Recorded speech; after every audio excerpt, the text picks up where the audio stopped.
Chapter 481. One day before. At the time of the operation briefing. The core of the Gorgon sisters is the youngest, Medusa. Lucas calmly continued his explanation. The eldest, Steno, and the second, Euryale, are extremely low in intelligence. But under Medusa's control, they can exert their abilities most effectively. If the three sisters are together, we have no chance. Even if they just stand back to back and unleash their petrifying gaze, we have no way to bring them down. Lucas nodded as he looked around at the heroes. However, if we can separate them, then there's a possibility of defeating them. Without Medusa's control, the other two are no different from stupid ogres. Aren't ogres quite strong, though? The heroes exchanged these glances, but Lucas coughed and continued. Think of them as damned strong ogres with petrification abilities. Anyway, the probability of defeating them is much higher than when they are together. Bang bang. Lucas tapped the map pinned next to the chalkboard. Operation Tag primarily aims to separate the two from the clever Medusa. Once the three are scattered. Lucas looked at Evangeline. I'll take on Medusa, and Euryale will be Evangeline's opponent. Lucas and Evangeline, having awakened various enhanced skills and almost endgame level equipment, were exponentially stronger, now on a different level of strength compared to the other heroes. They were capable of facing these monsters one-on-one, but the rest of the heroes could not. The rest, capable of melee combat, lure Steno as far away as possible. Remember, the goal of this game of tag is only to separate them. Block their petrifying gaze with mirror shields. Lure them but do not close the distance. Lucas spoke cautiously to the other heroes. And in the worst case, if you're caught by them, don't die fighting. Get petrified. Petrification can be reversed later, and there's a chance of survival. It'll be quite painful, but better than dying. It was a dreadful story, but practical advice for actual survival. Lucas looked around at everyone and asked, "Any questions?" Evangeline had been listening quietly all this time. Urban warfare to avoid the petrifying gaze, and conditions for divide and conquer. It was certainly a logical strategy. Also, evacuating civilians and regular soldiers from the battlefield to minimize unnecessary damage from the wide area petrifying gaze was sensible. But the real intent of this strategy left by Senior Ash isn't that. Evangeline had also seen the operation plan left by Ash. Lucas was distorting the true intent of Ash's plan, who had departed for the imperial capital, to avoid burdening him. Evangeline looked at Lucas with pity. That's when it happened. I have a question. One of the heroes from Blacklist raised his hand. Lucas gestured for him to speak. Go ahead. The colored parts on the map are the areas to lure the monsters, right? That's right. But why is this part of the map left blank? Indeed, a quarter of the crossroad area on the map was not colored. In other words, it was an area where monsters should not be lured. Lucas clamped his mouth shut, then slowly answered. This area is where the evacuation of citizens is not yet complete. What?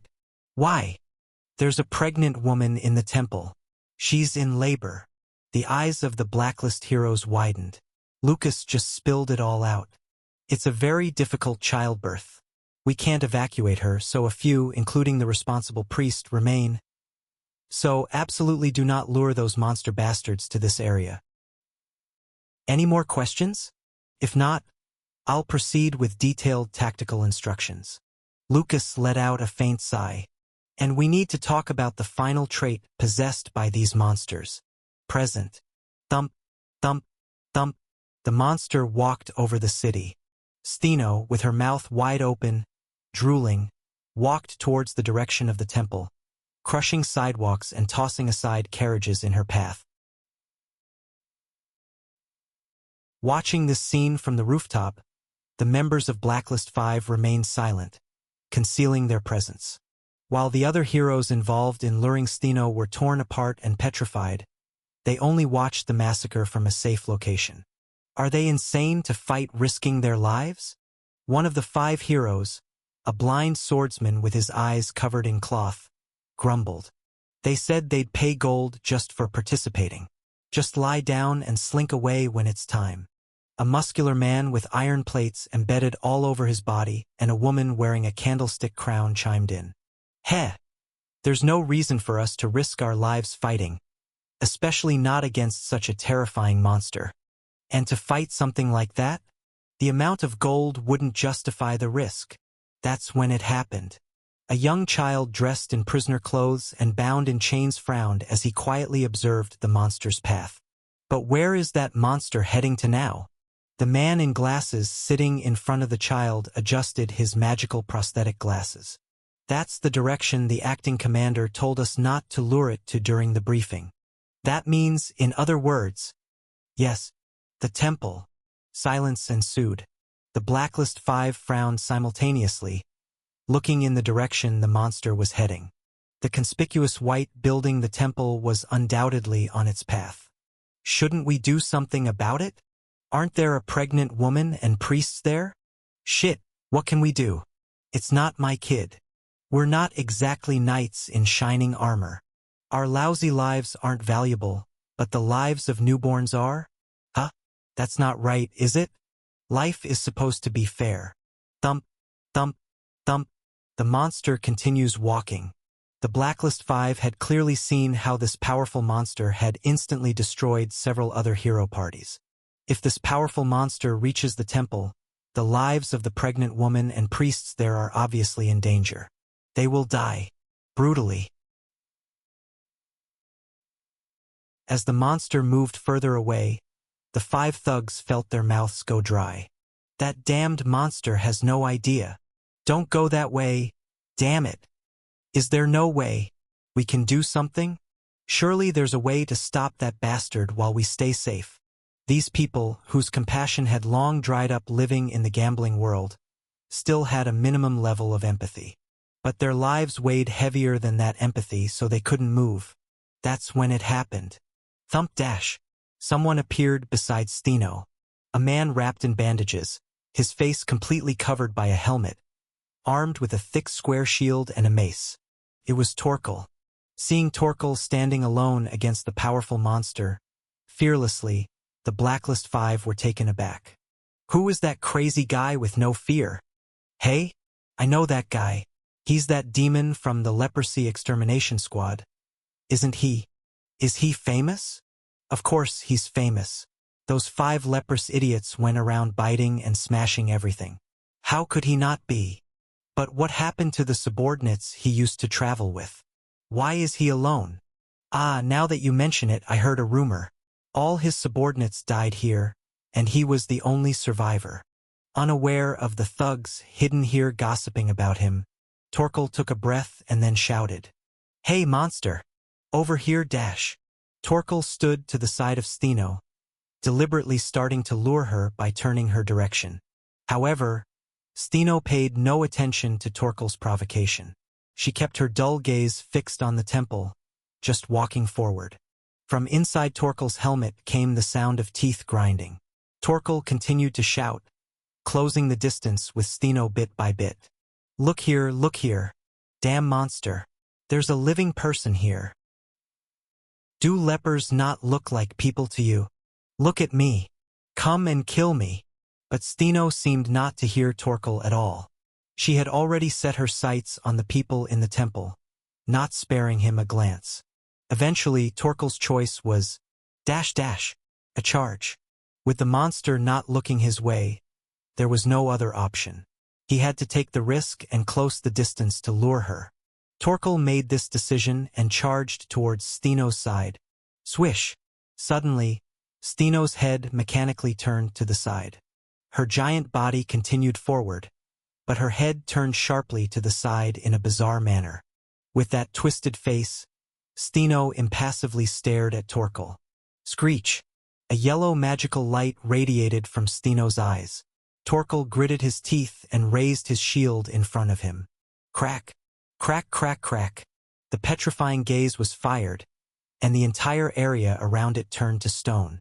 Torkel had covered his shield thoroughly with mirrors, so the part of his body shielded was spared from petrification.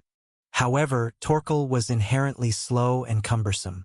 He couldn't completely tuck his body within the range of the shield, and his feet were exposed to Steno's gaze. Ugh! His boots turned white and solidified into stone. Losing his balance, Torkel tumbled to the ground. Even while down, he tried to assume a defensive posture for Steno's next attack. But Steno no longer cared about the incapacitated Torkel. Thump, thump, thump. She simply continued walking towards the temple. Hey, where are you going? Grinding his teeth and leaning on his mace, Torkel staggered to his feet.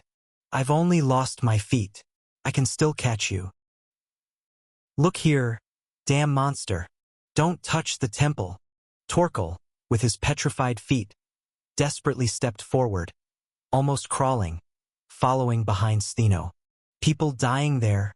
Once is enough. Finally catching up right behind Steno, Torkel swung his mace with all his might.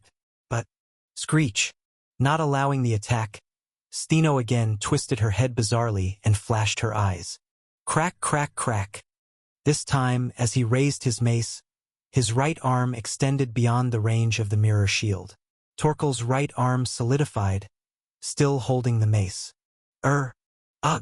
With a muffled scream, Torkel fell backward. Steno turned her head forward again and began walking. But Steno had to stop eventually. Pant, pant, pant. Despite his petrified feet and right arm, Torkel desperately crawled on the ground and blocked Steno's path. From inside the helmet, Torkel's laughter, usually hard to hear, echoed out. Is this all? Sorry, but my skin turned as hard as a rock long ago. Your petrification doesn't even tickle. Thump. Giving up on luring and deciding to face the monster head-on, Torkel readied his defensive stance. You can't go beyond here, monster. I'm the last line of defense in this area. No more deaths on my watch. Torkel charged at Steno with a roar. When he aggressively attacked head-on, Steno could no longer ignore him and swung her strong arms at Torkel. Torkel was among the toughest heroes of Crossroad. He was a hero marked by ash for main use, possessing significant innate stamina, growth potential, and latent abilities. However, the limitation of fighting with one arm and 2 feet petrified was clear. Eventually, thud! Struck by Steno's powerful fist, Torkel spat blood, fainting, and, grab, was hoisted into the air by the collar with the opposite hand. Ugh! Torkel clenched his teeth. His life was not what he regretted. But who would protect the people in the temple if he died? Do you think, I'll go down like this? The face of Margarita, who took an arrow for him and quietly passed away in his arms, flashed through Torkel's mind. The face of the goddess statue that always looked down at him sadly, too. Torkel spat out his voice desperately. I haven't yet repaid the debt inscribed on my life. Of course, Steno didn't properly understand the desperate cries of a human, simply raising her opposite hand to strike down her opponent. And the next moment, ding-dash, the wrist of Steno, about to strike down, was suddenly and cleanly severed. The solid ancient metal forearm of the monster was cleanly cut off. The severed wrist clanged horribly as it rolled on the ground. Both Steno and Torkel froze, unable to comprehend what had just happened. Then a voice came from the side. Oh, sorry about that, monster. The blind swordsman of Blacklist, clad in tattered robes, had already landed on the ground and was slowly sheathing his long sword back into its scabbard. Click.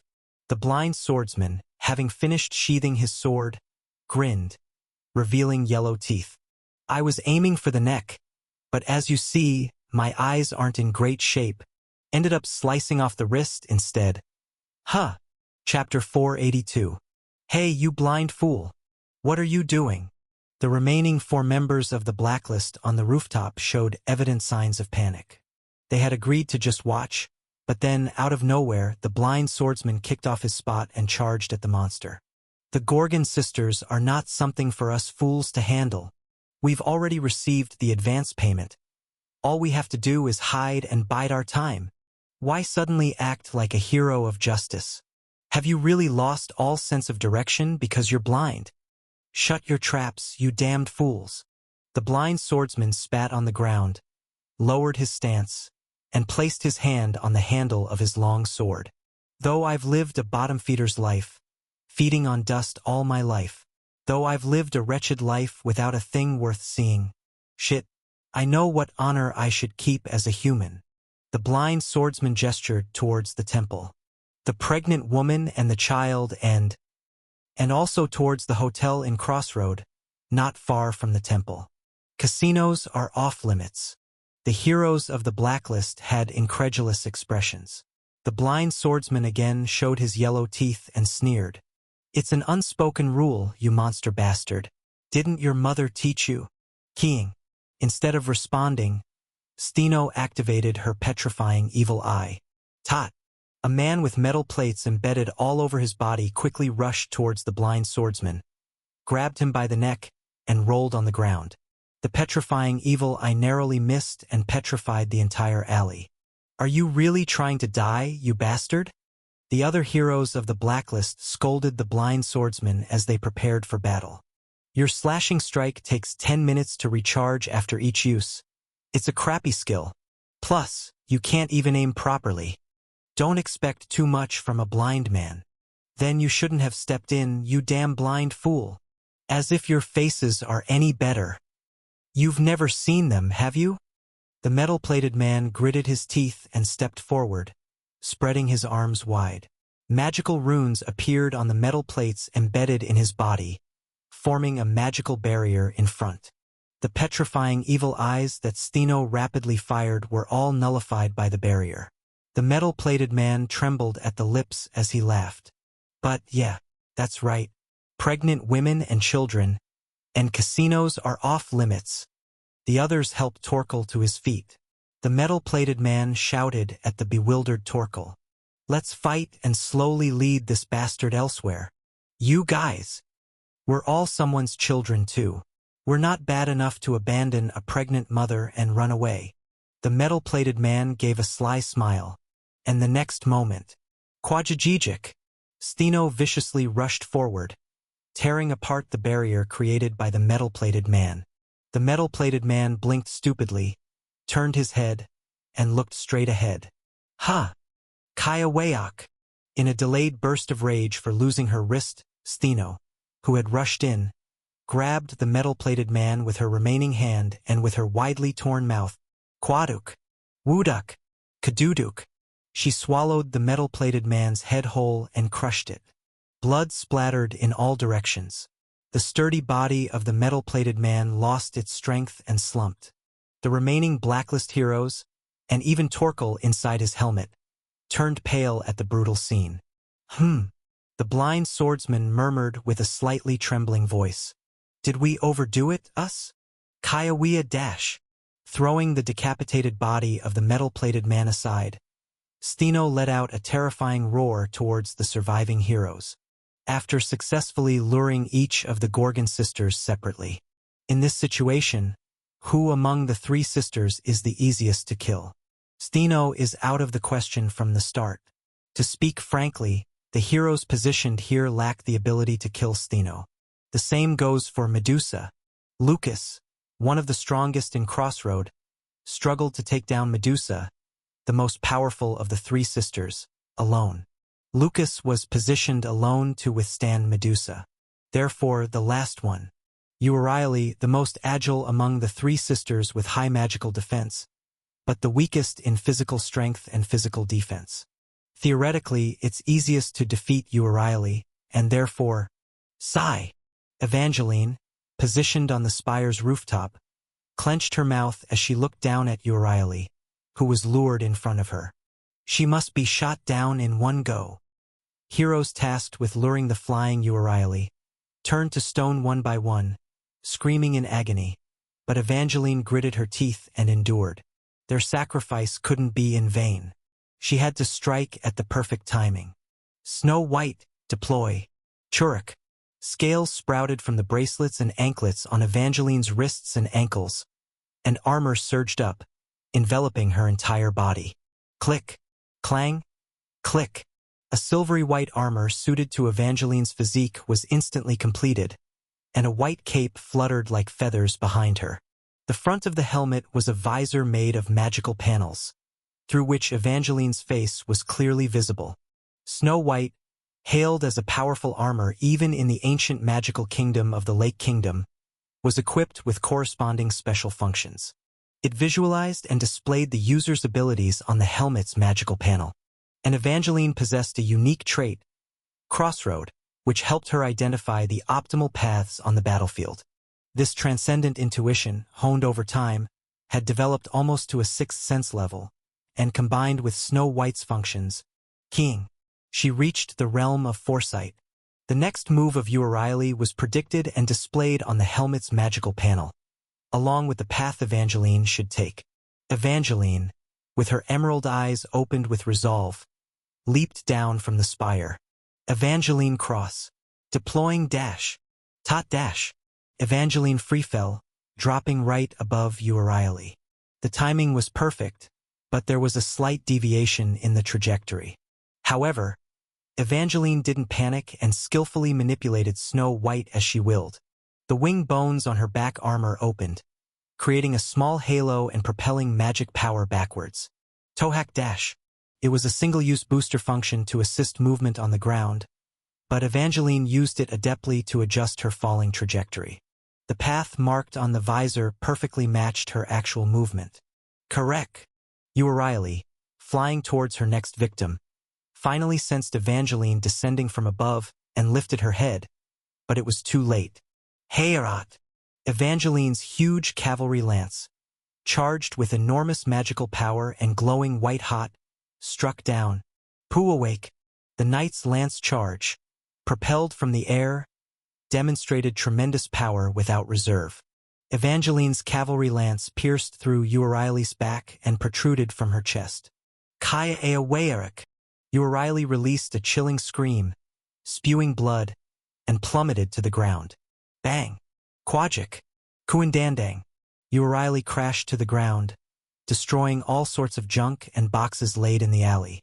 Evangeline, with her spear still thrust into the monster's body, casually landed on top of it as if stepping off a yacht. Successfully brought it down to the ground. Evangeline snorted. Now all that's left is to kill you. Kruk. Karark. Keying.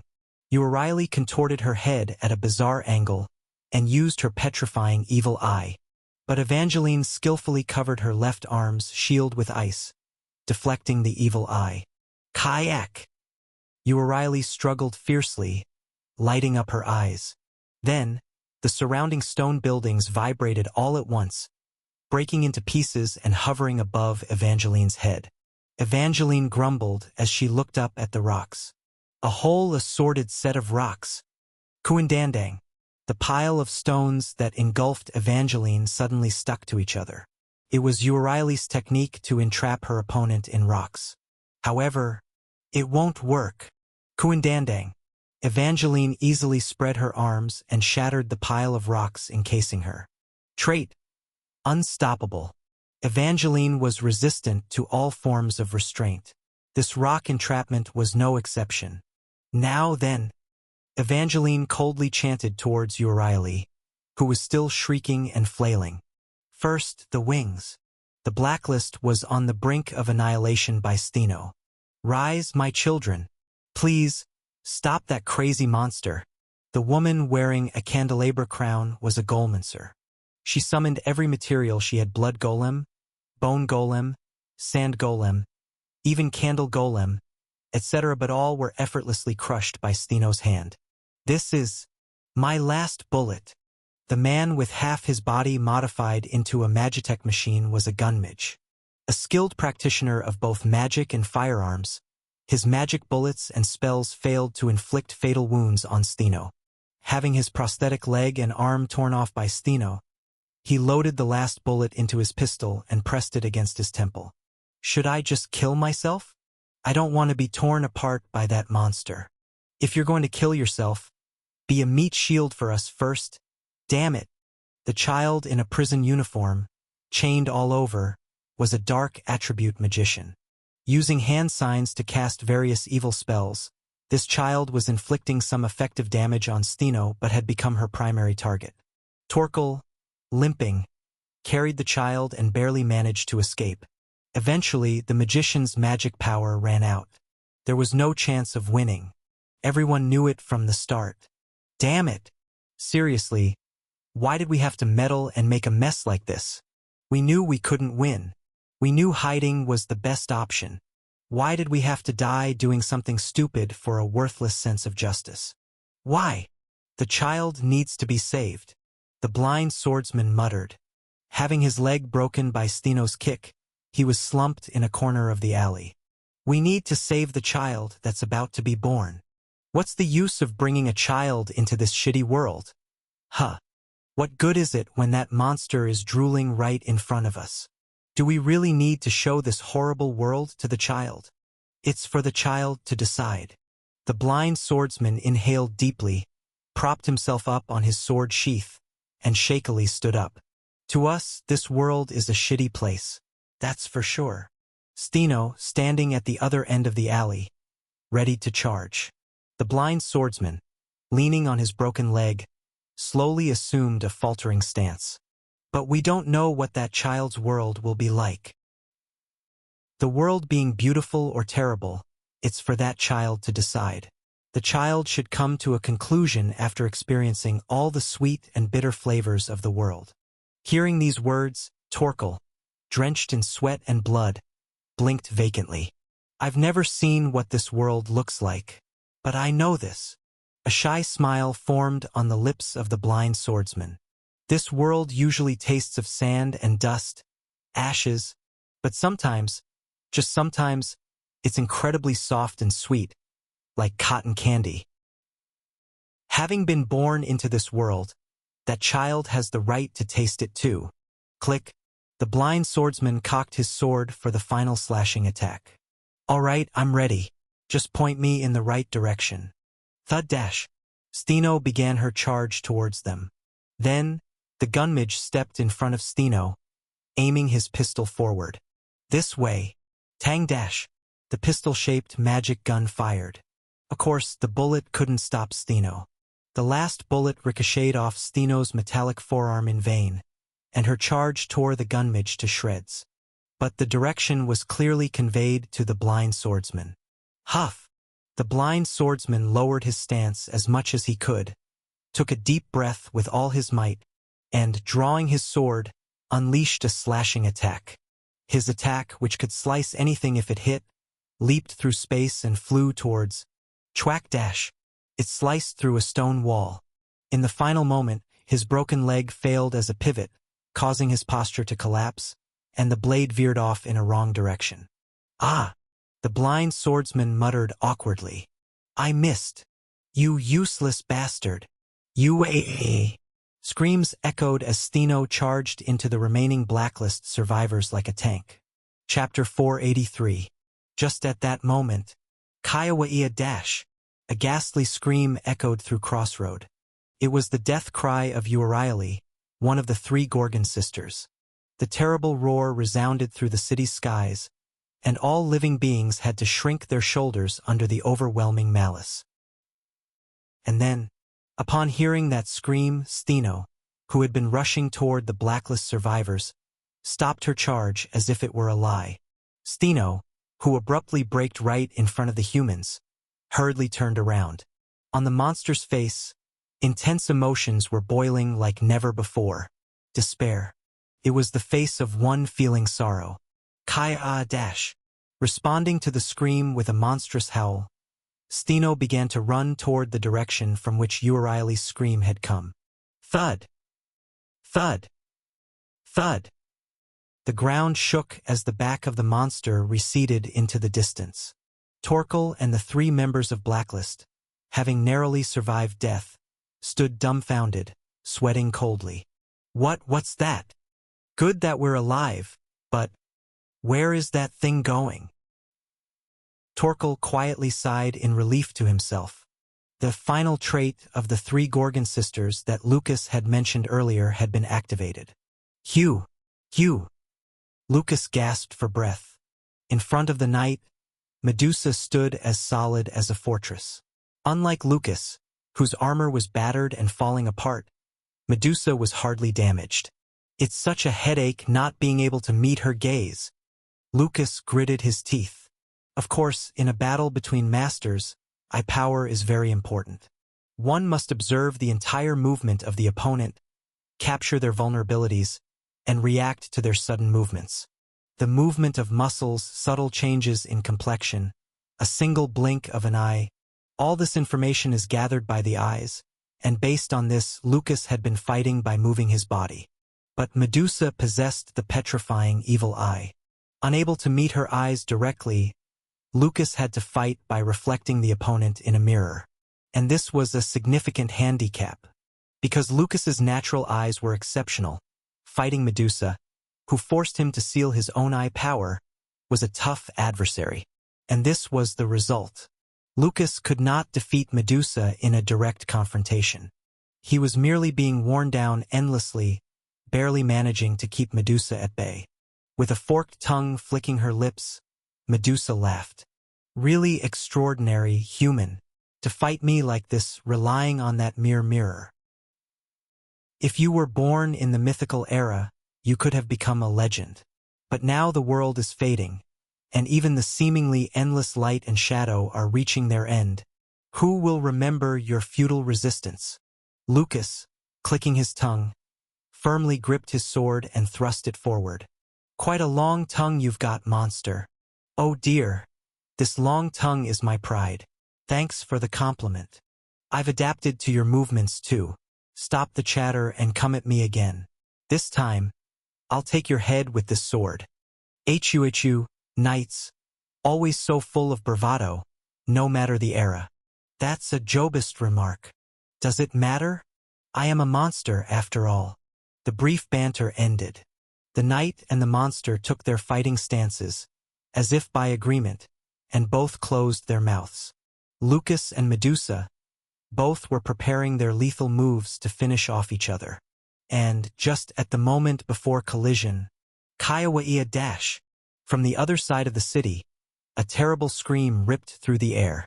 Medusa's eyes widened in shock, and she quickly turned toward the direction of the scream.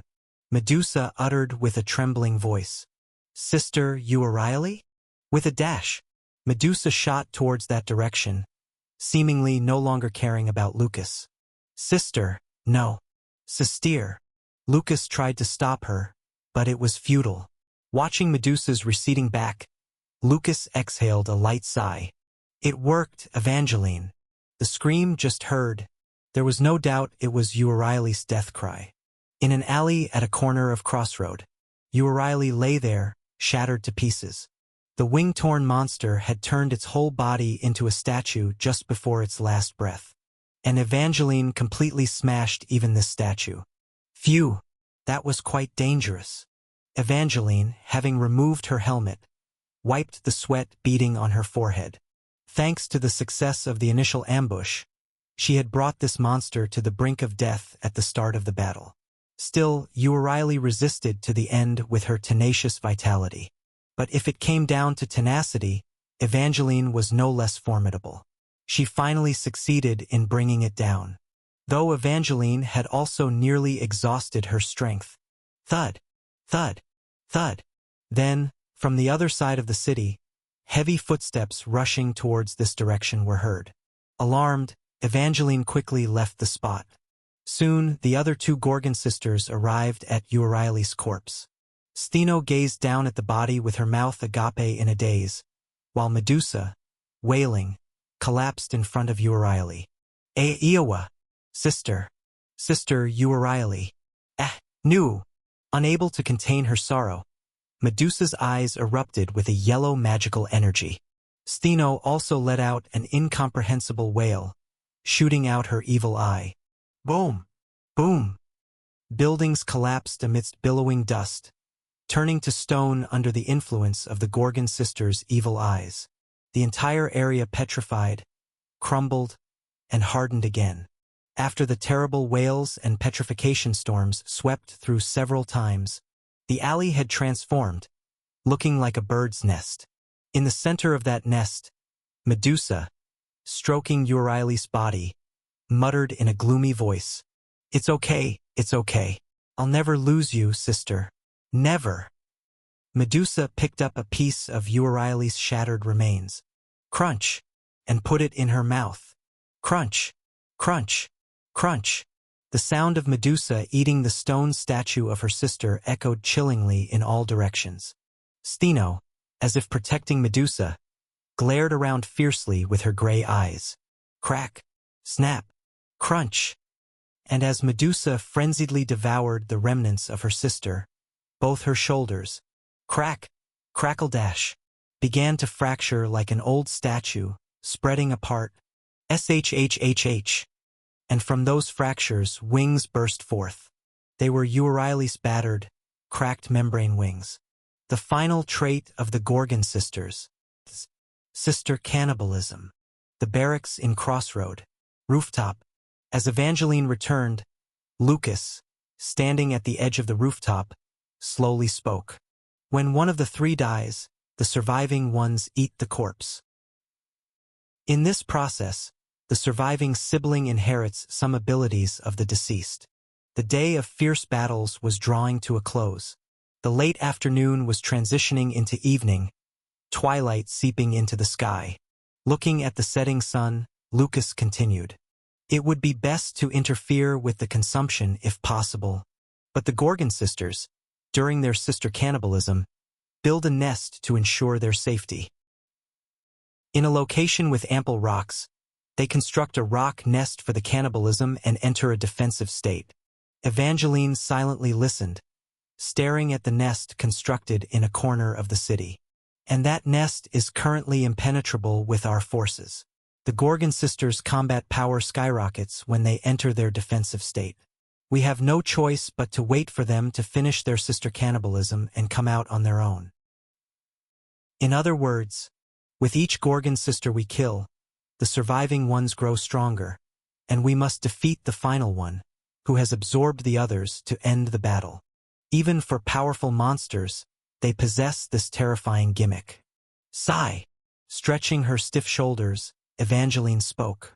The only silver lining is that sister cannibalism takes a lot of time. Was it 12 to 24 hours? So we have at least 12 hours of respite. So, what's the plan for tomorrow, acting commander? Same as today. Lucas answered mechanically. Continue the tag operation to isolate the remaining two, then take down one of them, and then wait again during their sister cannibalism to take down the last third one. Think about it coldly, Lucas. Do we have that much force left now? Lucas slowly turned to look at Evangeline. She gestured with her chin. We've already suffered tremendous damage just facing the three individually today. The hero parties mobilized for the diversion operation are either dead or petrified, and we who faced them are not unscathed. Lucas' armor was mostly destroyed, and although he didn't show it, he was riddled with minor injuries. Evangeline was also heavily exhausted. The damage to the hero parties mobilized for the tag operation was much more severe than anticipated. Although they had expected some casualties while luring and scattering the three, the actual number of casualties was several times higher than expected. Evangeline continued to the silent Lucas. We need to understand the original intention behind this operation set by Senior Ash. Senior Ash didn't leave this tag operation to kill the Gorgon sisters. Evangeline stepped forward, facing Lucas squarely. It was left as a way to buy time until Senior Ash's return, in case the Gorgon sisters appeared. Why leave a strategy that involves giving up the walls, opening the gates, and letting the monsters inside? Ash had left the strategy to switch to a delaying tactic, accepting the damage instead of facing a tough opponent, waiting for his return. Citizens and regular soldiers were evacuated from the front lines, and elite heroes were to constantly run and hide within the city to buy time. If they could fortunately damage a Gorgon sister in the process, they could drag out time while the nest forms and sister cannibalism takes place. Opening the gates deliberately was to give up the battle and drag out time. If one of the Gorgon sisters is killed while fighting along the walls, The remaining sisters are likely to destroy the wall and build their nest there, as it is the place with the most rocks. If Ash was going to give up this battle anyway, he left the strategy of opening the gates as a desperate measure to preserve the walls for the next defense. The tag operation was never about fighting to win from the start. It was just a means to buy time until Ash's return. Lucas twisted this operation to continue the battle against the Gorgon sisters. We can't call for reinforcements from the imperial capital. Even as Evangeline said this, Lucas shook his head adamantly. We can't burden our lord. Why not? What? Why can't we impose a burden? Evangeline pointed her finger, poking Lucas in the chest. Think clearly, Lucas. Senior Ash will be even sadder the more we struggle on our own and the greater the damage gets, because we didn't trust in him. Senior Ash is the commander of this front line. He willingly took up the burden. Lucas clamped his mouth shut. Evangeline continued. The one who will be most upset about your injury is Senior Ash. If Lily's child is in danger, Senior Ash would be the one to blame himself the most. Senior Ash will be the one suffering the most in front of the graves of those who died today. Why don't you understand that, Uncle? A brief silence followed. Lucas stammered as he began to speak. I didn't want to hinder my lord's path. This is it. Evangeline whispered with conviction. This is Prince Ash's path. Trust Senior Ash more, Lucas. He must have already won at the imperial capital. And he will come to save us. Evangeline flashed a mischievous grin. Just like a prince on a white horse. To Acting Commander Lucas McGregor. As the heir of Crossroad, I formally request you. Evangeline, now as tall as Lucas, demanded confidently. Please allow the sending of a distress signal to the imperial capital. Lucas opened and closed his mouth several times to retort. Ha! I was foolish. He sighed bitterly and lowered his head. Then he raised both hands. Granted, Evangeline. You're right. Let's send the distress signal. As the acting commander's permission was given, Evangeline grinned, showing her teeth. Actually, I already sent it. What? On the day the Gorgon sisters began their assault, I secretly sent a courier pigeon to the imperial capital behind your back. Evangeline shrugged. I exaggerated a bit, saying the city had already fallen. Which it actually did, right? Just look at that nest built within our city walls. Lucas gaped in astonishment. You? Ignoring the acting commander. I just helped you out who seemed too stubborn to break. You don't need to thank me that much. Lucas, about to say something, eventually gave up and covered his face with his hand. Turned out just as Evangeline said. And in fact, her judgment was right. Evangeline glanced northwards. Senior Ash will come to save us. Definitely. So, let's just hold out until then. Though she had secretly sent the request for help without Lucas's knowledge, it was actually late. It would take days for the courier pigeon to reach the imperial capital. And for Ash to gather forces and march south from the imperial capital, again days. Whether Ash would return precisely in time, and whether they could survive against the monsters inside that nest until then, nothing was certain. Please come quickly, Senior. The great evil stirring inside the nest in the city was palpable. Evangeline clenched her fists tightly. Before our city is completely destroyed, quickly, imperial capital, New Terra. Prepare for immediate return. Having received the urgent report from Serenade, I crumpled the paper and shouted urgently. We must return to Crossroad right now. Chapter 484. Gorgon Sisters. I gritted my teeth at the contents of the urgent report from Crossroad. They're like boss stage level enemies. These kinds of monsters attack Crossroad just when I'm away. But on second thought, the Black Lake always spewed out the worst monsters at the worst possible times. It's almost inevitable that they send out an enemy that's difficult to handle with the current monster frontline's military composition, especially when I'm away. If only the system window worked properly. I irritably summoned and then dismissed the system window in front of me. The enemy information that should have been updated long ago in the system window was not appearing on my end. That's why my response was delayed. Ader, that bastard. Is he slacking off? What's he doing? Busy with something? He hasn't been seen much lately. What's he up to? Blaming the unresponsive director, I summoned all my subordinates. I'd like to lead the entire World Guardian front down, but that would take weeks. I must quickly descend with only elite forces aboard an airship, the fastest means of transport. From the Imperial capital to Crossroad, it's 3 days by airship. Since we need to periodically land for maintenance and recharging with magic power, even in a hurry, 3 days is the limit. This is too slow. It already took several days for the courier pigeon to reach the Imperial capital. If we spend another 3 days returning, it wouldn't be surprising if something terrible happened to Crossroad. We need to shorten the time. Is there any way? There's no other choice.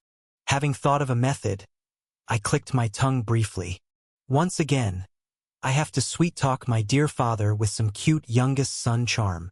It was time to transform into a filial son full of fiery devotion once more. Bang! I kicked open the door to the palace that the Emperor was using as a temporary office. Since the entire Thorn Palace had flown away, the Emperor was currently staying in a small palace to the south of New Terra. Father, where are you?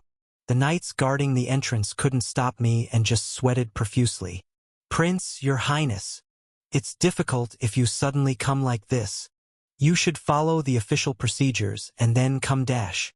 Ignoring what they said, I entered, shouting continuously. Your youngest son has arrived, father. It's an urgent matter. The Emperor was sitting in the office. Wearing reading glasses and processing a mountain of documents, the Emperor glanced at me with tired eyes. Ash, as you see, I'm busy. If you have business, tell the officials outside. I have an urgent request to make directly to father. To me? Directly? Yes, it's a very serious matter. Much more than any state affair. I'm already dreading it. What's the request? Thud. Walking up to the Emperor, I leaned my hands on the office desk and spoke my request. Let's go for a drive with your son. The Emperor frowned and took off his glasses. A drive? Isn't a drive the best to increase the intimacy between a father and son who've been distant? You mean to take a carriage and go to the outskirts? That wouldn't be bad. But the Emperor pondered seriously, resting his chin on his hand. But I waved my hands. Father, really? We are the Emperor and Prince of the Everblack Empire, and you suggest a carriage drive? It's not stylish. Then what should we ride for the drive? Wait, don't tell me. The Emperor looked at me in shock. You're not suggesting to go out in an airship, are you? Now you're talking. Let's go out on the airship and fly away coolly. The Emperor, seemingly amused, chuckled and asked, where to? Instead of getting angry, he first asked about the destination. This uncle is quite an interesting person. I grinned back and shrugged. I know a place with great scenery and weather. There's a city called Crossroad at the very end of the southern continent. Finally catching on to my intention, the Emperor let out a resigned sigh. So you mean now, on your way back to your front line, you want your father, the leader of this empire, to be an airship pilot? Not just a pilot, though. With a regular airship, you need to land periodically for magic fuel recharging and maintenance. But if the Emperor himself pilots the airship, he can infuse his own magic power while flying, and maintenance isn't really necessary. The Emperor pilots the airship by integrating his consciousness with Alcatraz. So, not just a pilot but also a mechanic and a living battery. Please, give me more. No, give it all. Really? You're insufferably arrogant, Ash. After I explained the situation in detail, the Emperor shook his head. No matter how critical the southern front line is, and even though you're my only remaining son, how can you exploit the Emperor like this? There's a limit to absurdity.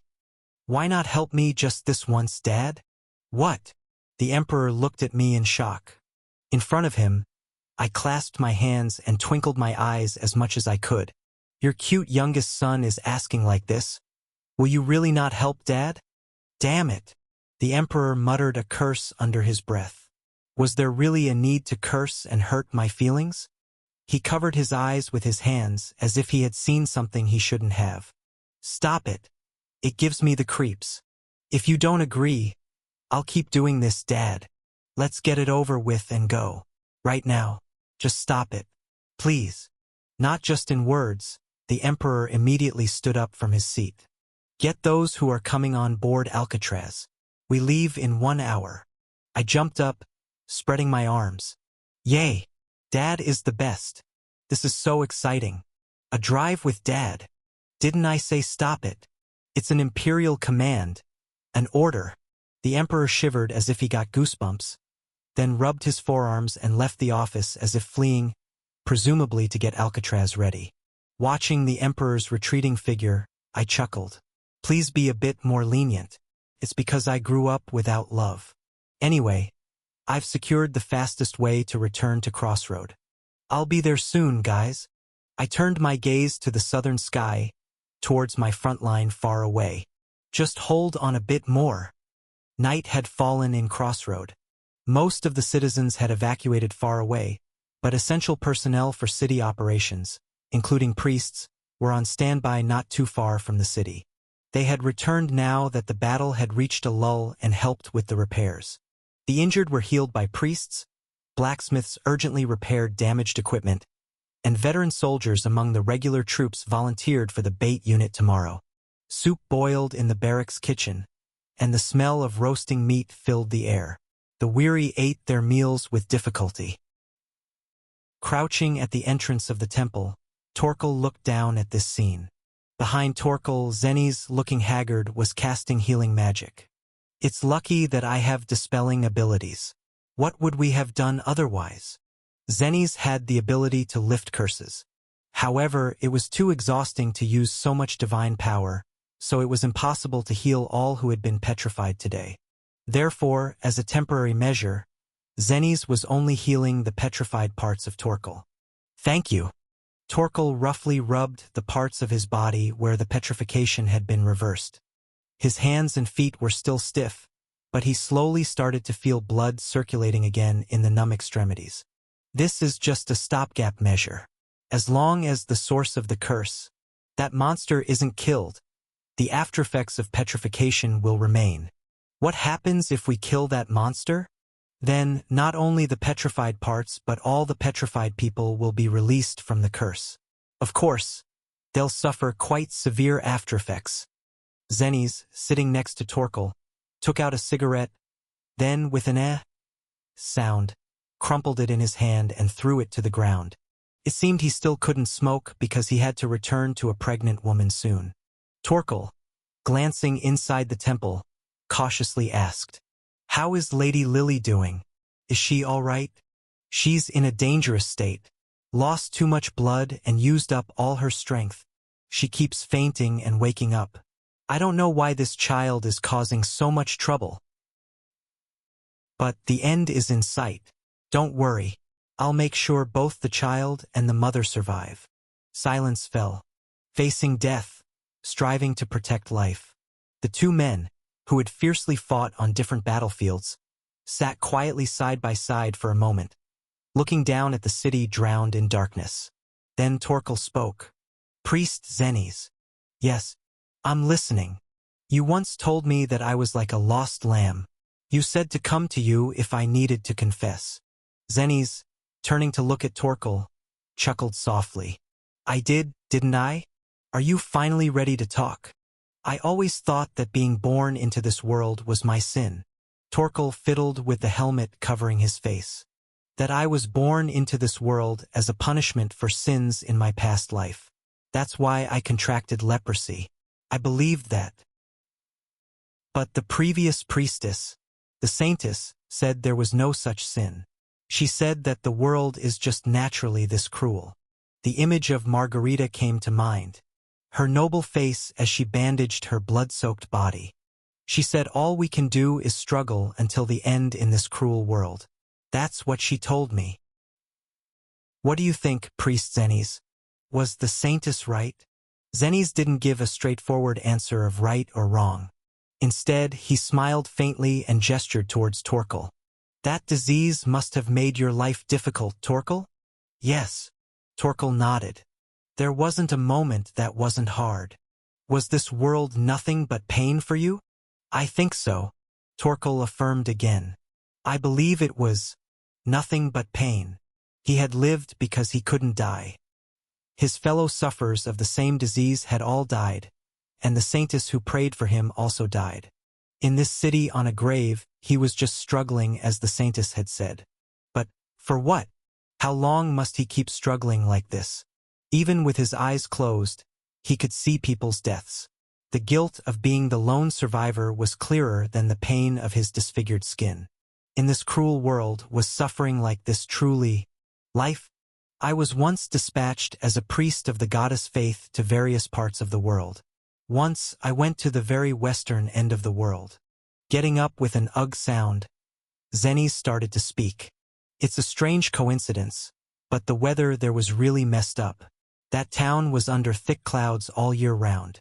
The weather had only 3 states: cloudy, raining, or foggy. Due to the weather, the people in that town always had gloomy expressions. It was an awful place for missionary work. Xennies chuckled. Do you know what those locals found harder to believe in than the existence of the goddess? I don't know. What is it? Xennies raised a finger and pointed to the sky. The sun. The sun. Those people didn't believe in the obvious fact that there is a dazzling sun in the sky, shining over the whole world. It's understandable. The sky there was always covered with dark clouds. It's hard to believe in something you've never seen. Walking briskly into the temple, Xennies waved her hand. In my view, Torkel, you are in a similar situation to the people of that village. But make no mistake, although you may not have noticed because of the constant dark clouds, the sun has always been shining on your life. Leaving these cryptic words of a religious figure, Xennies disappeared inside the temple. Torkel, staring blankly at his retreating figure, turned back towards the city and sank into thought, pondering the meaning of Xennies' words. I thought confession would lighten my heart. A long sigh escaped from within his helmet. But it only deepens my troubles. Looking up at the sky, dark clouds were gathering. It was a dark night without a trace of moonlight. And under the same moonless sky, tock, tock, inside the petrification nest of monsters built on one side of the city. Within a giant egg made of stone, Medusa was chewing and swallowing the last piece of Euryale. Crunch, crunch. As she did so, giant wings sprouted from Medusa's back, and the snakes on her head became even more hideous. Medusa's body had grown larger. Her entire body was covered with rock-like armor. Don't worry, Sister Euryale. With clouded eyes, devoid of her usual clarity, Medusa muttered, staring into the void. We'll kill them all together. Together. Steno, standing behind her sister, watched silently. The second day of invasion was soon to begin. More death was expected to overflow in this city. Chapter 485. In a distant past. In a village on an island in the southern part of the continent, a family of 4 ordinary fishermen lived. The husband and his pregnant wife went fishing together, while their 2 daughters took care of household chores. Life was hard as fish were not always plentiful, but the family lived happily, caring for each other. Then one day came. The couple hoped to catch more fish. Their daughters were growing up, and another child was soon to be born from the wife's womb. So they wanted to save more money for the future.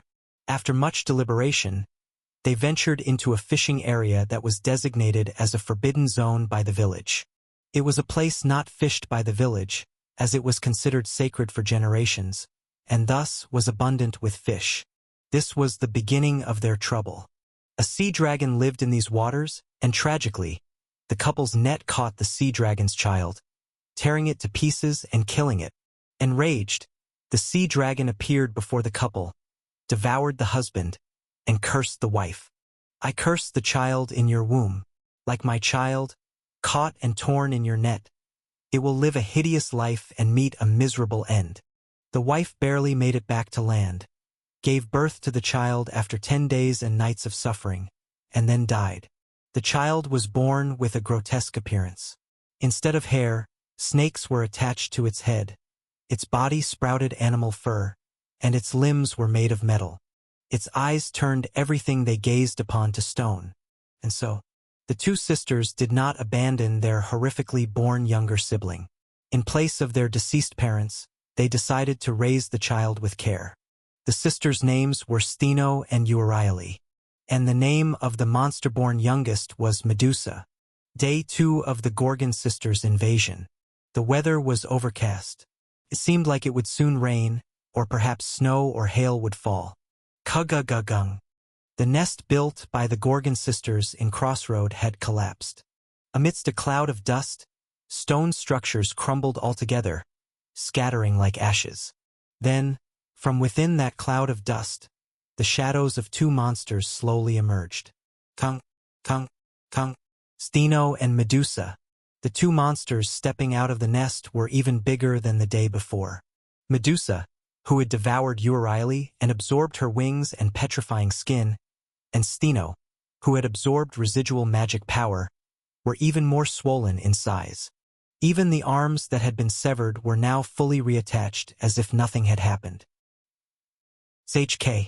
Blocking the path of the two advancing monsters were two knights, Lucas and Evangeline.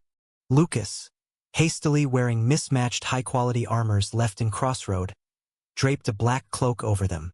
In contrast, Evangeline wrapped a white cloak like a scarf and stood at ease in her custom-fit armor.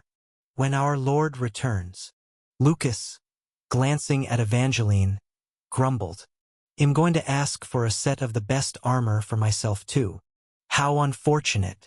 There's no armor as good as mine." "There will be." "Nope, there won't be." The two knights briefly locked eyes through their helmets. "Then you'll have to ask Kelly Bay to make it. Our dwarf master is quite skilled, but nothing compares to mine, imbued with the essence of the ancient magical kingdom." "Never." "We'll see. We'll see." Pfft, not scared at all. Exchanging banter, the two knights simultaneously deployed their mirror shield and ice shield. Keying. The petrifying evil eyes of Steno and Medusa swept across the area. Kugong. Kugugung. Amidst the buildings turning to stone and then crumbling, the two knights slowly stood upright. Don't their gazes seem heavier than yesterday? It's not just your imagination. They definitely seem stronger. We're in for a tough day again, Sai. The better we perform, the less others have to sacrifice. Let's give it our all. Evangeline extended one fist towards Lucas. "Don't die." Lucas also extended a fist, bumping it against Evangeline's. "Same to you." Kung. Their gauntlet-covered fists met and then parted. Kaiaweak dash. Medusa and Steno let out a resounding roar simultaneously. The intense sound waves flew, leaving only the skeletons of the surrounding crumbling buildings, blowing everything else away. The two knights, their cloaks fluttering, dispersed to the left and right. The strategy for the second day was slightly different from the first. Lucas would lure Steno, and Evangeline would lure Medusa. Since the objective of the operation was no longer to kill the enemy, but rather to wait for Ash's return, there was no need to fight recklessly. They just had to keep blocking the evil eyes with the mirror shield and maintain a safe distance while fleeing within the city.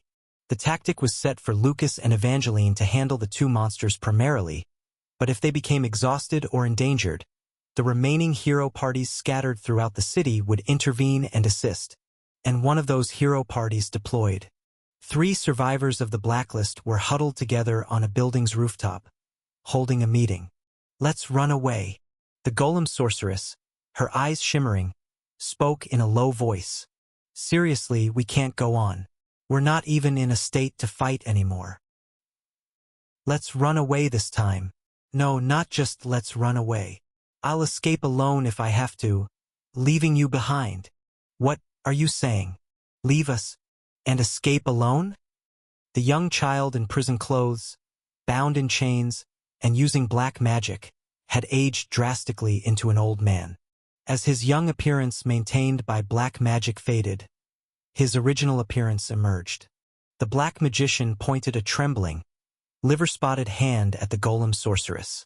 All this time, after feeding and raising you, ungrateful thing, I've paid off your gambling debts so many times.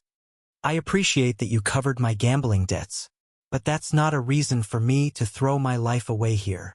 The golem sorceress glared at the other two. With a black magician old man weakened and struggling even to form a contract, and a blind swordsman with broken legs, I have no intention of dying here with you. At that, the blind swordsman huddled in the corner suddenly stood up. Hey, I got healed by the priest yesterday. Okay? I can walk now. Attempting to demonstrate, the blind swordsman stumbled over a stone in front and fell. Ah! Look at that idiot. Why didn't you ask to get your eyes fixed while getting your legs healed? The grumbling golem sorceress turned her empty magic ingredient pouch inside out, shaking it vigorously. Only dust came out. It's the same for me. I don't have enough ingredients to summon golems anymore. This dumb and dumber and even dumber.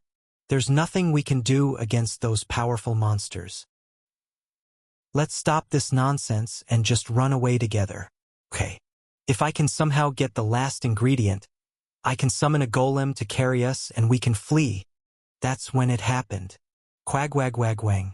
The building they were sitting on shook violently with a loud noise. What's that?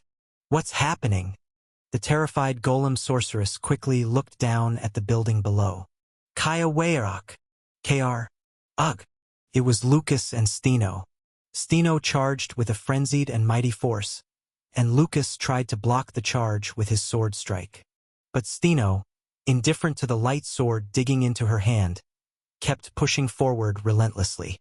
Lucas was helplessly pushed back, almost an entire block away, until he was slammed against the exterior wall of this building, back first. Flash dash. Even in that state, Lucas swung his light sword horizontally with great force. Clatter. Successfully severing all the fingers on one of Stino's hands.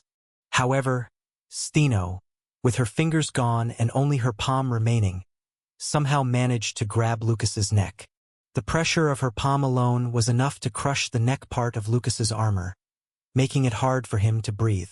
KRH. Ugh. Kugong. Kugagung. In that state, Stino pushed Lucas against the wall. Crashing through the building's exterior with his back, Lucas was dragged inside, his collar still in her grasp. The three Blacklist members watching from above broke into a cold sweat. What do we do? Shouldn't we join in? If that night guy dies, then this city is really finished. As the blind swordsman and the black magician murmured, the golem sorceress snapped at them. Get a grip, idiots. What do we expect to do by getting involved in that fight? We'd be trampled like bugs, just like those who died yesterday. Shit. Forget it, do what you want. Join in or dry up here. I don't care. I'm really leaving. The next moment, the golem sorceress had to stop talking. Wah! From the other side of the city faintly heard. It was unmistakably the sound of a baby crying. The startled trio looked in that direction. The baby's cry came from the direction of the temple. Huh! Wait, could it be? Despite the situation, a smile unwittingly crossed the faces of the three upon hearing the baby's vigorous crying. That's the baby, right? It's finally born. Damn. All that trouble yesterday was worth it. Blessings to you, child. Grow up and never gamble. While the three ruffians were remotely blessing the birth of the child. Quagwagwang dash. Suddenly, Stino burst out of the building wall, having been fighting Lucas inside. Hearing the baby's cry, she had thrown Lucas aside and immediately rushed out. Cruck, cruck. Stino's head, swiveling left and right, suddenly snapped up. Wah! Toward the sound of the baby's cry, coming from the temple. Two-hack dash. Kicking off the ground, Stino started running towards the temple at a terrifying speed. Oh! Wait! Where's that thing going? That crazy monster. Hey, what are you doing? Hey Dash. Ignoring the trio's shouts, Steno charged towards the temple, shaking the ground. The three Blacklist members looked at each other with pale faces. The golem sorceress spoke with a trembling voice. It's no use looking like that. I'm really going to run away. The blind swordsman and the black magician said nothing. Staring towards the temple, the golem sorceress trembled with rage. Ah! Why does the world try to make me the bad guy? Damn it! The temple. With a haggard face, Lily looked down at the baby in her arms. The child, wrapped in a cloth, who had been crying vigorously, was now soundly asleep in Lily's arms, as if it were a lie. This naughty one. He must have had a tough time being born, didn't he? Zennies, also covered in blood and sweat, wiped his sweat-soaked face with a stained towel. It was really tough. I've never seen such a difficult birth, and I've never seen a mother and child overcome one like this. Phew. So, have you decided on a name for the baby? After staring silently at the baby's face for a while, Lily answered slowly in a hoarse voice. Sid. I'll name him Sid. Sid. Zennies chuckled. It's a nice name. The next moment, quag-wag-wag-wang, the walls of the temple burst open. Zennies, swept away with the shattered wall, spat blood and was buried under a pile of stones. Lily, in a daze, clutched the baby tightly and looked forward. Cruck, cruck. In the midst of the swirling dust, a monster stood. A gorgon with a massive body covered in metal and stone, snakes writhing on its head. It was Steno, and just as Steno's cloudy, gray gaze was about to fall on Lily and the child, Chwak, Torkel, wedging himself in between, raised his mirror shield forward. Run away! Torkel, already thrown back once trying to block Steno's charge, was covered in blood. In that state, Torkel turned back and yelled towards Lily. I'll hold her off, hurry dash. Chapter 486. After their mother, cursed by the sea dragon, died giving birth to their youngest sister Medusa, Steno and Euryale decided to raise their sister, but it was an endless struggle. Both Steno and Euryale were still just young girls. Not only raising a child, but even making a living was a challenge. Wah! Wah! Each time the young Medusa, her eyes covered, cried. Her two sisters by the cradle didn't know what to do. Still, the girls desperately raised their younger sister, feeding her, burping her, holding her, putting her to sleep, singing lullabies, and when Medusa fell asleep, the two girls would take the boat and fishing gear left by their parents and head out to sea. Raising a child and earning a living, both were incredibly harsh. But Steno and Euryale never gave up. Time passed. As Steno and Euryale grew into adults while raising their sister, the young Medusa also grew rapidly. Her eyes were covered to prevent using her petrifying gaze, and she was always wrapped up even in the hot southern region to hide her grotesque body. The two sisters cared for their youngest with all their heart, and the three sisters lived happily for each other. On a starry night, away from people, the two sisters would take their young sibling to the seashore. They would then unveil Medusa's eyes and show her the outside world. Look, Medusa. Gazing together at the Milky Way filling the sky, the two sisters tightly held Medusa's metal hand. The world is so beautiful. Medusa swallowed her breath. The sky she looked up to was dazzling. The sea's surface, reflecting that sky, was also breathtakingly brilliant. And on that surface, the faces of the two sisters were reflected. Though they couldn't directly look into each other's eyes, Medusa and her sisters looked at each other through their reflections in the water. As much as the sky, as much as the sea, her two sisters were lovely. Her kin, sacrificing everything to raise their sister, but Medusa herself, the face reflected in the water was grotesque. A serpent's head, torn mouth, long tongue, metal limbs and a body covered in scales. A monster so different from her beautiful sisters. Because she was born a monster, her beautiful and kind sisters had to live a troubled life. This fact pained the young Medusa's heart. Don't be sad, our dear. The tears that fell from Medusa's eyes immediately turned into sand and dropped. Embracing Medusa from both sides, Steno and Euryale whispered, "We are happy being with you. So, we hope you are happy too." The three girls cried and laughed together. Such a night existed. Now it was a distant memory, almost forgotten by the three monsters. Thump! Thump! Thump! The heavy movement of the beast echoed through the corridors. As if searching for something, the beast wandered inside the temple. Lily, covering her mouth with one hand and tightly embracing the sleeping child with the other, was crouching under the desk in the priest's office. The voice of Torkel, who had been fighting the beast and cursing it until just moments ago, was no longer heard. Perhaps he had been killed by the beast. Lily wanted to flee outside the temple while Torkel was buying time, but she couldn't use her legs. Even if she tried to push her wheelchair, she couldn't go far. So, she hastily hid here, but whether it was the right decision, she didn't know. If my legs were fine, could she have run far away carrying the child? With trembling hands covering her mouth, Lily continued her thoughts. If her legs had been fine, if she had been a field worker rather than an office worker, more skilled in using attack magic, or if not that, if Godhand, if Kalale was still alive.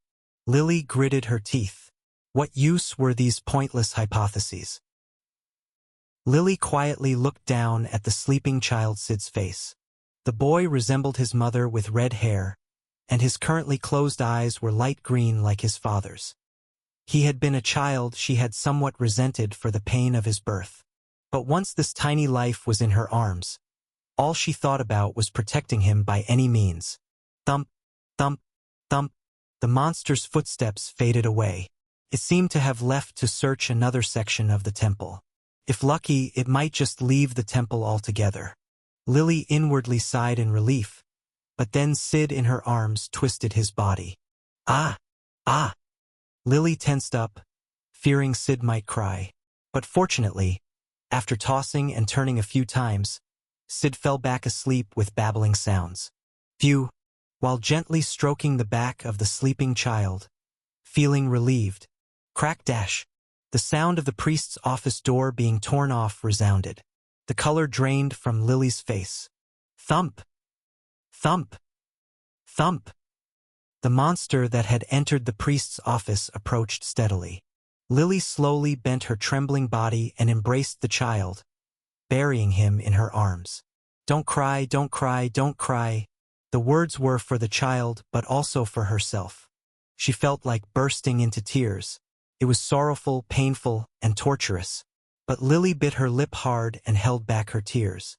Compared to the hardships she had faced so far, this was nothing. And compared to the hardships she would face while raising this child, this too would be nothing. So don't cry, don't cry. Repeating this to herself, Lily tightly closed her eyes. Thump! The monster, Steno, stopped in the middle of the priest's office. Grr! Steno stood still and slowly looked around. The actual time Steno was in the priest's office was only a few seconds. But to Lily it felt almost like hours. Thump! Thump! Thump! The sound of Steno walking away echoed. Lily slowly exhaled the breath she had been holding in, making as little noise as possible. It's past. It's past. We'll be safe now. Ah, that's when it happened. Wah! Waha! Sid burst into tears. It seemed he couldn't breathe properly while buried in her embrace. Startled, Lily tried to stop Sid's crying. But, swish dash, crash bang bang. It was too late. Steno, who had turned back 180 degrees as if flying, picked up the priest's office desk with one hand and flung it aside. Lily crouched on the floor with Sid in her arms, now completely exposed. With no more cover and the monster right behind her, Lily thought, how long could she last if she activated her flame skin? If she waited until the monster got closer and then hit it with flame magic? Could she do it? Could she win? Could she protect this child? It's not about whether it's possible or not. Flames started to whirl around Lily's worn-out body from the recent difficult childbirth, following her magical pathways. I'll do it. She decided to take the challenge, to confront her life. So, she couldn't give up. Whether it's the monster behind her, or even the entire world, I have decided to live with this child. At the same moment the monster reached out its hand, and Lily was about to draw up her magic. Clang dash. This time, it was the window of the priest's office, where Lily was facing. It shattered as someone burst in like a cannonball. Hey, monster! With the scattering glass shards, it was Zennies who burst in. Extending his legs as he flew in, Zennies shouted, God does not wish it, Deus non vult. A dazzling divine power gathered at the tip of Zennies' foot, transforming into a metal boot and, crack dash, he struck Steno's jaw with it. Steno, who had been completely focused on Lily and Sid, was caught off guard and fell backwards. After all the trouble of saving both mother and child, now this monster is causing trouble. Zennies, standing between Steno and Lily, grumbled and took a combat stance. What a messed up place, crossroad. Priest, Lily muttered in shock, to which Zennies gestured. Sorry I'm late, Lily. I came running as soon as I heard the child cry. No, but can you fight the monster? I used to be quite famous as an inquisitor of the order in my younger days. Haven't used my body much since then. Zennies' priest robe, torn apart by the collapsed stone wall, revealed a stigmata on his back, emitting a white light. What can I do? In this situation, even the reserves have to jump in. As he said this, Steno twisted her body grotesquely and leaped up from her spot. Ah! Steno opened her mouth and fumbled. Ah, gah! Whoosh! Steno, still unaware of Zennies, lunged towards Lily and Sid. But Zennies was no easy opponent. Hey! I came to deliver the gospel. Just listen once. Zennies dove into Steno's embrace, brought his hands together as if holding a spear, and then thrust towards Steno's abdomen. God wishes it. Deus lo vult, dash. This time, the stigmata on Zennies' chest emitted light, and in his hands was a long spear of divine power. Thud! The spear of divine power pierced Steno's abdomen. Steno stumbled greatly, roaring fiercely and swinging his arm at Zennies. Zennies hastily deployed another layer of divine armor. But, cough! Bang! Crash dash! He couldn't prevent being struck and thrown by Steno's attack.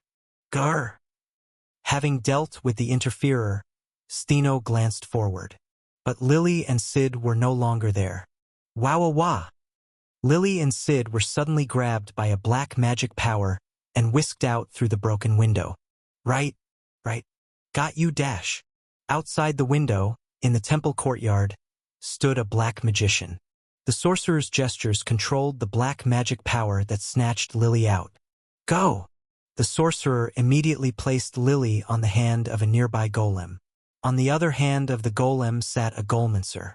The sorcerer yelled, Run, you! As far as possible. I was planning to do just that?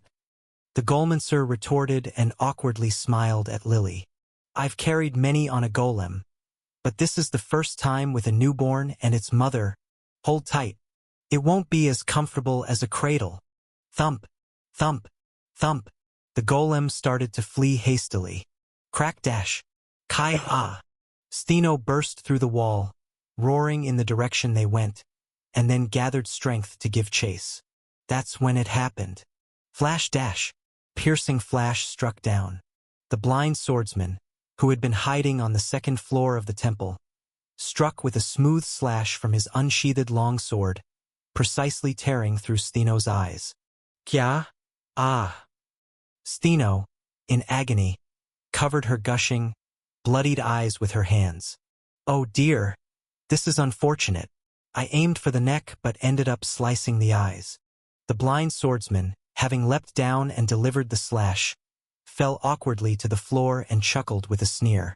Well, it's better than missing entirely. Just then, Torkel burst out from the corridor. Huff! Huff! Is everyone all right? My apologies. I passed out for a moment. Though his helmet was badly dented around the chin, Torkel's eyes still burned with intensity. And then, soon after, swoosh, Lucas, running like the wind, joined them, unsheathing his sword as he entered through the temple's entrance. Observing the people standing before the monster, Lucas bowed his head. I am deeply ashamed. This monster is my responsibility. Because of my mistake, the temple has... Acting commander, I thought you were dead. Glad to see you alive. Xennies cheerfully waved his hand as he emerged from the priest's office through a completely shattered wall. This crazy monster has been after Lady Lily and her newborn child. We must do everything we can to stop it. That we will. 5 figures stood in a row before the monster. Lucas, Torkel, Xennies, a black magician, and the blind swordsman. Although their affiliations and composition were a complete mess, they were, in any case, a party of 5. Lucas looked around and gave a faint smile. It's a good number for hunting a monster. Chapter 487. The 3 sisters grew up looking out for each other. Although Stino and Euryale never blamed Medusa, Medusa always felt guilty towards her 2 sisters. Because she was born cursed, and because of that, her sisters had to live unhappy lives. Deep down, she constantly worried if her sisters harbored resentment towards her. Thus, she looked up at the stars and made a wish. Clasping her hands together, she fervently recited her unspeakable wish to the stars. On a day like any other, as she was making her wish, "Are you longing for something, child?" That being appeared. It was a night when her 2 sisters, having returned from fishing, had fallen asleep early from exhaustion. Medusa, too, had secretly left the house that day, sitting by the sea, gazing at the Milky Way, making her wish. That's when the being descended. The one who came down on the starlight was someone in a black robe. The voice was androgynous, resembling both a newborn baby and a dying old person. I've heard your prayers and have come to you. I think I can help you. It was Medusa's first time talking to someone other than her sisters. Hesitantly, she cautiously asked, "Who are you?" "I am a messenger of those stars. Since you always look at us, I came to hear your story."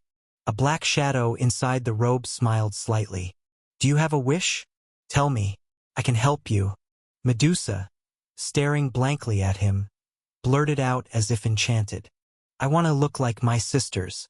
"The same appearance?" "Yes. I hate getting scornful looks because I'm different from my sisters. I hate seeing them suffer because of my cursed appearance. I want to look just like them." The robed being readily nodded. "All right, I'll grant your wish." "What?" "It's not difficult, watch. Clap, clap, clap." The robed being clapped 3 times loudly and pointed to the cabin not far away where the 3 sisters lived. "Go home and sleep well. By tomorrow morning, everything will be as you wish." Medusa, getting up awkwardly, bowed to the being and ran towards her home. She couldn't fully trust the shadow, but a glimmer of hope was sprouting in the heart of the young monster. Maybe, just maybe, by tomorrow, she might be living as a beautiful human, not as a hideous monster. She harbored such hope. But the next morning, what Medusa found upon waking up was Kiawawak. Her 2 sisters had turned into monsters just like her. Stino and Euryale. Their limbs twisted grotesquely, their hair transformed into snakes. Their small lips, which used to sing lullabies, were torn long with fangs, and their affectionate eyes now held a petrifying power and became blurry. Medusa, dumbfounded, gazed at the scene, hearing laughter. "Ah-ha-ha-ha-ha! Ah-ha-ha-ha-ha!" The robed being had opened the cabin door and entered. "Congratulations, Medusa. I sincerely congratulate you." The being, who had removed its robe hood, was made entirely of shadows. The pitch-black shadow, with a mouth like a white void, was laughing heartily. "Your wish has been fulfilled." "No, this isn't what I wished for." Medusa ran to the being, grabbed its robe and pleaded, "Please return my sisters to their original forms. This isn't what I wanted." "What are you talking about, Medusa? This was your true wish." The existence did not stop laughing. Every night, looking up at the sky, praying, the darkness in your heart, This is it. No. Jealousy and anger towards your beautiful sisters. Unlike you, wishing that all other existences become hideous monsters like you. This is your real wish, isn't it? No. I never wished for this. Medusa glared at the existence with trembling eyes. What the hell are you? The existence shrugged its shoulders. A devil that grants wishes. The owner of the monkey's hand. A fallen constellation. Well, I have many nicknames. It pulled up the corners of its white lips and laughed wickedly. Many call me the Demon King. Demon? King? Isn't who I am less important right now? The Demon King gestured towards Medusa's two sisters. The transformation process was almost complete. Steno and Euryale, who had lost all human form, desperately moved their lips, looking at Medusa. Medusa, our dear, there's something, trying to convey something to their sister, with a breathless throat. There's something, I must tell you, grr, spitting out a monstrous voice as if their blood was boiling. Soon, the light vanished from the two sisters' eyes, becoming cloudy and dull. What remained there were two other monsters resembling Medusa. In front of her two sisters, now cursed and turned into monsters just like her. Aia! Medusa screamed. There was nothing else she could do but scream. Grrrj. Steno, blinded, was still staggering, unable to control her body due to the severe damage. Keying. The aura of petrification was erupting uncontrollably from her gouged-out eyes, indiscriminately petrifying everything around. However, the intensity was gradually weakening. In front of Steno stood 5 men. Lucas, Torkel, Zenes, the Black Magician, and the Blind Swordsman. Having naturally formed a party, they prepared for battle. The petrification evil eye is sealed. Lucas glared at Steno. The petrification evil eye had completely lost its power and could no longer turn the surroundings into stone. Lucas casually threw away the now unnecessary mirror shield and gripped his sword with both hands. There's no need to be wary of petrification anymore. But stay alert and dash. Before Lucas could finish, Steno slowly took her hands off her eyes, looked around with a vacant face, and then, that way, fixed her gaze precisely to the north, the direction in which Lily had fled with the golem. Dear. Aia. Whoosh dash. Steno lunged forward, pushing off the ground. Despite being blind, her charge was now much more fierce than before. The 5 heroes gritted their teeth, blocking her path. Hop dash. Torkel was the first to stand in Steno's way, shield raised. Crack dash. But Steno powerfully pushed Torkel's shield aside with her shoulder, breaking through his block. Torkel tried to withstand it, but the innate strength was just too different.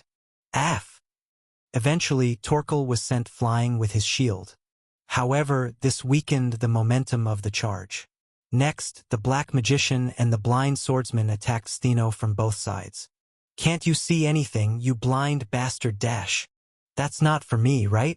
That's for her, right? Black magic and a true strike accurately hit Steno. However, Steno wrapped her arms around herself and absorbed the attacks. Whether her right arm burned in black flames or her left arm was cut off by the sword, she did not care and continued her charge. Oh no!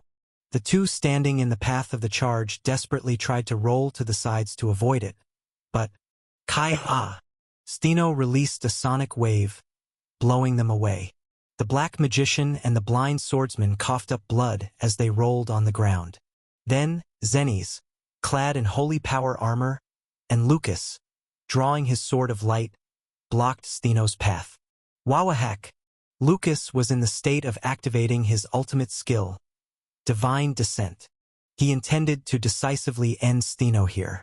However, Steno quickly grabbed Zenes, who rushed in first, and thrust him in front of Lucas, who was attacking consecutively. Kook! Lucas had to urgently retract his sword, exposing a gap. Steno swung Zenes and hurled him at Lucas. The two were swept away by the force of Steno's strength and their own weight. Grrk! Kaya. Thinking she had eliminated all the obstacles, Stino was about to leap again when, "Don't be ridiculous, monster." Again Torkel. Torkel, who was the first to fall, stood again in front of Stino. "We'll entertain you for so long that you will be sick of it." Behind Torkel, the other four heroes staggeringly stood up again. All had bloody noses, split lips, and bruised faces, but they ultimately blocked the monster. Then, "Don't interfere." Stino, with her torn wide mouth, spoke a sentence for the first time. "To my dear, I have something to say." Rock armor sprouted all over Stino's body, and then she faced forward, releasing a dreadful sonic wave. "I have something to say, Aya." Facing the monster, the five heroes each gripped their weapons and charged again. Lucas roared like a lion. "You shall not pass." Crossroad, north. The golem was lumbering along, carrying two people on a road. Due to the golem's nature of being large and cumbersome, strictly speaking, its speed was slower than that of a normal person running.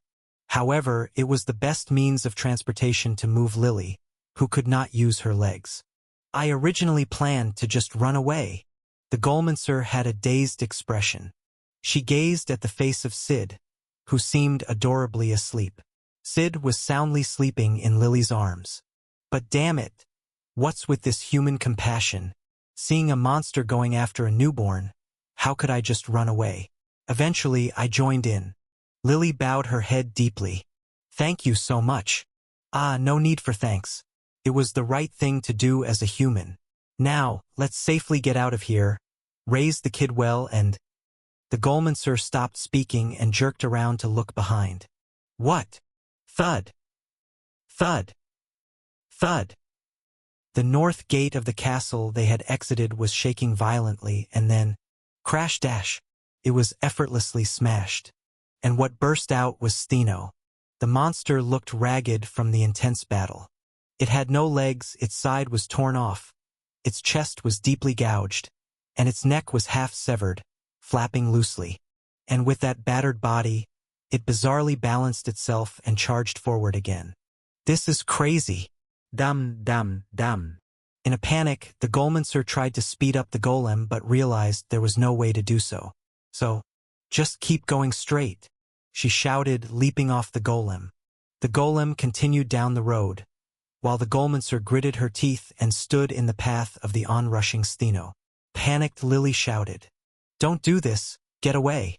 That monster is after me, after my child. If you avoid it, you'll be fine dash." Ever heard of the term sunk cost fallacy? Stino rapidly closed the distance. The Golmancer, trembling, began alchemizing a new golem from the surrounding materials. In gambling, when you lose money, you pour more in because you can't bear to lose what you've already lost, even though you know you can't get it back. That's how I ended up ruined. What can I do? I've already put everything into this game. Kuguagu, a new golem made of dirt, stood up, blocking the path. The Golmancer shouted, "If I'm already ruined, might as well go all in with what's left." Quagwang dash. Stino pounced, and the newly created golem shattered into pieces. The Golmancer flew through the air like a puppet with its strings cut, crashing into a ditch on the side. Lily couldn't even scream. Suddenly, Stino, having leaped forward, was right in front of her. Bang! Woodduck! With a light kick, the golem carrying Lily and Sid lost its lower half and collapsed. Lily rolled on the ground, holding Sid tightly. Startled by the sudden event, Sid burst into tears. Wah! Wah! Stino, standing numbly in front, looked down at Sid. There should be nothing visible in those destroyed eyes. Yet, as if she still had sight, Stino was looking exactly in the direction where Sid was crying. Was it an illusion?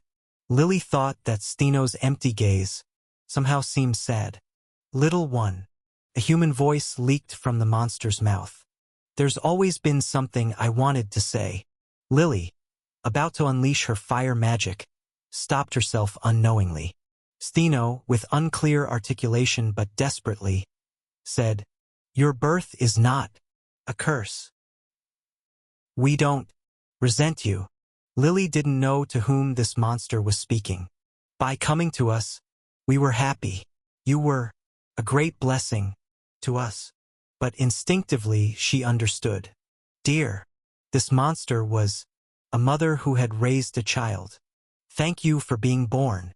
A mother who had been persecuted and pointed at, just for bringing a child into this world. This world is cruel, but also filled with beautiful things. Stino's hand slowly stretched out. The metallic hand of the monster had no fingers left. Lily did not stop it. May your life be filled with joy, just as much joy as you brought us. Tak. The tip of Stino's hand touched Sid's forehead. Sid was no longer crying. He opened his large green eyes, clearly looking up at the face of the monster reaching out to him. The monster was smiling, as if in the distant past, relieved, having conveyed all the words she wanted to say to her sister, whom she had raised like a daughter. I bless you. And then, dash, get down. Lucas, bloodied, charged from behind Stino and thrust the blade of light. Lily closed her eyes, holding Sid tightly. Stino did not evade. Dangang. The cleanly severed head of the monster flew into the sky. Chapter 488. At the same time, in a different section of Crossroad. Boom! Medusa, having spread her wings and taken flight, grabbed Evangeline by the neck, smashed her into a building, and then flung her to the ground. Evangeline crashed to the floor, tearing down one side of the tower's outer wall. Broken bricks, glass, and wood cascaded down with her. Ugh! Evangeline, barely emerging from the rubble of the partially collapsed building, grumbled. This is no game of tag, it's just a brawl. Towards Evangeline, Medusa, floating in the air with her wings spread, unleashed her petrifying gaze. Screech, screech. Or is it? Is this actually tag? Evangeline hurriedly rolled to the side to escape, the spot where she had just been instantly petrified. You run like a rat. Medusa skillfully cornered Evangeline into a tight spot. Before she knew it, Evangeline had reached a dead end in the alley. As a flustered Evangeline hesitated about where to escape, Medusa, having drawn closer, glared fiercely. This is the end. Medusa, unleashing her petrifying gaze while simultaneously closing in, intended to finish off Evangeline. Screech. Ugh! Evangeline, raising her shield to block the petrifying gaze, gritted her teeth. There was nowhere left to run, and just as Medusa, charged with immense magical power, was about to strike, right in front of Evangeline's nose. Ha! She stopped. As if applying emergency brakes in midair, Medusa abruptly halted and turned her gaze urgently towards the north of the city. Sister Stino? Swoosh! Her blood-winged flight wrapped around the air, and Medusa shot towards the city's north. No, sister. It seemed Stino had fallen. Evangeline, gazing blankly at Medusa's retreating figure, collapsed onto the ground. I'm exhausted. Her body, beaten all day, throbbed painfully. Lying flat with her limbs spread out, drained of energy, Evangeline muttered to herself. I miss the late-night snacks Senior used to make. Ash would often cook for her after they returned from free exploration. When was the last time she had that? Seems so distant now. She must ask for it next time. When are you coming back? Really? Muttering to herself, Evangeline closed her eyes for a moment. She just wanted to rest, just for a bit, before the next battle. Stino's corpse had been moved to the inner city. Keeping it outside would have been troublesome if a nest formed there. Better to confront it inside the city than let it move northward and become an uncontrollable problem. Sister. Upon finding Stino's corpse, Medusa started building her nest, wailing. Her runaway gaze repeatedly petrified and collapsed the surroundings, soon forming a monster's lair. Now, within that nest, Medusa would devour Stino's corpse and reappear, stronger than ever. Facing a complete Gorgon is a dreadful task. Lucas, watching the nest formation from a distance and removing his tattered helmet, muttered, "But at least we've bought some time." The time for sister cannibalism ranged from 12 to 24 hours. They had gained at least half a day. Lucas looked around. Troops and priests who had been waiting outside the city, along with people from the production guild, were rushing into the city. And all the heroes who had participated in today's battle lay as if dead, resting. The heroes were utterly exhausted. There was not one without injury, nor one whose energy hadn't been drained. Even Lucas himself was no exception. If my lord does not return in time. After mentally reviewing all available troop situations, Lucas reached a conclusion. Crossroad is finished. It was far from a good situation, but there was still one hopeful outcome. A carriage stopped in front of Lily, who sat in a wheelchair, holding Sid in her arms. It was a carriage meant to take Lily and Sid to safety in the north. "Get in, Lily." Lucas smiled warmly as he opened the carriage door for her. "We'll see each other again once the city is safe." "Thank you so much." Lily trailed off as she looked around at the other resting heroes. "Everyone is like this because they were protecting me and my child." The fallen heroes smiled and waved their hands. Lily, surrounded by her comrades, seemed unable to leave easily. As the senior magician of Crossroad, Lily had never left the place since she first arrived. Now she had to leave her colleagues behind. But soon, Lily realized it was the best path for everyone. Staying would only make it harder for the others to fight freely. "I'll raise him well." Lily held Sid tightly and bowed deeply. "It seems the only way to repay the kindness I received today." Everyone smiled silently. Lily went around to each person who had fought for her today, offering her thanks. "Now, Sid, these are the uncles who got hurt protecting you today. Let's say thank you."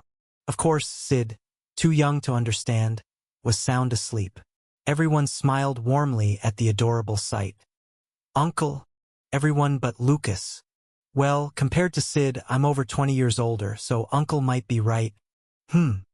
Leaving a thoughtful Lucas behind, Lily continued her round of thanks. Everyone blessed the newborn child. Watching from a distance, Torkel was approached by Lily. He started and stepped back. "Oh, Torkel, thank you so much for today. Thanks to you, I was able to keep Sid safe. Would you mind blessing my child, if it's not too much trouble?" Torkel hesitated before responding cautiously. "Would it be all right for someone like me to do that?" "Of course. I would like you to." Lily smiled gently. Torkel approached cautiously and stood before Sid. Only then did Torkel realize it was his first time seeing a newborn so closely. No parent had ever allowed him, a leprosy sufferer, near their child. Torkel gazed at Sid as if spellbound.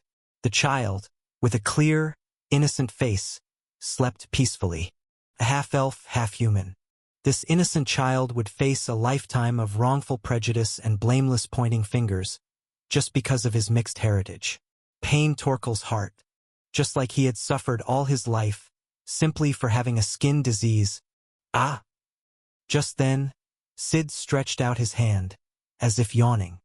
His tiny palm, barely as big as one of Torkel's gloved fingers, reached out, touched Torkel's finger, and then fell away, even with his numb skin from leprosy and the thick gloves he wore. In that moment, Torkel felt it clearly. A definite warmth, seeping into his hardened fingertips. "Thank you, Sid." After much thought, Torkel finally managed to say, "It was my fortune to be able to protect you." Sid fussed and wriggled in his sleep.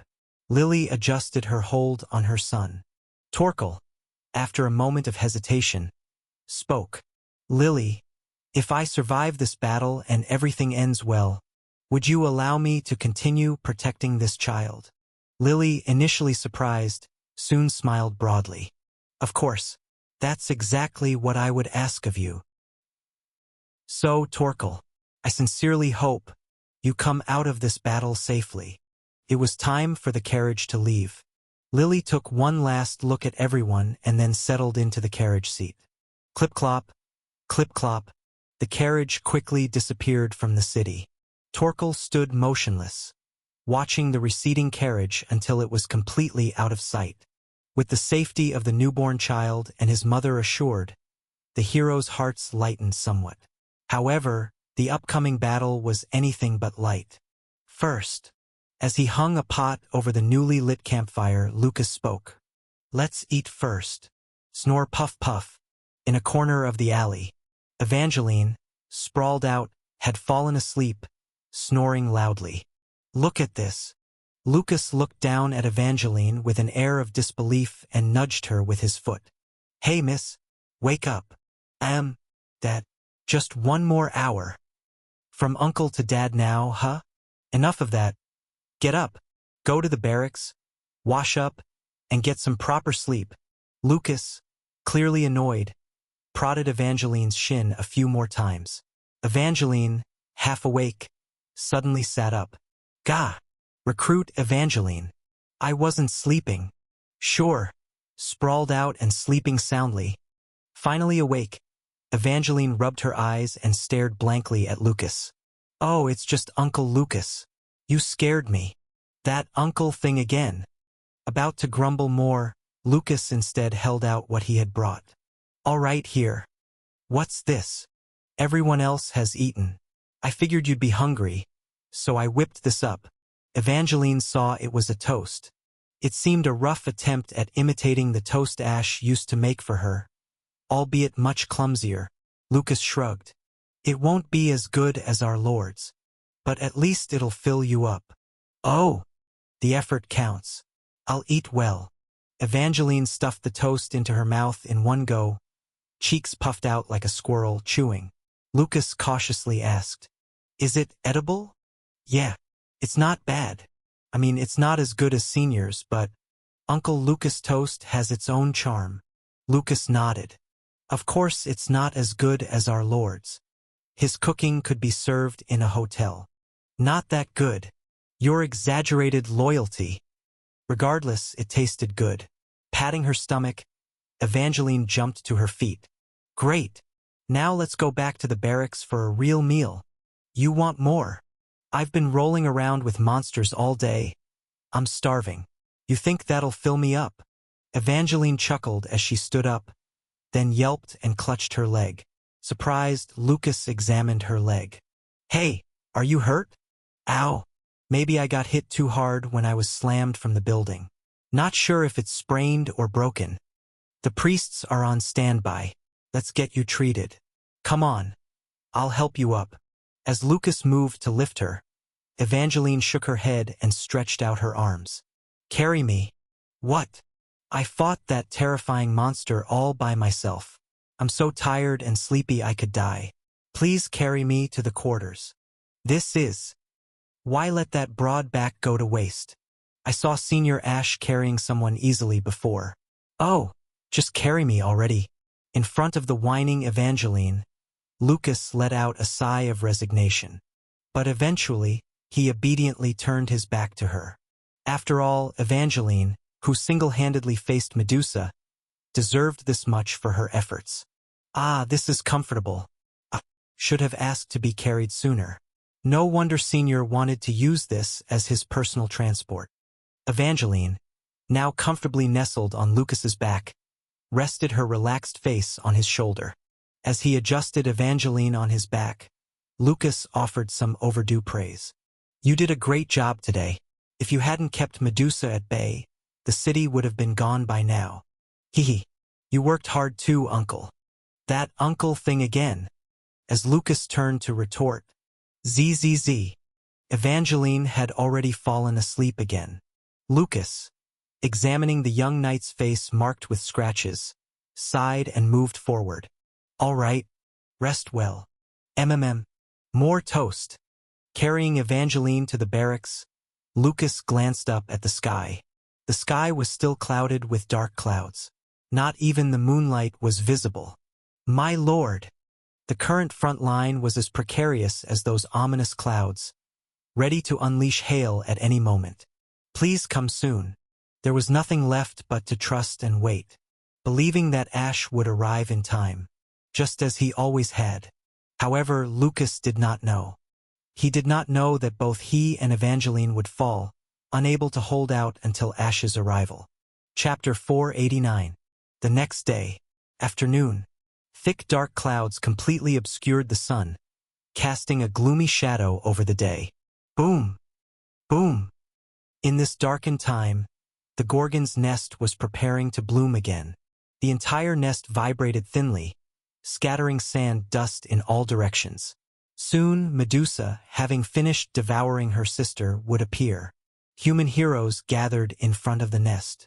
They had tried to recover their condition in less than a day, but their limits were clear. The heroes, with tired faces, loosened their bandaged, constrained bodies. At the center of these heroes was a 5-member party. Lucas, Torkel, Xenes, the Black Magician, and the Blind Swordsman formed this hastily assembled party, naturally gathered together again today. As they readied for the impending battle, Xenes blurted out, "So, should we call our party the Uncles?" "What? A party name that sounds like it smells musty?" The Black Magician shuddered. However, the Blind Swordsman nodded. "Come to think of it, aren't we all uncles here?" "Wow," suddenly feeling a sense of kinship. "Yesterday, Lady Lily also called us the Uncles. It's quite intuitive," Torkel stated flatly, but Lucas shivered in shock. "No, I've been called Uncle since yesterday, but I'm not an uncle. I'm still in the early years of my 20s. Already slightly hurt by Evangeline teasing him about the age difference. Now, was he to be categorically lumped in with these actual uncles? The Blind Swordsman clicked his tongue at Lucas. "Listen here, handsome young man. Men in this world are either uncles or destined to become one." "No, that can't be. I will never become an uncle." Lucas declared his futile resistance, as the other 4 uncles chuckled. They too had once thought like him. Boom! Just then, the nest vibrated violently. It was a signal that the enemy monster would soon appear. The joking stopped, and the heroes tensed up, raising their weapons. Lucas looked around. Evangeline, commanding the other heroes, nodded at him. "We're ready." "Good." Lucas raised his voice. "Remember, everyone, our goal is not to kill this monster. Scatter in the city, and just try to buy time." The heroes nodded in turn. Lucas, pressing down his helmet, shouted again. "All right, commence the operation. Scatter." But the command to scatter was never completed. Screech! From within the collapsing nest, amidst a cloud of dust, a fearsome gaze shot out like a bullet. Crack! Crack, crack, crack. What? Petrifying gaze? Too fast dash. Ack! Ah! The petrifying gaze, fired like a surprise attack, was incomparably faster to activate and had a much wider range than before. Except for a few heroes who managed to raise their mirror shields in the nick of time, almost everyone was swept up in the gaze. The heroes screamed as they turned to stone. Damn it! Among his petrified allies, Lucas trembled with rage. Roar! Breaking through the dust cloud, Medusa appeared, the complete Gorgon. Hovering slightly above the ground, Medusa was larger, more hideous, and more terrifying than before. The snakes on her head intertwined to form a single massive entity, tied back. Her arms and legs, thick as logs, were covered in rock-hard armor without any gaps. Beneath the pair of wings on its back, a pair of tails covered with beast fur wriggled like cloaks. Below its bulging giant gray eyes, ash-gray sand swirled endlessly. Its long, torn mouth almost reached its ears, and inside were 3 long, flickering tongues. Even a mere reflection in a mirror seemed enough to corrupt the mind with its overflowing malevolence. Lucas, with a throbbing forehead, drew his sword. The plan remains unchanged. Everyone scatter. Drag out the time dash. No. At that moment, Medusa spoke briefly. The game of tag ends now. Medusa waved her hand lightly. Boom! Suddenly, a circular wall of rocks rose around the area, trapping them inside. Lucas was at a loss for words. Their plan to scatter throughout the city and draw out the battle was blocked from the start. Here you will die. Thud. Taking a heavy step forward, Medusa declared mournfully, "Your deaths, no, the demise of humanity. I will offer it to mourn my poor sisters." The last heroes of Crossroad were annihilated. Their ability to resist the Gorgon sisters until now was largely due to the urban warfare environment, which allowed them to easily evade the petrifying gaze. But once Medusa confined the space, trapping them within walls, they couldn't withstand her attacks, characterized by overwhelming range and speed. One by one, the heroes were petrified and fell. In the end, only Lucas and Evangeline remained standing. Ha! Ha! Evangeline exhaled heavily. She had used her ultimate skill, Final Fortress, and throughout the battle, she had shielded other heroes, absorbing Medusa's attacks. As a result, she had nearly exhausted all her strength. Evangeline sensed she couldn't move much longer. "You can't run anymore, human?" Medusa, spreading her wings, swooped down from the sky towards Evangeline. Kaya dash. A fierce sonic wave erupted from the monster's gaping mouth. Creak, crack. The wave shattered all the ice mirrors on Evangeline's shield. Ugh! Having lost her means to negate the petrifying gaze, Evangeline groaned. Medusa didn't miss this opportunity. Screech. Like a bomber, Medusa swooped in, flashing her petrifying gaze. Evangeline clenched her teeth. Crash dash. Then Lucas, rushing from the side, kicked Evangeline. His urgent kick hit Evangeline's shield, and she was pushed back, narrowly escaping Medusa's petrification range. But Lucas was placed right in front of Medusa's eyes, and Lucas's mirror shield was already shattered. Uncle Lucas dash. Hearing Evangeline scream, Lucas smirked. "You only get one chance, miss." Crack, crack, crack. Lucas turned to stone. Crumpled on the ground, Evangeline gritted her teeth and stood up.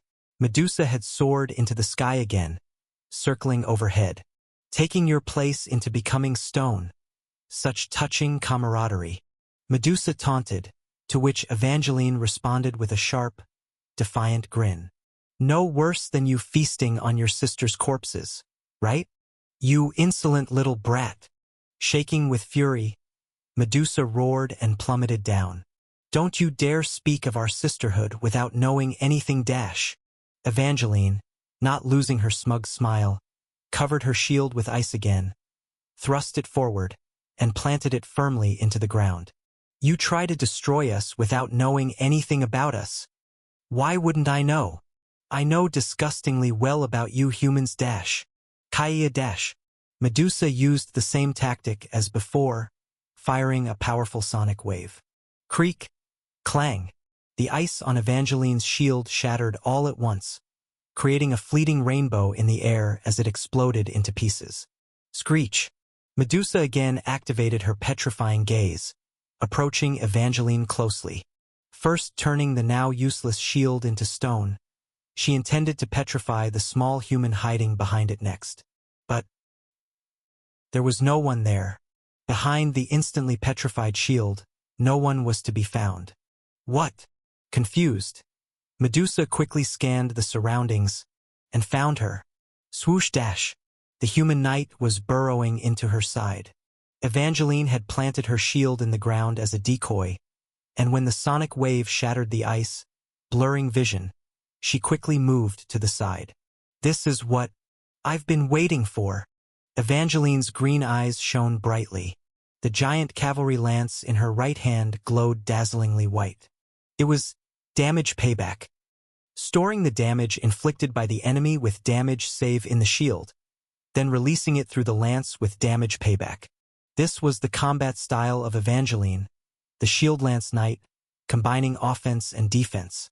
During the past days of battle, Evangeline had absorbed enemy attacks with damage save, storing the damage, but never once used damage payback. Even after awakening and maximizing her storage capacity, even after using Final Fortress to take on the damage meant for her allies, she had not unleashed this energy. All for this one moment, to squeeze out every last bit of stored energy in one strike. A truly fatal blow. "I'll feed you this." Behind the giant cavalry lance, flames erupted. The flame spirit enchanted in the lance sprayed fire, providing propulsion.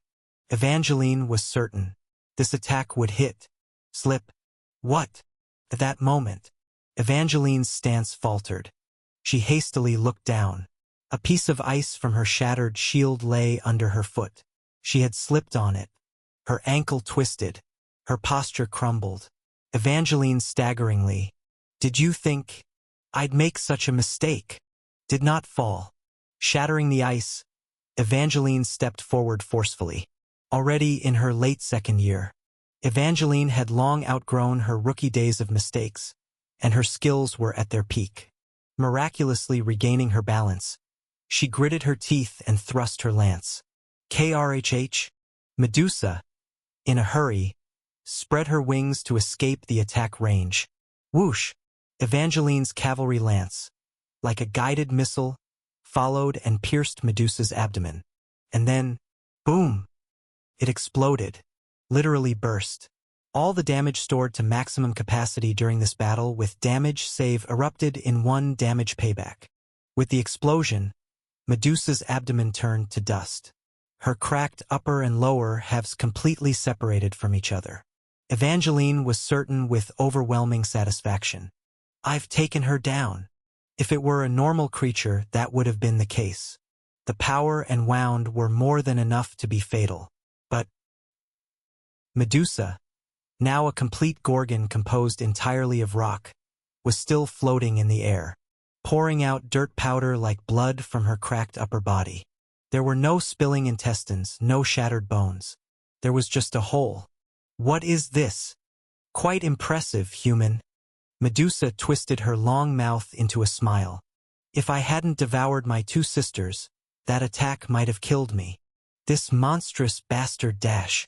Save your astonishment. Screech. Medusa used her petrifying gaze. Evangeline had no means left to evade. With a resigned smile, Evangeline too turned to stone. Have I defeated them all? Medusa looked around. There were no more humans moving. So this is the end of humanity's front line. Medusa picked up her shattered lower body and attached it back to her upper body. Stones and sand flew from the surroundings, adhering to the wound, reconnecting the upper and lower halves. Her rough recovery was complete. Medusa's eyes flashed fiercely. I will make all of you experience the pain I have endured. Having broken humanity's defenses, it was time to truly begin the annihilation of mankind. The hatred I bore for being cursed with this existence, for a sin I never committed, all of you will feel it, turn to stone, to the north of this front line to annihilate all humans, just as Medusa resolved to leave without looking back. Hey, monster! A voice called out. It's too early to leave. There's still a human surviving here. Startled, Medusa looked in that direction. A human was staggering to his feet not far away. A champion's helmet adorned with a laurel wreath, a large right-angled square shield, and a mace in hand.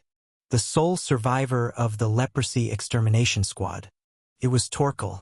I am the last stand of this front line.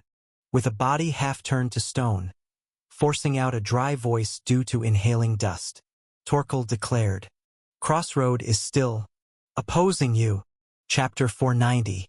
Reckless bravery, you little creature. As Torkel rose from his seat, Medusa flashed her petrifying curse. If only you'd stayed lying down, pretending to be dead, it would have been easier. Keying. The aura of petrification swept over the area. But Torkel, despite facing it head-on, was completely unaffected. What the? A perplexed Medusa asked hesitantly. How are you not turning to stone? I don't know. Torkel, responding briefly, staggered towards Medusa. This is. Thinking it was just a fluke, Medusa fired her petrifying curse again. Keying. But Quajik, Quaduk, Quagwang, while everything else around turned to stone and hardened, nothing happened to Torkel. He simply kept walking forward. What the hell? What are you doing? I don't know why I'm still standing here. Slowly, Yet surely, one step at a time. But one thing seems clear, Torkel said, moving forward. You and I, we're in similar straits. What? Astonished, Medusa screamed. Acting all-knowing. What the hell are you talking about, human? For a crime I didn't commit. I've had to live with the pain of this monstrous form from birth. What do you know about that?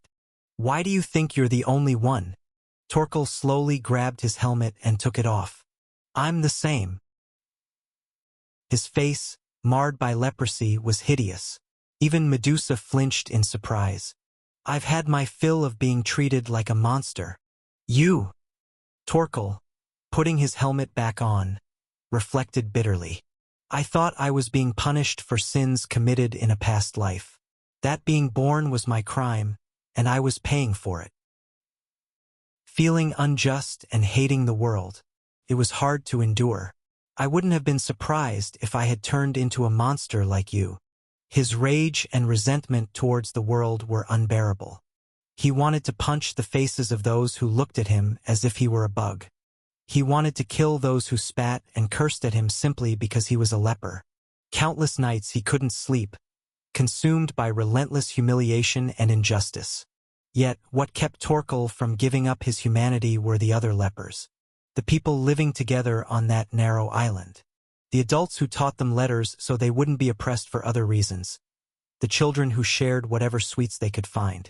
It would have been easy to kill those who treated him like a monstrosity. To set fire to the village that made their lives miserable would have been easy too. Giving in to become a monster was a sweet, tempting option. But that would have put everyone on the island in peril. So Torkel bit down and endured. Unable to find work anywhere else, he lived as a mercenary, sending money regularly to that island. He lived on, not becoming a monster, enduring and enduring some more. But it was not overcoming. It was just survival. It was merely prolonging life, not truly living as a person. Yet in this dreadful life, welcome to Crossroad. Come on in, mercenary friends. Glad to meet you.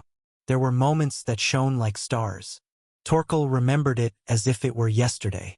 Ash's face, warmly welcoming him and his companions, who were never welcomed anywhere. The money wasn't what mattered. Just seeing Ash's face, not scowling at them, was enough for Torkel to decide to fight for him. Days on this monster front were torturous and brutal. A battlefield harsher than any human world, with death always lurking close by. But the people here treated him as a comrade. Other races, remnants of defeated armies, refugees, border runaways, half-bloods, and even lepers like himself. On this front line, he could live as a person. Torkel remembered the day when a few people quietly visited the graves of his desolate comrades, placing flowers. The moments when people passing by the temple hesitated to greet him, as he silently swept. And, here, take my hand. The moment the saintess took his hand and prayed for him. Torkel could remember it more vividly than anything else in the world. I thought my life was nothing but pain. All his life, like clouds casting shadows. Dark and dreary. But it wasn't. The warm touch of the newborn half-blood baby. Sid. Placing his finger on his hand in that instant. The moment he felt the warmth of that child, also born with the sin of existence like himself, Torkel realized. In fact, the sun was always shining, behind the clouds, telling him to look this way, pouring sunlight down to the earth. Torkel, who had closed his eyes too long in the shade, hadn't realized it. But now he understood that the sunlight was always shining in Crossroad, that he was already walking in that sunlight. And then he realized anew, even in the hellish clouds of his childhood, there was sunlit land. The small, cramped island he always wanted to escape from was right in the sunlight. So what? Medusa opened her mouth in a hollow laugh. So what if a monster like you didn't become a monster and remained human? Keying. Medusa fired her petrifying curse repeatedly. Torkel didn't turn to stone, but staggered with each blast of her powerful magic. I chose to become a monster. That time, looking at the stars in the sky, I made a wish, just as the demon king said. In truth, young Medusa had wished upon the stars. For everyone to become as ugly as me, my sisters, the villagers, all humans, to become monsters like me. She spoke as if blaming the demon king, though she lied that she had never wished for such a thing. In truth, Medusa had turned her sisters into monsters by her own will. Though she regretted it, and regretted it again in that moment, she had indeed wished such an evil wish upon the stars. And at that moment, Medusa truly became a monster. The girl who could have lived as a human under her sister's love truly became a cursed stone monster. Right? That's the difference between you and me. Facing the onslaught of magic, Torkel stepped forward. Born with such a hideous form, what did we choose? To live as a human or as a monster? That's the decisive difference between us. It can't be. Such ugliness doesn't suit you. I just realized it. Torkel, with self-mockery, lifted his head. Because I endured all those countless, almost broken lifetimes, I was able to reach this conclusion. That's why I'm grateful. To himself who endured this painful life. To himself who never crossed the line to become a monster. After expressing his gratitude, Torkel stepped forward boldly. Kaya dash. Medusa, seeing her petrifying curse didn't work, fired a sonic wave. She poured out rocks and spewed venom. My ugly appearance doesn't change. The world's prejudices don't change. But now I know. Yet, unflinching, Torkel stood in front of Medusa, and he declared, there is no such thing as the sin of being born in this world. I am not being punished for a past life, nor am I cursed by a god. Therefore, I will struggle in this life of my own will. Of my own will, I will live as a human, and die as a human. Medusa, who had forsaken her humanity and became a monster by her own will, unknowingly stepped back. My name is Torkel, just a mere human, holding the rear guard of this monster front. Come at me, monster. I will stop you with my life. Torkel lowered his stance, raised his shield, and gripped his mace tightly. This is how I will repay my debt to this land, bathed in sunlight. The next moment, Torkel charged at Medusa, screaming. Torkel had laid down the burden in his heart. He overcame the original sin, the sin of being born into this world that had oppressed him all his life and awakened. Thus, he was able to use his ultimate skill, and with that power he withstood Medusa's attacks. But his power was not infinite. When the borrowed time ended and the short battle was over, Torkel found himself kneeling in a pool of his own blood. Acting all high and mighty, and this is all you've got? Medusa mocked, flicking her tongue. You gave a grand speech, but so what? Including the time you blabbered at most 10 minutes? Is that all you have to stop me?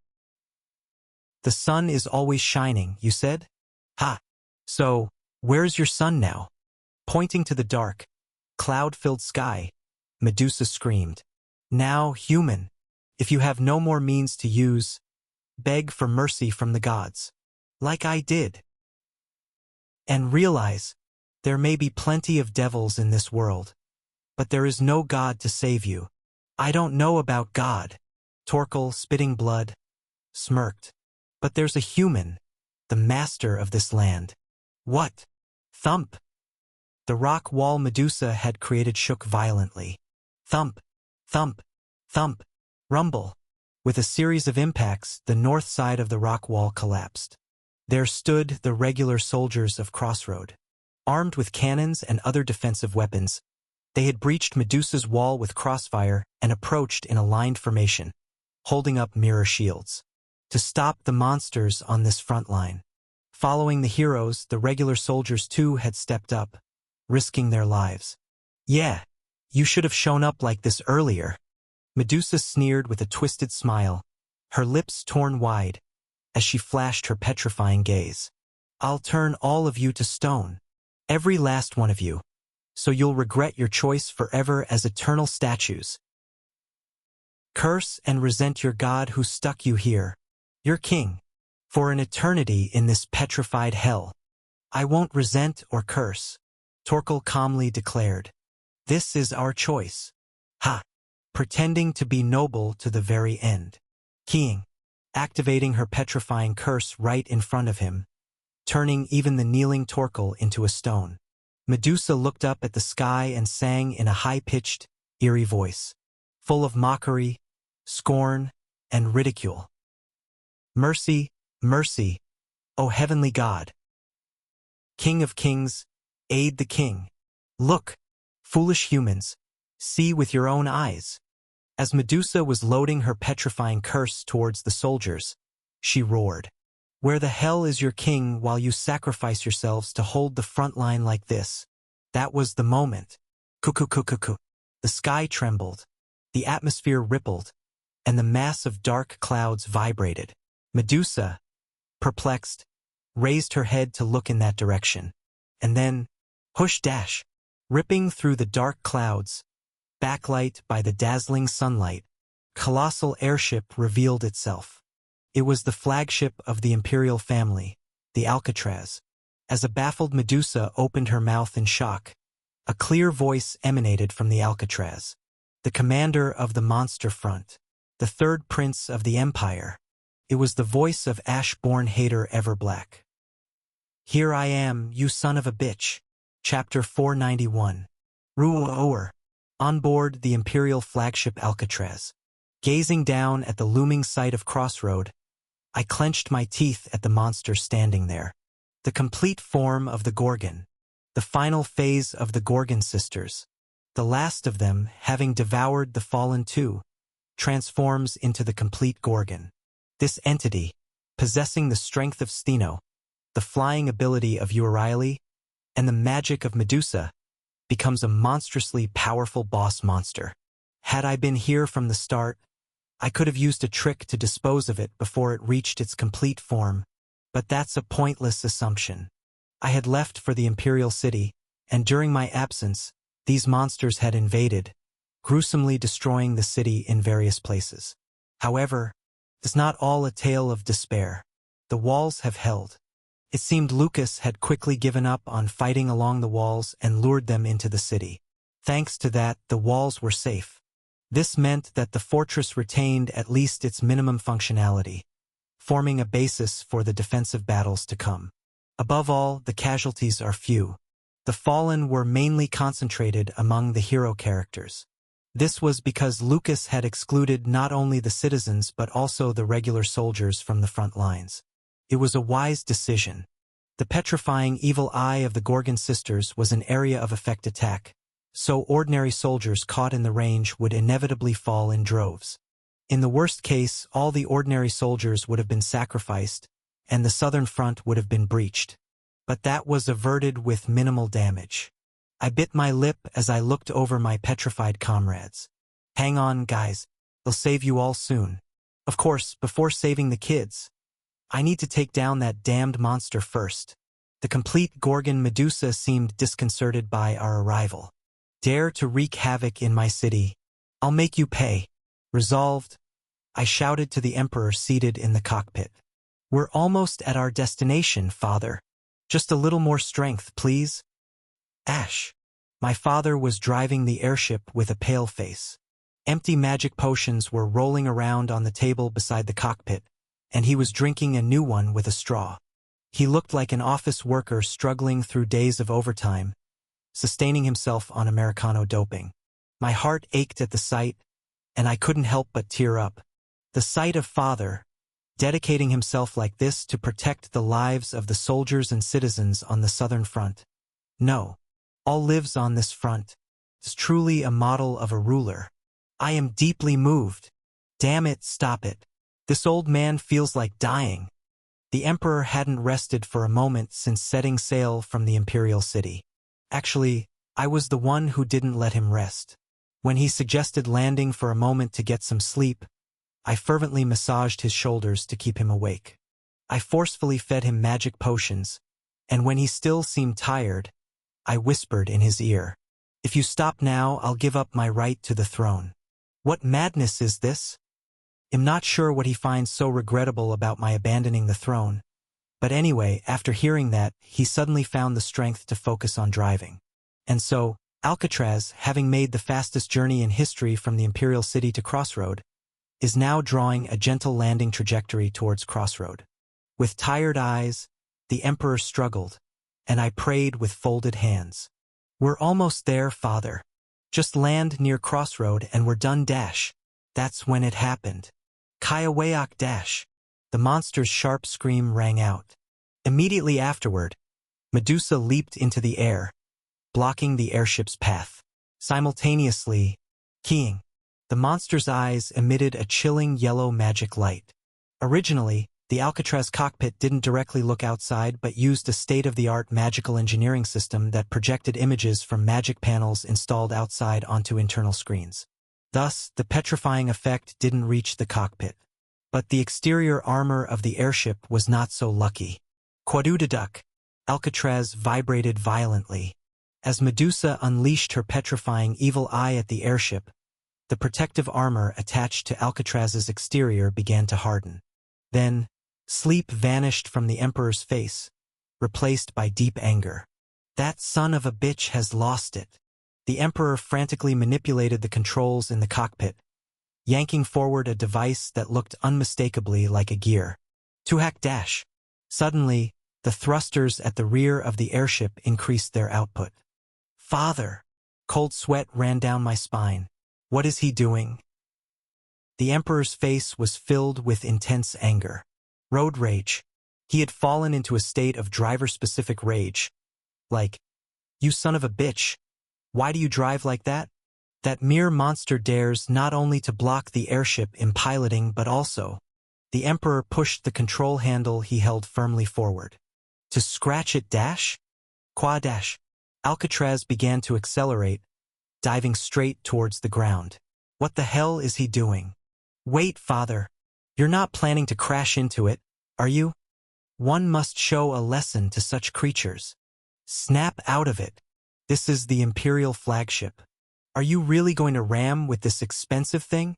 It's most thrilling to ram with an expensive ship. Why do all these ship pilots, like Captain Poker, have such a mindset?" Keying. Medusa incessantly fired her petrifying evil eye, tongue, to do-da-dung, and Alcatraz, shedding its petrified exterior armor, continued its charge. It was a tactic to purge the petrified armor before the petrification spread to the entire airship. Although the external armor was damaged, this prevented the airship's main body from being eroded by petrification, allowing it to keep moving. Medusa and Alcatraz rapidly closed the distance. And then, kook! It was Medusa who backed off first. No matter how mythical a monster Medusa was, Alcatraz too was the Empire's strongest flagship, coated with ancient magic centuries old. If it came down to a head-on collision, we had overwhelming mass. Medusa had no choice but to avoid it.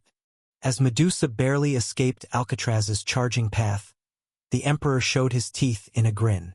"Ha! Running away without showing its tail. Who asked you to attack? You coward! Father, don't be happy that you won a chicken race. Landing. What about the landing?"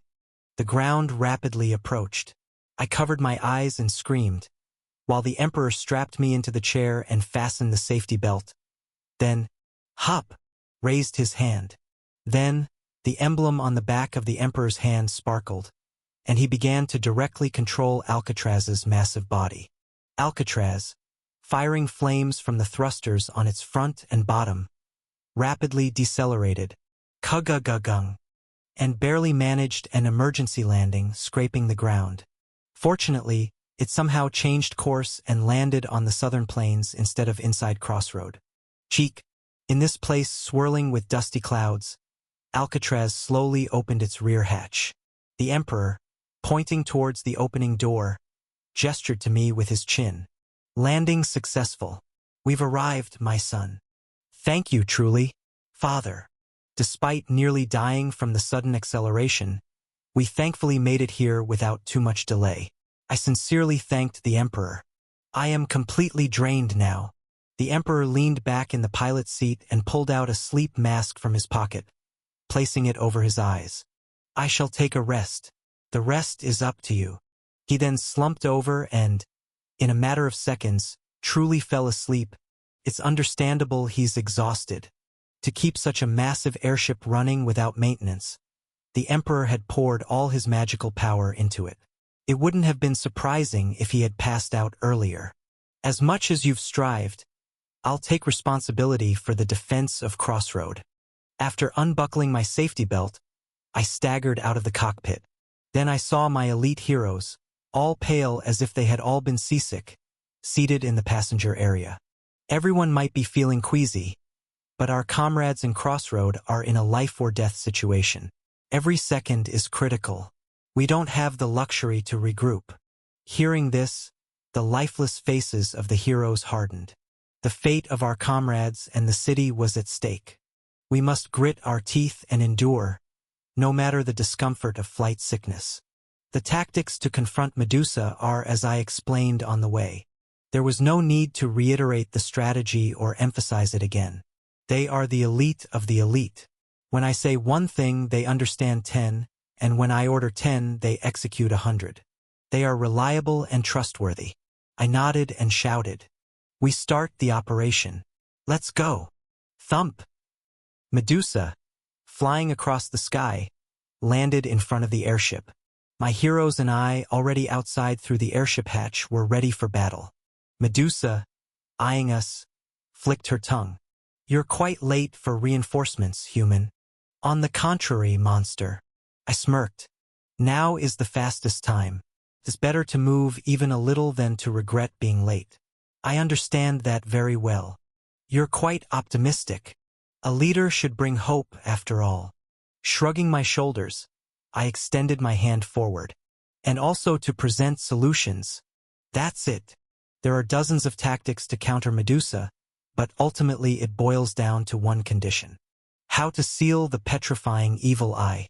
The petrifying evil eye is not a simple gimmick. It has two major effects. 1. It petrifies just by making eye contact. 2. Even without eye contact, if Gorgon concentrates magic in their line of sight, they can forcefully petrify the opponent. Thus, mirror shields are usually a must in combat strategies. However, having to look at the opponent through a mirror, and many heroes not being accustomed to using shields, often makes it challenging. Using mirror shields is a kind of demerit in itself. And I prepared a strategy to counter the petrifying evil eye without using mirror shields. Hannibal! Yes! At my call, Hannibal and the party of 5 spirit mages rushed forward. Even if these spirit mages don't engage in direct combat, they can temporarily imbue our allies with spirits to grant various beneficial effects. In short, they can be utilized as dedicated buffers. And the spirit enchant I asked them for was Gnome, the spirit of earth and stone, Gnome. Although there's a set duration, while enchanted, the spirit can absorb some of the petrifying effects. Making eye contact becomes less of an issue. Hannibal and the spirit mages imbued me and the heroes with the spirit. This clears the first part of the gimmick. Our heroes can freely face Medusa. Now the remaining issue is the second part, the direct petrification inflicted by Medusa. Just with such a lowly spirit, you think you can block my eyes? Enraged, Medusa roared, her evil eyes flashing. The yellow magic light scattered, ready to shoot towards us. What's so great about your evil eye that you brag so much? Stepping forward, I planted a blank black flag into the ground and shouted, Here at the forefront, I'll block not just your eyes but everything. Wakak. Gray magic poured out, and immediately my ultimate skill, Foremost Flag, activated, forming a fortress. Not on my side, but right in front of Medusa. Kugagagung. The magical barrier I formed right in front of the monster blocked Medusa's line of sight. Her evil eye, unable to extend in all directions, petrified the barrier and then ceased its effect. Annoyed, Medusa opened her mouth wide and emitted a sonic wave. This little thing. Kugong. Quagwagwang. The barrier was instantly demolished. But by that time, the next barrier had already risen around her. Kugong. Kugagung. Successive barriers piled up around Medusa. My proficiency with my ultimate skill was considerable. I could create barriers at the point and in the shape I wanted. Let's see who wins, monster. Standing in front of the dumbfounded monster, wielding the strongest power of a defense game, barrier creation, I declared. Let's see what's faster. You're glaring at us or me blocking your eyes? Tot dash. Simultaneously, the heroes around me charged forward. With the barrier blocking the petrifying evil eye, now was the time to approach the monster. Chapter 492. The complete Gorgon's rock carapace not only possessed overwhelming physical resistance, but also had an insane magical defense trait that reduced the effects of the opponent's magic by more than half. Moreover, being entirely made of stone, as long as there were rocks and dirt around, it could recover from any damage. In short, it was damn hard and could recover quickly too. It was undoubtedly a tough opponent to defeat with straightforward methods. It's one of the most challenging named monsters in the latter part of the game. Such a creature had invaded while our main force was away. This game is played so dirtily. Naturally, it's too much for just Lucas and Evangeline to handle.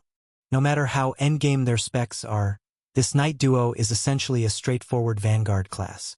To defeat such a gimmick-laden boss monster, we also need to use every dirty and cunning trick in the book. And now that the rest of our main force is back, we have all those dirty and cunning tricks at our disposal. We end this in one swift strike. Dragging out the fight would only be advantageous for Medusa, who could regenerate with stone. Quick and decisive. We need to strike with full force and finish it in the blink of an eye. Junior. As I commanded, Junior, who had finished casting and was waiting, raised his staff. Zooing dash. A brilliant halo rose in the sky, and space shattered as Junior's ultimate skill unfolded. Elemental disassembly. This ultimate debuff skill against bosses, cutting down the opponent's magic and grinding away magical defense and possessed magic, hit Medusa squarely. Kook. But even though it hit precisely, Junior frowned as if something was not right. There must be some special protective function. The effect and duration are only about half of what they usually are. That's enough. Quagwang. Quagwagwang dash. Medusa broke through the magic barrier I had set up and tried to leap into the air. But by then, my heroes had already closed in on Medusa. To the girl with long black hair, wearing a silver crown at the forefront, Duskbringer, I shouted. Capture her in mid-air dash. I was going to do that anyway. Tot dash. The small-footed dragon lady leaped off the ground, crossing the air, and grabbed Medusa's shoulders just as she spread her wings to take off. For a moment, Duskbringer and Medusa's eyes met. Even under the protection of the spirit, fearless of the petrifying evil eye, Duskbringer smiled wickedly. Pleased to meet you, monster of myth. I too carry the blood of that era. You, a half-breed lizard, dare to compare yourself to me. Ha-hat, bursting into a ringing laugh, Duskbringer, with her pointed small mouth wide open. Isn't it the same for both of us, mixed-breed monsters? Flash dash. She unleashed her breath. The power of her dragon kind was fully unleashed. Terrible heat and light spread in all directions. Kairak. The primitive energy unleashed by the dragon lady melted away the monster's rocky carapace without hesitation. Even Medusa, the terror of the world, let out a pain-filled scream. Duskbringer cleverly weakened Medusa's carapace while also burning her wings. After finishing her breath attack, Duskbringer smiled, spewing flames from her mouth. That's me running on empty, Ash. Puhuk. Immediately after, Duskbringer was struck by one of Medusa's tails and sent flying far away, rolling on the ground. Great job. Coo. Oohoo-hoo. Even a half-dragon is still a dragon. The power of their might is real. With its magical defense severely reduced by elemental disassembly, and having taken a direct hit from the dragon breath at close range, Medusa was in a terrible state. Swept by high heat, its entire body was glowing red-hot. Now, what process does a rock undergo to become soil or sand? Simply put, it's weathering and erosion. heated by the sun, swept by rain and stream water, and pushed downwards.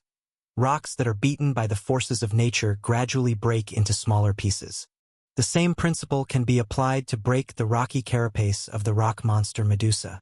Now that it's heated up, it's time to douse it with cold water. I gestured to Junior once more. Come on, Junior.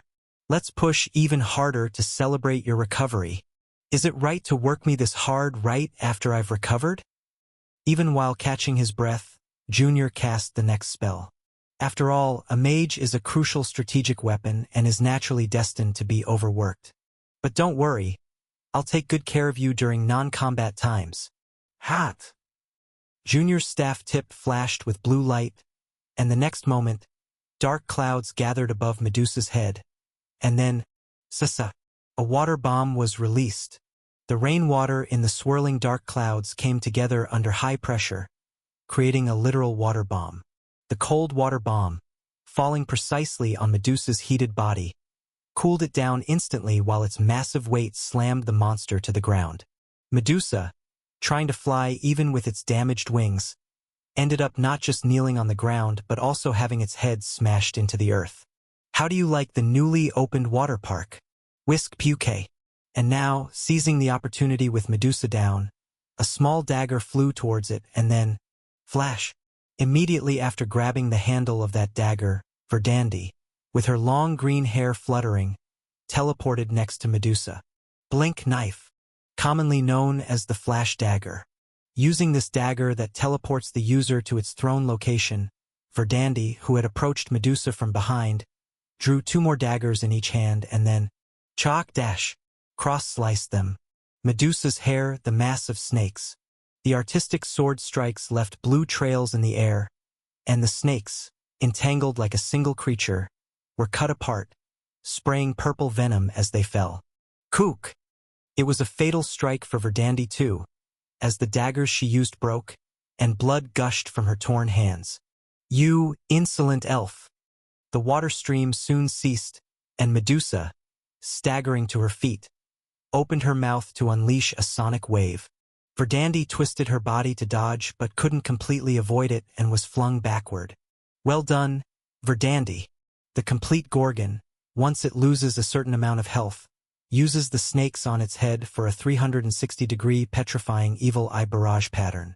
And that's a key gimmick in its next phase. You think I don't know about your phase transition? Therefore, it was essential to remove it before that phase transition, and Verdandi successfully achieved that by destroying the part. Huff, huff.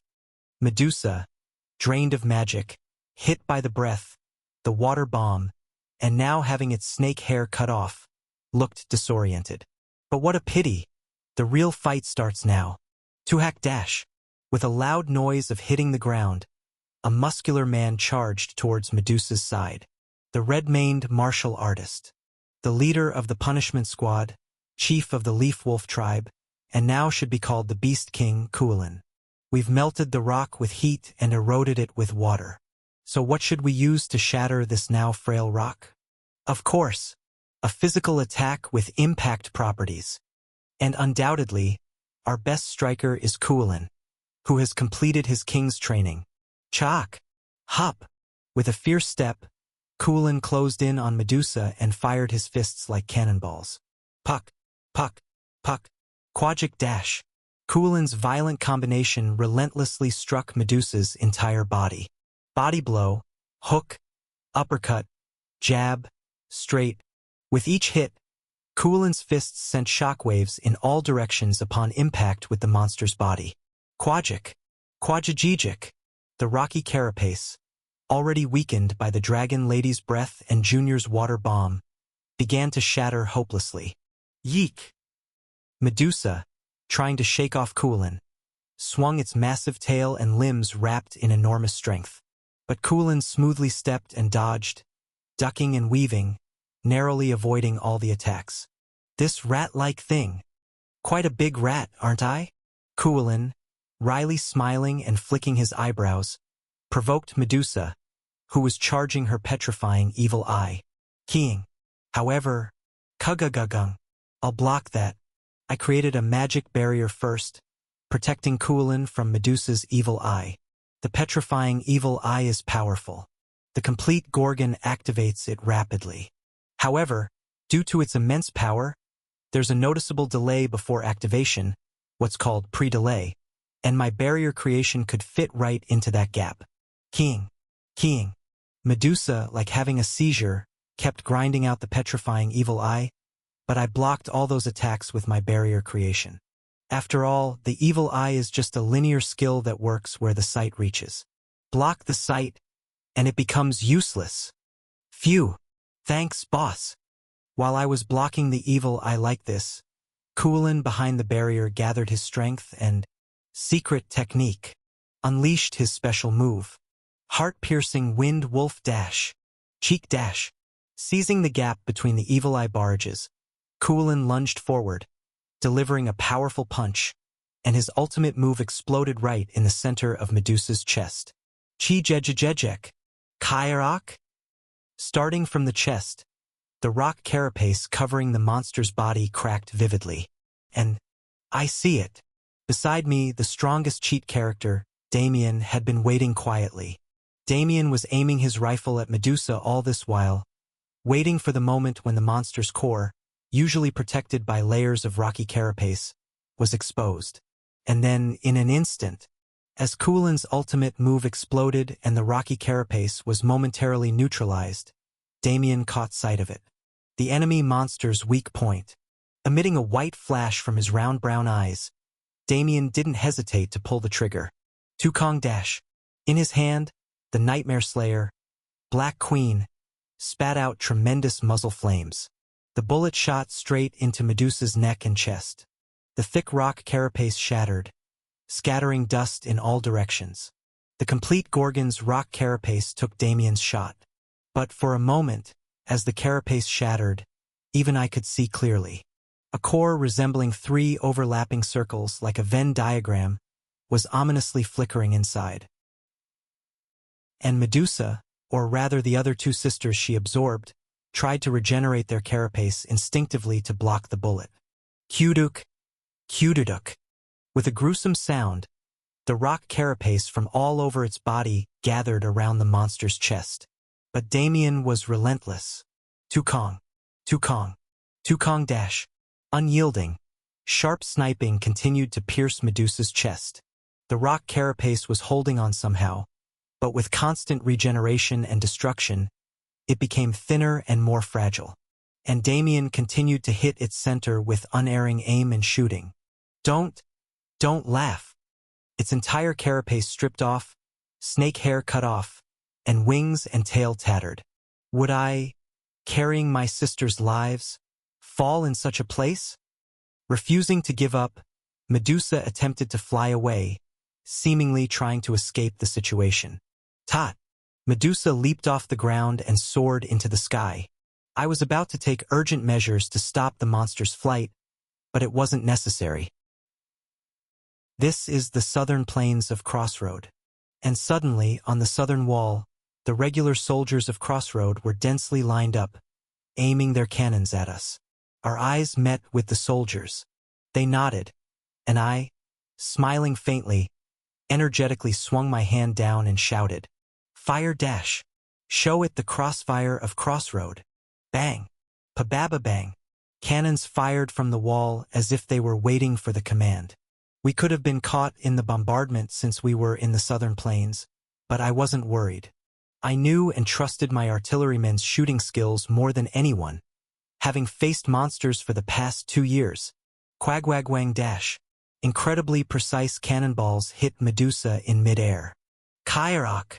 Medusa screamed in agony, completely engulfed in flames. The rock carapace, except for its chest, had been mostly destroyed. The crossfire exploding on its back finally succeeded in inflicting damage on the monster. As Medusa writhed in pain in the air, it was nothing but a stationary target for Damien. Last shot. Tukwang dash. Damien fired the last, 7th bullet from Black Queen. The bullets of this Nightmare Slayer grow stronger as the magazine empties. And this final 7th bullet was immensely powerful, capable of piercing through anything. Medusa, desperately extending its hands to block, was too late. The bullet, like a beam of light, pierced through those hands and, pook, pierced through the monster's chest and shattered its core. Chapter 493. The fallen Medusa lay sprawled on the southern plains. I slowly approached her. As I did, Medusa, coughing up blood, lifted her head. This human thing. The sound of the evil eye's activation rang out. But I snorted in derision. What are you looking at? Be wary of your eyes. Crack. I lifted my foot and stomped on the monster's head. Somehow trying to use the evil eye, Medusa's eyes were smashed into the ground. You've caused quite a disturbance in my city. Kook. Your spirit core is already in the phase of destruction. In a few minutes, your life too will end. I sneered. Got any last words? If you repent now, I might let you die comfortably. I hate you humans. Chewing on dirt, Medusa spat out a voice full of resentment. I just wanted to live quietly with my two sisters, but you always invaded our hideout. Don't talk crap. Knowing all about Medusa's past, I shouted fiercely. It was your own will that turned your sisters into monsters and attacked humans.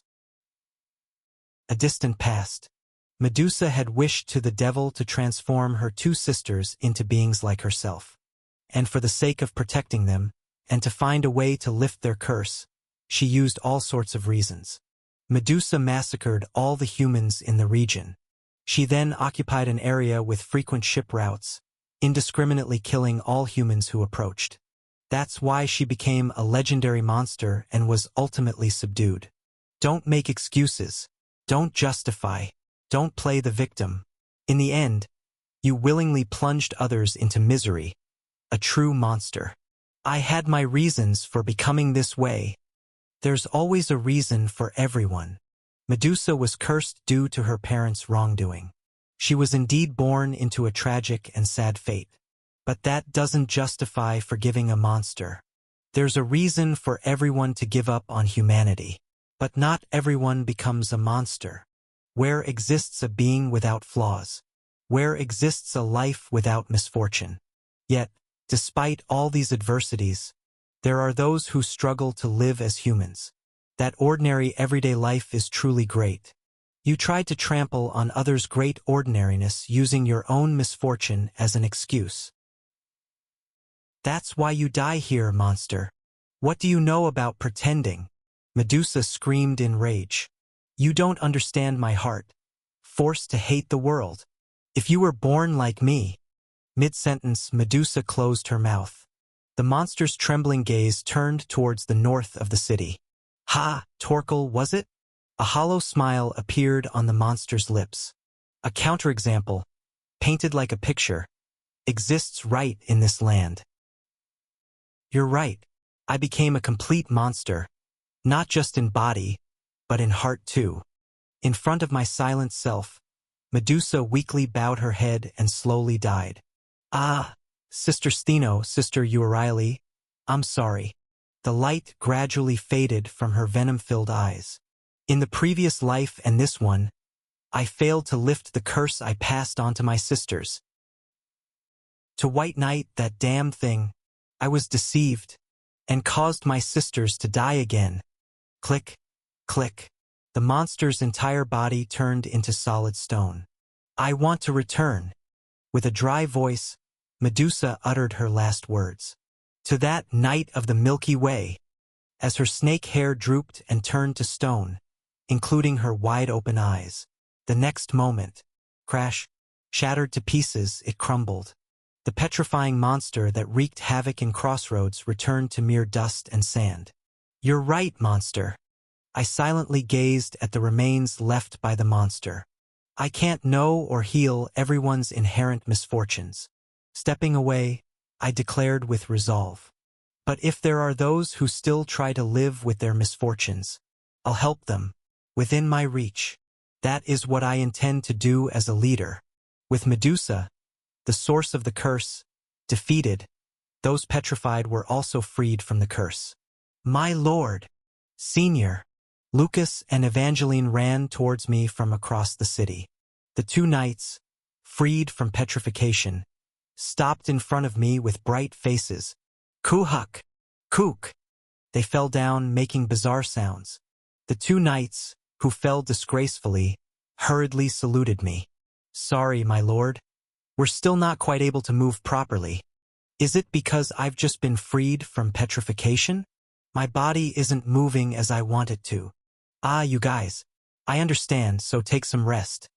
While it was cute to see them bounding towards me like puppies awaiting their owner, those who were petrified this time will have to suffer from post-petrification syndrome for a while.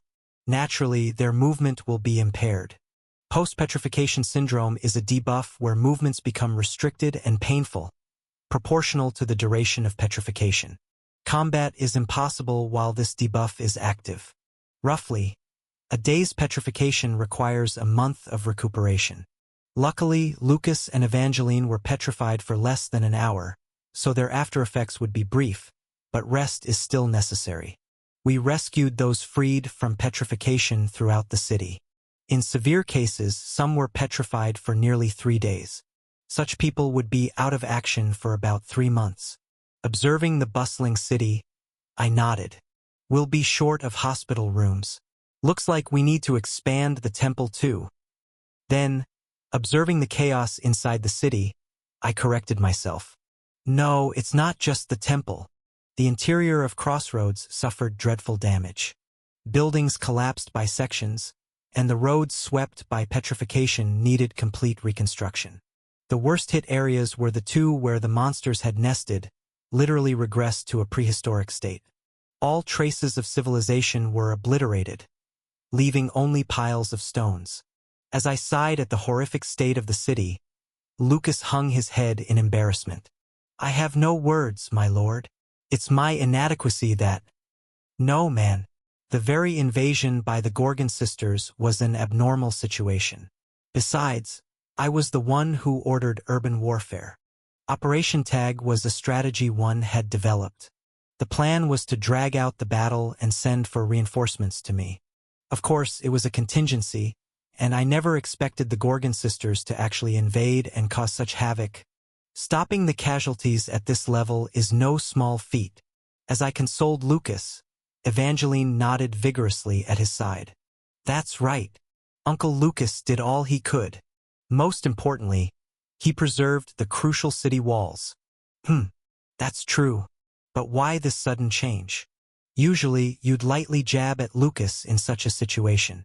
Evangeline is the successor to the title of Margrave of Crossroads. Strictly speaking, she should be as concerned about the city's management as she is about defending against monsters. Given the city's current state, she'd usually blame Lucas, but she's shielding him today? Then Evangeline laughed, linking arms with Lucas. Together we've endured hardships worthy of a lifetime. We know we've both given our best. Lucas, much taller than Evangeline, had to awkwardly bend his waist due to her arm around his shoulder. I thought they were always bickering, nearly at each other's throats. But now, watching these two knights finally behaving like real comrades, I couldn't help but chuckle. Then I patted both of their shoulders. You did well. I'll make you a late-night snack later. A childlike smile appeared on the faces of the two knights. Well, they are still kids, really. I straightened up and looked around. What about the others? The injured were sent to the temple first. They needed urgent care. Right? I should visit them later to pay my respects. Though the detailed reports were still pending, I knew everyone must have worked themselves to death. I planned to personally commend them. Then Lucas reported to me with a slightly stiff face. Yes, and the deceased. We're gathering them at the Western Burial Ground. I see. The bodies of those who died after being petrified are much more gruesome than regular corpses. Their funerals can't be delayed for long. I looked towards the setting sun in the west. Let's conduct a makeshift funeral service today. The bodies of the deceased were gathered. Death is always a harsh reality, but these deaths were more so than usual. Few bodies were properly intact. Those physically torn apart by the Gorgon sisters at least retained their form, but those who shattered after petrification were beyond recognition. Lucas had recorded the names of all those who went into battle, and after cross-verification, the names of the confirmed deceased heroes and soldiers were engraved on a makeshift steel set before me. Thud. I planted my flag next to the steel. Whoosh! The wind blew. It was a dry winter wind, mixed with sand. The patternless black flag fluttered quietly in the breeze. I silently looked down at the steel for a long while. Although a proper funeral would be held later, my sentiments of mourning were sincere even now. Click, click, click. The surviving heroes and ordinary soldiers had quietly lined up behind me.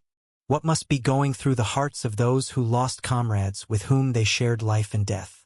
And, also to the side, citizens who had returned from the north after fleeing were beginning to gather one by one. What must be going through the hearts of those who had to abandon their homes time and again, only to return? It's difficult. And because it's difficult, I need to try harder to understand. Unprompted, heroes, soldiers, and civilians alike bowed their heads in front of the steel and silently paid their respects. I too paid my respects, then suddenly recited a verse. Not stained by love or pity, unmoved by joy or rage, eroded by wind and rain as it comes, the recitation of the poem ended. The area remained shrouded in silence. Turning away from the steel, I faced the heroes and soldiers lined up behind me. Rocks are eroded by time into dust and sand. Subject to weathering and erosion, the fate of rocks is to crumble into fine pieces. But when that dust and sand accumulate, their layered weight presses together, over time hardening into new rock again. The finely shattered fragments rejoin, and the dust and sand turn into rock once more. Such is the cycle of the world. Though they are shattered and fallen today, their sacrifices and dedications will gather and form the cornerstone of Crossroads rebuilding, and become the pillars supporting the future of the entire world. I took a deep breath, steadying myself. I've often trembled in sorrow at my subordinates' funerals. Still the same now. My heart aches painfully. But when I firmly grasped this flag again, I realized I vowed. As a leader, my role isn't just to mourn. It's to continue the legacy of those who fell for this flag, to transform their sacrifices into the foundation stones of the future. I will do so, definitely. I have returned. Looking around at the people of the city, I said, and now, until the moment the monsters are completely eradicated, I will not leave this front line. Suddenly, I remembered the first funeral.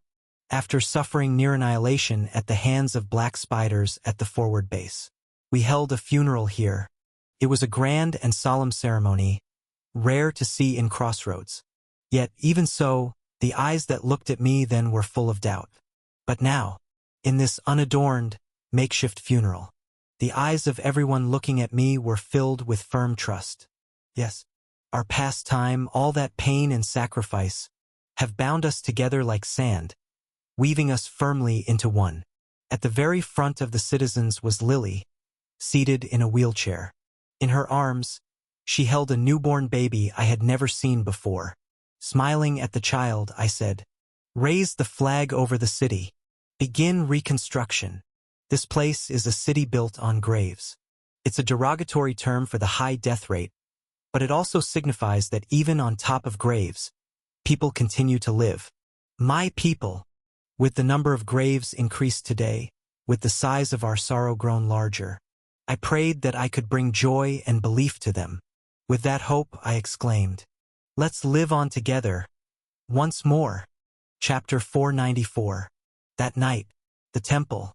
Torkel stood at the entrance, which was in complete disarray, holding a broom in his hand. As Torkel began to carefully clean around the ruined entrance, head priest Zenes rushed out from inside. "Torkel!" Torkel blinked and looked at Zenes. Zenes, standing in front of Torkel, gestured in disbelief. "You should be in the infirmary. What are you doing here? You absolutely need to rest today." I felt restless doing nothing. "A patient needs to stay still." "What are you talking about? Get back inside now."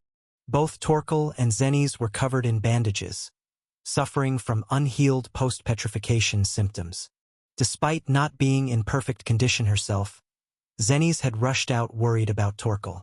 Feeling grateful to Zennies, Torkel awkwardly shook his head. I'm sorry, but somehow, today, I feel good. Torkel slowly looked up at the sky. Zennies looked up too. The wind is cool, the sky clear, and the stars shine like this. The dark clouds that once covered Crossroads had cleared away completely. Clean starlight, like sprinkled salt, shone down earnestly from the black sky. Zennies, about to say something to Torkel, found himself silently gazing up at the sky as well. Torkel, feeling awkward, bowed his head to Zennies. I'll just clean up a bit more, then I'll head back in. Oh dear. Zennies scratched the back of his head and then insisted. All right, but don't overdo it, and make sure you return to the infirmary within 30 minutes. Got it. Yes, I will. Torkel, bowing his head, resumed sweeping. Zennies, quietly watching Torkel, eventually smiled faintly and returned to his room. Maybe I won't need to confess anymore. Torkel, sweeping, having cleaned the entrance, continued along the corridor. The broom, pushing aside broken stones and columns, various furniture, suddenly stopped. Torkel realized he was standing in the central hall of the temple's inner corridor, the very place where Margarita had died. Looking at the spot where the holy maiden had fallen and died, Torkel slowly lifted his head. There, as always, stood the statue of the goddess. The goddess statue he couldn't face since that day, lacking the courage, but today, for some reason, he felt emboldened. Torkel raised his eyes to meet the face of the goddess. Ah! Was it an illusion? The face of the goddess, which that day seemed to look down with sorrow and pity, now very slightly but unmistakably, seemed to be smiling at Torkel. Inside his helmet, Torkel faintly smiled as well. Torkel resumed sweeping. The brisk sound of his sweeping, contrasting with his heavy footsteps, slowly left the central hall corridor. The statue of the goddess remained standing silently in its place. It was a clear and tranquil winter night. Stage 23, clear. Stage MVP, Lucas, SSR. Evangeline, SSR. Level up characters, Ash, EX, and 30 others, expand list. Deceased characters, Subparty blacklist. Buckler, SSR. Smart Idiot, SSR. And 19 others, expand list. Injured characters, Lucas, SSR. And 20 others, expand list. Acquired items, Gorgon Sisters Magic Cores, SSR 3. Stage clear rewards have been distributed. Please check your inventory.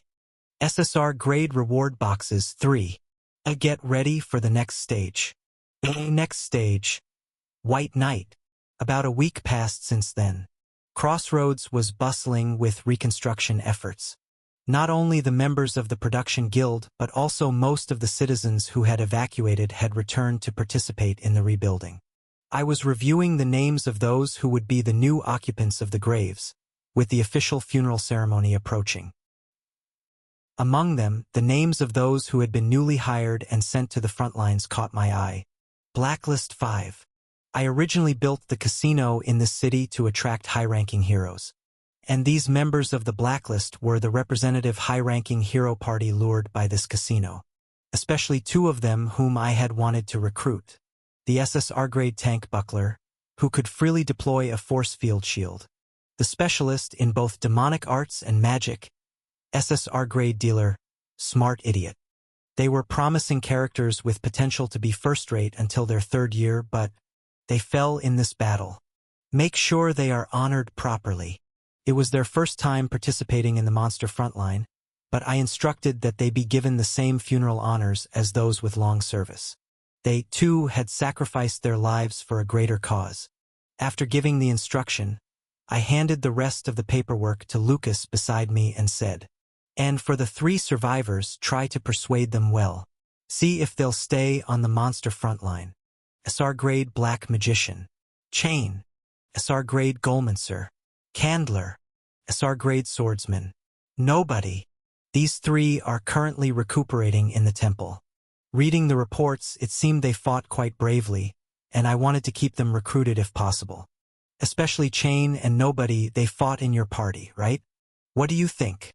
Lucas had lost all the Wandering Knights in his original party in this battle.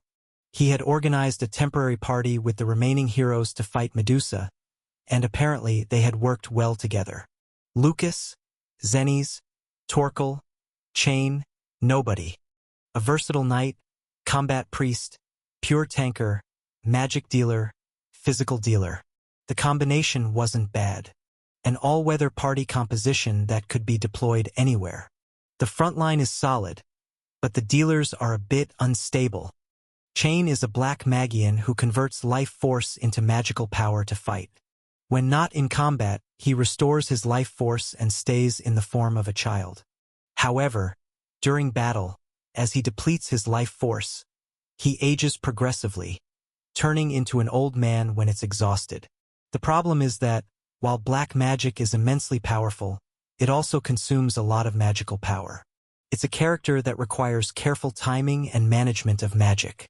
And Nobody, he is a blind swordsman. Instead of sight, he perceives his surroundings with chi sensation and fights accordingly. He virtually lacks stats in defense or evasion. And despite his keen chi sensation, being fundamentally blind means his hit accuracy is dreadful. Even a normal attack often misses. But he has a game-changing move, the special skill True Strike. This sword strike, usable once every 3 turns, or 10 minutes, completely ignores the opponent's defense and deals critical damage. If he hits, that is, if he hits. In the game, he was a luck-based character, like a fighter going beyond limits. If the lottery hits, he could slice off a boss mob's head. But if he misses, with no defense or movement skills, he's instantly doomed. Anyway, these dealers were unstable, but their high points were clear, and most importantly, the rest of the 3 were very solid heroes, so there was a possibility they could synergize well. When I asked Lucas about his thoughts on the party members, he rested his chin on his hand and hummed. Certainly, it wasn't bad, but, if we end up forming a party like this, I'd like to change the party name. Huh? The party name? What was the name of this 5-member party that he mentioned? As I blinked in confusion, Lucas waved his hand dismissively. No, it's nothing. Anyway, I will do as you say, my lord. I'll try my best to recruit them. Good. And I flipped through the papers, scanning the report about Torkel. Torkel has now fully become a first-rate elite, able to handle his own. In the final battle with Medusa, Torkel had awakened his ultimate skill. He used it to single-handedly hold off Medusa. The ultimate skill. But man is not made for defeat. A phrase as cool as something Hemingway would write, but it was abbreviated on the broadcast as it was too long. Was it shortened to BMINFT, using the first letters? Or BFD, as some vile viewers called it? Anyway, its effects are simple yet powerful. Invincibility for 3 turns, or 10 minutes. For 10 minutes, he receives no damage, is immune to all types of status abnormalities, and resists most CC, crowd control, abilities. For those 10 minutes, Torkel could withstand the beating of the entire universe. It's a skill set focused solely on endurance, making Torkel an ultimate tier tank. It can only be used once a day, and after it ends, Torkel suffers a fatigue debuff. But these are minor drawbacks considering its immense usefulness. With this, I've secured another endgame tank. I was glad to see that Torkel had overcome his hardships. I should praise him later. And lastly, I glanced at the next report and gestured subtly. How about head priest Xennies? As per your instructions, my lord, I thoroughly investigated in case he harbored any other intentions. Lucas trailed off. From what I've seen, he's just a hard-working priest. Before I left for the Imperial conquest, the 2 suspects for Fernandez's spy were Metallic from the 1st Imperial Army and the new priest Xennies. Eventually, Metallic was confirmed as the spy, and we used that to our advantage. But no clues came up about Xennies. It seemed he really was just a church official suffering from a punitive demotion. After rereading Xennies' report, I placed it back on the desk. It seems we can start to trust him. With Fernandez, the head of the Secret Service who operated the spies, gone, I wonder if there's still a point in being cautious. But still, he's an enigma. Extra caution wouldn't hurt. I asked Serenade to conduct further investigation into Zennies through the Silver Winter Trading Company. Let's make the final decision after seeing the results. Understood, my lord. I entrusted the funeral preparations and other matters to Lucas. Lucas saluted me formally before rushing out busily. It was time for me to attend to other paperwork. Your Highness! Serenade burst into the room, opening the door hastily. Serenade and the other key personnel arrived 2 days later than us aboard the airship Geronimo. Since then, Serenade, rolling up her sleeves, had been helping with the reconstruction of Crossroads. I smiled warmly at Serenade. Serenade, what's the matter? Ah, it's... Serenade, lost in my smiling face for a moment, suddenly exclaimed, Ha! Regaining her focus and slapping her cheeks to compose herself. Then she faced me with a serious expression. Please show me your smile every morning from now on. No, that's not what I meant. Serenade, having blurted out her true desire, waved her hands frantically with a flushed face, covered my mouth and laughed. A smile isn't too costly to give away generously. I'm sorry, Your Highness. I got carried away and misspoke. Ahem. Serenade cleared her throat and looked at me seriously. Just now, all the leaders affiliated with the World Guardian Front gathered at the hotel. Oh, everyone has finally arrived. Originally, the World Guardian Front was a coalition of some fallen and borderland kings. While I was in the imperial capital, many emissaries expressing their desire to join had approached us, and I had accepted all of them without discrimination. The impending crisis facing the world is an unprecedented evil. It is right for all living beings to join forces. With these newly affiliated kings included, we had planned to hold a meeting in Crossroads, and it seems the airships sent across the world have arrived here today with the kings.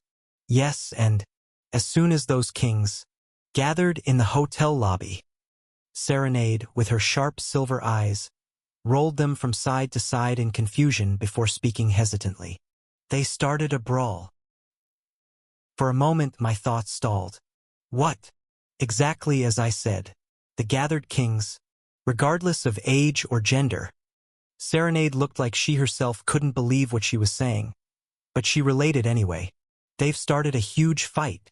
The hotel is in chaos. What a crazy world. I abruptly stood up from my seat. Let's go now. Yes, we must stop them. And bring popcorn and soda too. Yes, they'll get the popcorn and soda. Wait, what? Serenade stopped abruptly and blinked in bewilderment. As I put on my coat and rushed out of the office, I shouted back at her. Why would we just watch such an awesome event? A battle royale of kings from around the world. Such a once-in-a-lifetime event should be enjoyed with 3D glasses and munching on popcorn. That's the rule. Chapter 495. Upon arriving at Hotel Crossroad, it was utter chaos. Thunk, thud, crash, clang. From every corner of the conference room, sounds of hitting, smashing, and breaking were rampant. Damn those barbarians from the north. And you think you can talk, you dusty bastards from the west. A woman with dark skin wearing a turban and a man with pale skin in white fur clothes were trading blows. How dare you, a mixed-race slave, think of sitting at the same table as us? Of course not. Let's use this opportunity to overturn the hierarchy between humans and dwarves. A human king with a bushy beard and a similarly bearded dwarf were grappling with each other, rolling over the table. Bitter enemies from all over the world were biting and tearing at each other. Hair, beards, collars, necklaces, ornaments, they were all grabbing at each other. Some of them had even fought shoulder to shoulder during the imperial conquest. Among those who came as reinforcements during the Goblin invasion, there were also those who were now punching each other. Watching this thrilling group violence, I unwittingly muttered, "Wow, no, at this level of mess, one can't help but marvel in pure awe." Thankfully, it seemed they were all holding on to their last bit of sanity, as no weapons were drawn, only fists. Crack dash. Just as I thought that, a female tribal chief lifted a chair and slammed it down on a nearby queen. Chair shot. Correction. It seems they were only resorting to fists because weapons were prohibited in the conference room. That clean chair shot was just the beginning. Plant pots on the table were swung around, and the hotel's plate set shattered with a clang and crash. Thick books and liquor bottles collided, ripping and breaking apart. Holy shit! Staring blankly at the rapidly descending chaos of the conference room, I heard a voice beside me. This is quite romantic, isn't it? Romantic. Startled, I looked over and there was the Emperor. Leaning back leisurely in his chair, the Emperor was sipping his drink through a straw. Kings settling their age-old grudges not through war but with their own fists. What could be more romantic than this? I looked back at the chaotic battle royale. Is this the true romance of a fantasy world? Well, thinking about it, it's odd yet emotional. These were the kings and leaders of various nations and groups, shedding their ranks to engage in a fistfight. Thump! Someone's nosebleed splattered on the floor right in front of me. I realized anew that romance and barbarism are but a hair's breadth apart. Stepping back slightly, I asked the Emperor, "Aren't you going to join in, Your Majesty?" After all, the one who garnered the most resentment among the kings gathered here was none other than this man, the Emperor of the Everblack Empire. Indeed, murderous glares were being shot his way from all around. Thinking he might join in for a refreshing fistfight, the Emperor nonchalantly flicked his ear. Is there any need to kill them all? Now that I think about it, that's true. It's rare for someone on the throne to also excel in combat, but the Emperor possesses transcendent power. Looking around, I noticed that kings with particularly high personal combat abilities, like the Dusk Bringer sitting quietly in a corner, were staying out of it, nursing their drinks. If she had breathed fire, this newly built hotel might have crumbled to the ground. Other kings with exceptional combat abilities, like Kulin, were shivering and holding back from joining in. It's a relief they all have some sanity left. Wait a minute. They're sane and still causing this ruckus? Anyway, the kings gathered here fought each other as if spewing out decades, perhaps centuries-old grudges. The Emperor clicked his tongue in disapproval. Look, Ash. What you're trying to unite are such deeply embroiled in their own interests, environments, and conditions, all harboring deep resentments against each other. Though we speak the same language, we are all different. To put it more bluntly, in reality, we all dislike each other. The Emperor gazed at me with his deep golden eyes. Do you think you can unite such people? We have no choice but to unite. I answered with conviction. We are all targets that the monsters seek to kill. The monsters don't engage in such mannered and romantic fistfights. They would bite our throats in an instant, ending our lives. The factions that joined the World Guardian Front earlier also quickly came under my command once the real threat of the monsters was demonstrated. I believed I could bring the other kings under my command in the same way. However, the Emperor scoffed at my explanation. Weren't most of those who first joined your command from the southern and border regions of the continent? What do you mean? Even if the threat of the monsters is real, the southern and border regions are the first to be invaded. The Emperor's voice was extremely cold but also rational. The more north you go, the more central the region, the less enthusiastic they will be to join. Even if the monsters come and kill us all? Yes, everyone will die. That's why the more urgent southern and border regions will put out the fire. The north doesn't need to bleed for them. The Emperor smiled, revealing his teeth. The one who is desperate takes the loss, and the more the other loses, the more I gain. This is the interplay of national interests. Suddenly, similar examples from Earth came to mind. War, famine, climate change. Even when threats that could destroy the world loomed, everyone hesitated when asked to bear the costs for their own country. It wasn't a matter of blame or selfishness. A leader weighing the gains and losses for their country is fulfilling their duty, and as humans, they naturally focus on immediate survival needs rather than distant threats. But the monsters are real. and they will devour the world in less than a year. Did you try to do politics solely for a greater cause, my son? Isn't that too idealistic? Human enmity runs deep, hatred even deeper, accumulated over decades, centuries, to the point where crowned heads are swinging fists at each other like this. The emperor calmly surveyed the flying fists around him. Can you really form an alliance that overcomes this? Truly? The emperor gazed at me, waiting for my response. Instead, I asked him, then, what do you think is the best approach, Your Majesty? If it were me, I wouldn't bother forming an alliance. I'd just drive out these unreliable rabble and form the front with only the imperial army. As expected, it was the approach of an absolute ruler who could afford to be arrogant. The emperor waved his hand dismissively. I'd dispose of this decrepit fortress city and build a new one in the central region. I'd mobilize all the empire's power for a decisive battle against the monsters. But that's my way. And because it's insufficient, you're choosing a more difficult path, aren't you? Now I'll ask you again. How do you plan to unite these people? Instead of a clear answer, I let out a shallow sigh. Then, I gestured with my chin towards the mess right in front of us. Anyway, I'll start by stopping this fight. It seems like someone is really going to get hurt soon. Romance is all well and good, but if one of them gets seriously injured, there goes the alliance. Rolling up my sleeves, I stormed into the battle royale, and the heroes under my command also poured into the conference room. We began to separate the kings one by one from the fray. Priests dispatched from the temple tended to the king's wounds. Thanks to their romantic fight, no one was seriously injured, but the atmosphere in the conference room was more hostile than ever. If only they had become friends after their fistfight, as it happens in some stories. What the hell is the reason for us to unite? One of the newly arrived kings shouted. His nose was stuffed with tissues, probably from a nosebleed, but his voice was firm.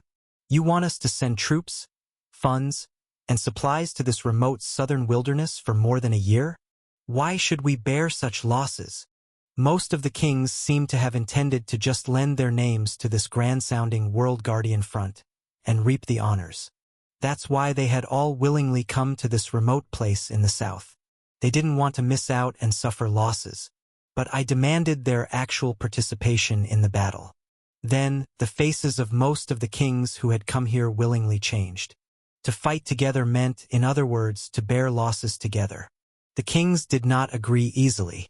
Then the kings who were already part of the World Guardian Front shouted, "The monsters are coming. How many times do we have to say it, monsters? Ancient legendary monsters are continuously surging in. We've seen it ourselves. You all should have seen those thousands of monster hordes too." And the rebuttal. If you've been holding them off so well until now, why the sudden fuss? Why do you need our help? Is there some other ulterior motive? And the counter-rebuttal. The invasion of the monsters has been intensifying over the past 2 years. And in the next year, even more and fiercer monsters will come. If the world doesn't unite, this front will collapse. Then it's all over for everyone. It's easier when they say what I want to say. Anyway, endless arguments erupted from all sides. If we send our troops here, what if that damned bastard attacks our country? What? Are you accusing us of something? 2 kings from neighboring countries grabbed each other's collars. It wasn't just these 2. Kings from neighboring countries with bad relations glared at each other with suspicion. Our country has suffered poor harvests for years, leaving our people starving. Without any support from you, now you expect us to take responsibility as one of the world's nations. Our country was devastated by wars between the Empire and the Bringer Duchy. We have neither troops nor a penny in our treasury. We can't dispatch troops. Not troops, nor a single gold coin. Of course, not everyone was negative. But even those who were positive expressed their difficulties with the harsh conditions. Joining the World Guardian Front is good, but 1 year is too long. We fought together against the Goblin invasion, so we understand how tough the fight in Crossroad is. But how can our city survive if we send all our young people here? When the imperial capital New Terra was blocked during the Throne War, the entire world's industrial logistics came to a halt. Our merchants nearly starved to death. Now that New Terra has finally reopened and we can breathe again, if you issue what amounts to a conscription order like this, here comes the climax. Kings of different races and those who still viewed them as slaves pointed and shouted at each other. If you don't drive out these filthy mixed races first, I'll leave. Right? Get lost. Or I'll split your head with my axe. Aren't all four mixed races slave classes? Why are they occupying a place here? Don't tell me. You're not thinking of abolishing slavery, are you? Our city's industry runs on dwarf slaves. Are you trying to kill us? Humans and mixed races arguing. Our northern kingdoms have nothing to do with this war. Isn't this a matter for the southern front of the empire? We from the north will withdraw. We'll handle our own affairs. What? Why should only we in the south bear the sacrifices? Fine, let's all die together. Let's not stop the monsters and let them reach the north. Just watch. You northerners will also shed bloody tears. The north and south arguing. Is this a ploy for the empire to weaken our forces and then restart a conquest? The empire has always harbored ambitions for world unification. Who doesn't know that? After gathering such a large force and defeating the monsters, can you really disband voluntarily? Isn't this a plan for the empire to swallow the world whole? Other countries pointed fingers at the empire. Under normal circumstances, they wouldn't dare oppose the ever-black empire, but frankly, the empire was weaker than before. The first and second princes, who led the nation internally and externally, had died in a civil war, and in the process, more than half of the powerful army was destroyed. The internal affairs were also shaky due to the months-long closure of the capital. Now that they've made unreasonable demands to the whole world, the kings were eagerly raising their voices. In the midst of the noisy conference room, I clasped my throbbing forehead. The emperor watched me as if he found it amusing. So how will you tame them? The emperor was asking. I let out a small sigh. It felt like a subtle test for the next emperor from my father. But what can I do? Now is the time to unite people against the monsters. Chapter 496. Defend the empire starts to exponentially increase in difficulty from the third year. The first and second years are practically a different game compared to the third year. If the difficulty of the first 2 years already makes you swear, the third year leaves you with no time to even do that. The frequency of monster invasions increases, and their numbers surge. If up to the second year the monster front could be barely held back, from the third year, monsters pour out in a tide set to annihilate the world. At least in the first half of the third year, if you grit your teeth and scrape together resources, you can manage to hold on. But in the second half of the third year, it's truly impossible to endure. Like the maw of hell opening, a black lake endlessly covers the surface, spewing out monsters. You can't help but watch as the city burns, the walls crumble, and the defense forces die fighting. In the final onslaught of the third year, all the named monsters and legions that weren't dealt with earlier pour out and march towards Crossroad. If the final boss wasn't defeated in the dungeon, it too joins the march. At this point, it's pretty much game over. So, from the third year, it becomes a race against time. Before the monster front completely collapses, before the fortress falls and the defense line crumbles, you must completely conquer the dungeon below the Black Lake and defeat the final boss. While maintaining the tower defense, you must succeed in dungeon offense. So, from here, the quality and quantity of the army must be well balanced. The elite troops must be deployed for dungeon offense. A suicide squad of heroes and soldiers capable of piercing the darkness of hell and the heart of the final boss must be formed. And aside from this elite suicide squad, the rest, the heroes and soldiers below the first tier, must conduct the tower defense. This is where the dilemma arises. If you deploy all the elites to conquer the dungeon, the quality of troops for city defense diminishes. Then the damage on the city defense side snowballs, and eventually the city defense fails before the dungeon conquest, leading to game over. But if you allocate too many elites to city defense, the dungeon conquest becomes challenging.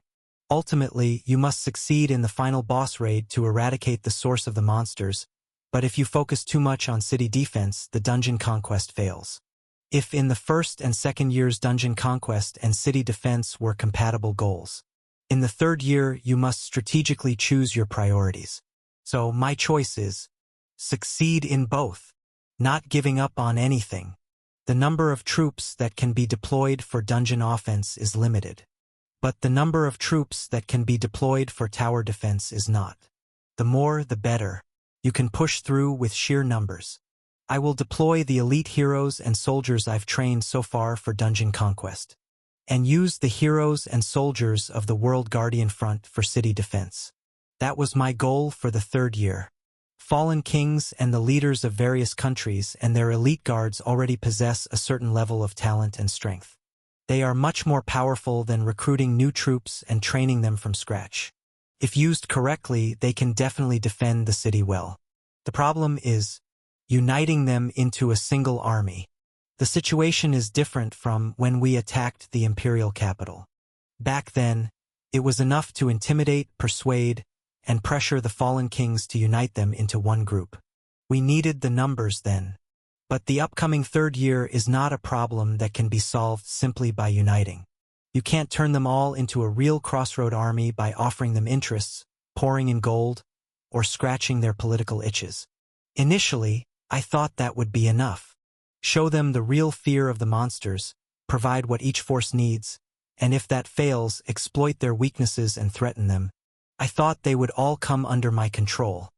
But half of the forces of the World Guardian Front that I gathered initially betrayed me during the mid-stage of the imperial capital conquest. They succumbed to greater interests, greater threats, and the fear of the Empire's imperial power, which was more formidable than the monsters. That's when I realized something more than material gain is necessary. This is the end of the world. The people of Crossroad, the mercenaries who came here on their own accord, are those with nowhere else to go. This is the last place for them, with no other land or opportunities for survival. That's why they gritted their teeth and fought together. But it's different for the others in the World Guardian Front. They have places to flee to. They can abandon this place and return to their homelands anytime. Material interests crumble in the face of greater interests. Even if I deploy them on the walls with gold and promises, if the threat and fear from the monsters are greater, they will run to save their lives. Then the front will inevitably collapse. Something more than material gains. Just as the people of Crossroad, who were like dirt and sand 2 years ago, reacted with each other to become as solid as rock. From different worlds, living in different directions, what ideal, great cause, or spirit of the times can bind these new recruits together to stand shoulder to shoulder on this front? What could it be? Today's conference was adjourned. Everyone was emotionally charged after a hearty round of fisticuffs. Rational conversation was difficult. I couldn't exactly join in the punching, though that would have some romantic merit. Anyway, I managed to settle things down and sent everyone to their hotel rooms. The next conference was scheduled for tomorrow evening. I advised everyone to cool their heads until then. Ha, ha. Your Highness. Here's popcorn and drinks. Oh. Serenade arrived a bit late, arms full of popcorn and drinks. Surveying the empty conference room, Serenade awkwardly placed the items on the table. I'm sorry. I'm too late. No. Thank you for your thoughtfulness. She made a mountain of popcorn. Rushing because of my offhand remark, she must have hurriedly procured corn and had the chef pop it. I felt somewhat guilty. I took only 2 bags of popcorn and left the rest in the hotel lobby. Those craving a snack would help themselves. Serenade and I left the hotel together. I opened 1 bag of popcorn and started eating. Freshly popped, it was really tasty. What's the schedule for the rest of the day, Serenade? I was thinking of visiting the reconstruction site in the west. Ah, and you, Your Highness. I was planning to visit the temple. There are people I haven't properly seen because of being busy. I showed her the 2nd bag of popcorn in my hand. And the new mother in postpartum care might want to taste this delicious popcorn. Serenade quickly gestured to Elise, a maid in a uniform standing beside her. After whispering some instructions, Elias nodded understandingly and dashed off towards the west. Serenade stood next to me with a bright face. Elias will go to the reconstruction site on my behalf. So, may I accompany you to the temple? I smiled lightly. Of course. We walked towards the temple, sharing a bag of popcorn and chatting leisurely. Soon after, we arrived at the temple entrance where Torkel and Zenes were standing. I had gathered and commended all the contributors after the last battle, but this was the first time I'd seen them individually like this. I patted both of them on the shoulder, expressing my gratitude and acknowledging their hard work. Thank you for your efforts, Zenes, and I'm counting on you in the future, High Priest. Shaking hands with Zenes, I gave him a nod. I was acknowledging him for safely assisting with Lily's childbirth, treating the wounded as a priest, and even joining the battle himself. But it was also a sincere thanks for his steadfast service as a priest despite my suspicions. When managing multiple heroes, there's no profession as desperately needed as a good healer.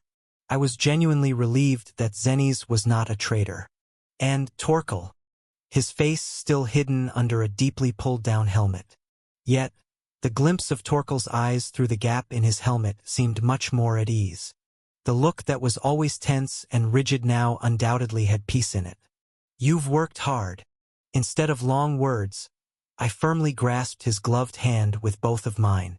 Torkel seemed unsure of what to do but quietly nodded in response. Passing the two men, Serenade and I headed inside the temple.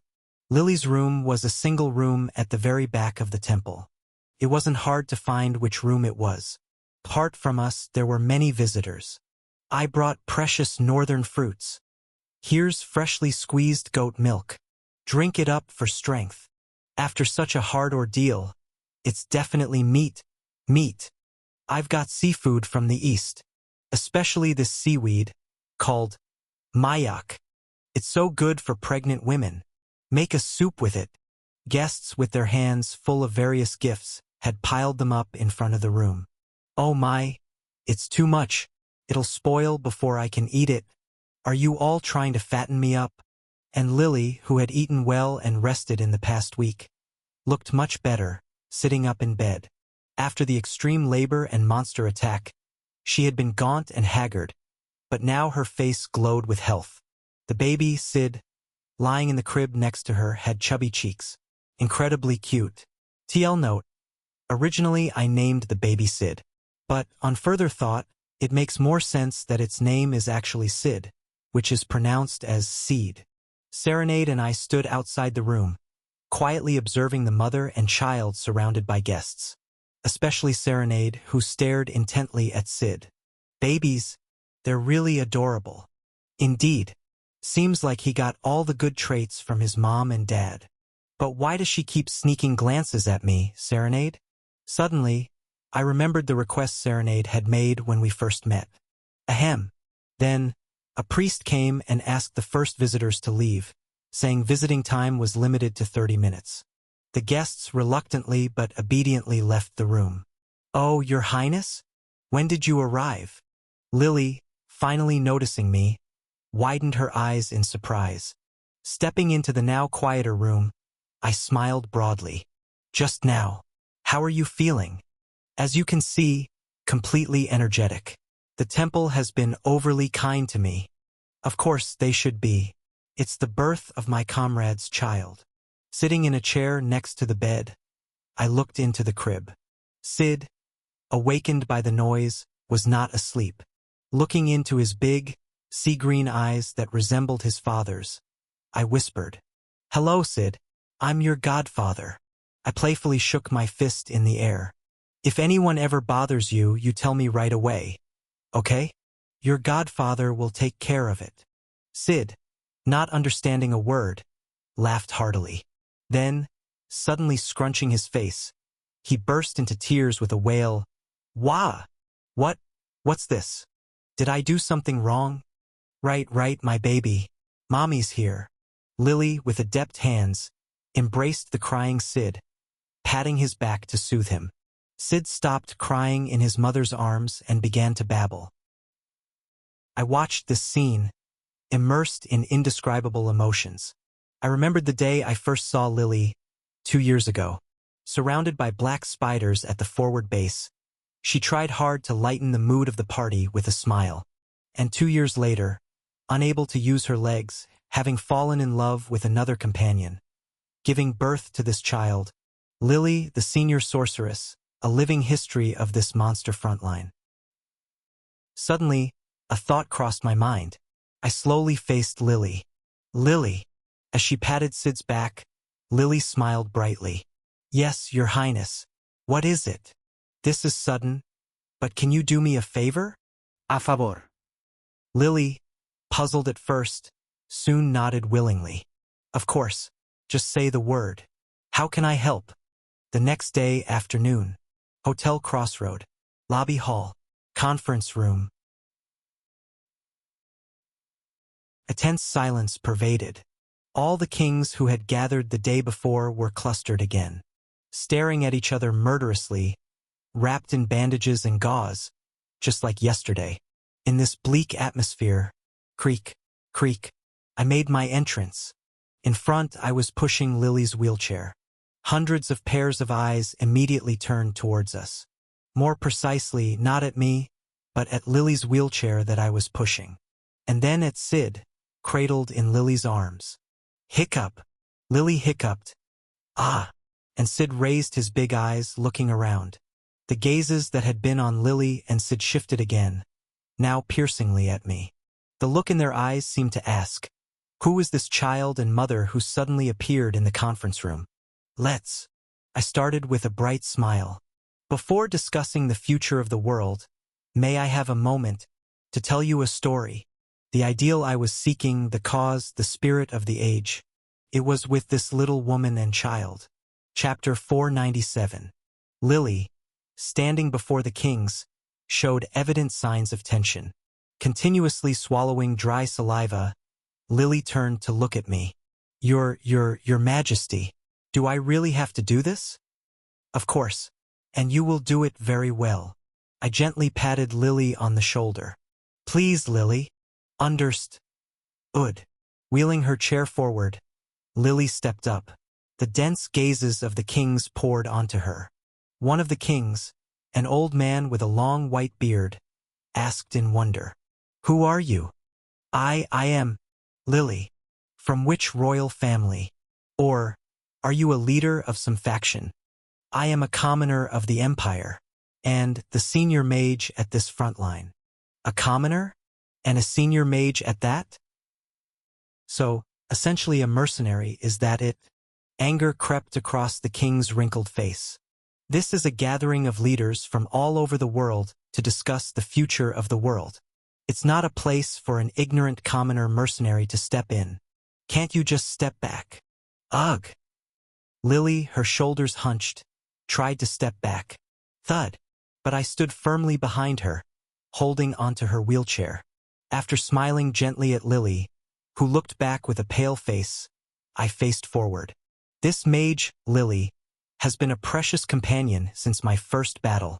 Staring fiercely at the discontented old king, I growled. She has braved unimaginable, perilous battlefields, vanquished countless monsters, and set them ablaze.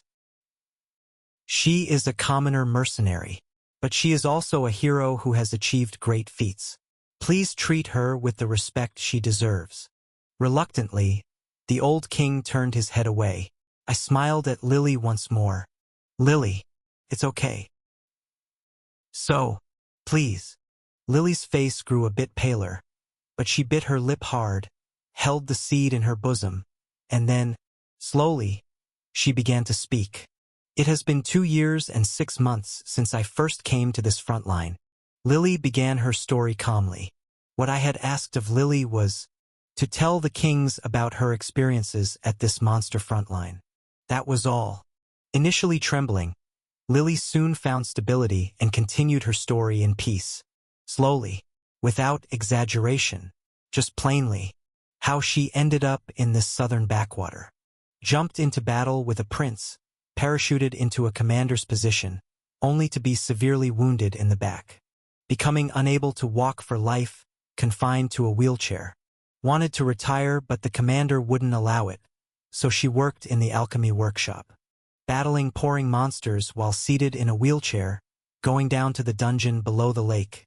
Met Godhand. Initially hated Godhand, as an elf had killed her family in her childhood, but gradually opened her hearts to each other, eventually fell in love.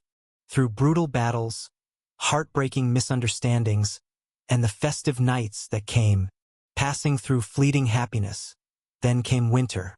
Lost Godhand. Before she could even despair, she realized she was carrying a new life in her womb. Through countless torments and nights spent in tears, Lily decided to live with this child. I stood erect behind Lily, listening to all these stories.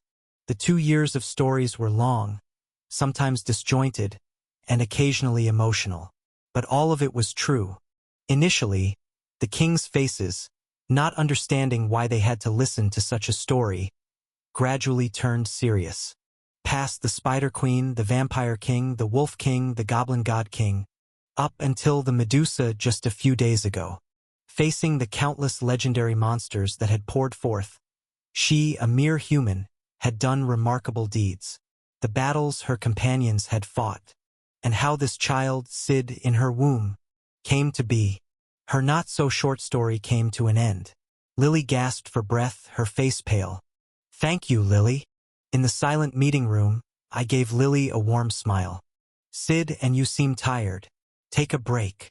"Yes, Your Majesty." Lily bowed to the kings inside the meeting room and then slowly exited. Serenade gently pushed Lily's wheelchair out. What a moving story. The white-bearded old king from earlier stroked his chin thoughtfully. But why tell us this story?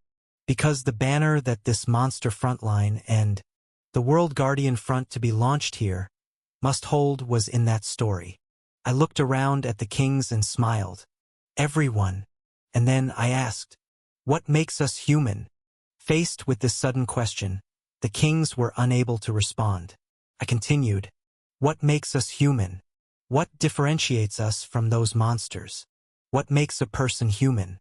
What divides a person from a monster? Faced with such abrupt questions, the kings were silent, and I looked at each of them in turn. What makes us, who hate each other, come together here to talk? What exactly is our common ground? I think it's the fact that, no matter how much we hate each other, we can try to understand. I know, it's a cliché and trite statement, but sometimes people need cliché and trite stories. We are different. I emphasized with my voice.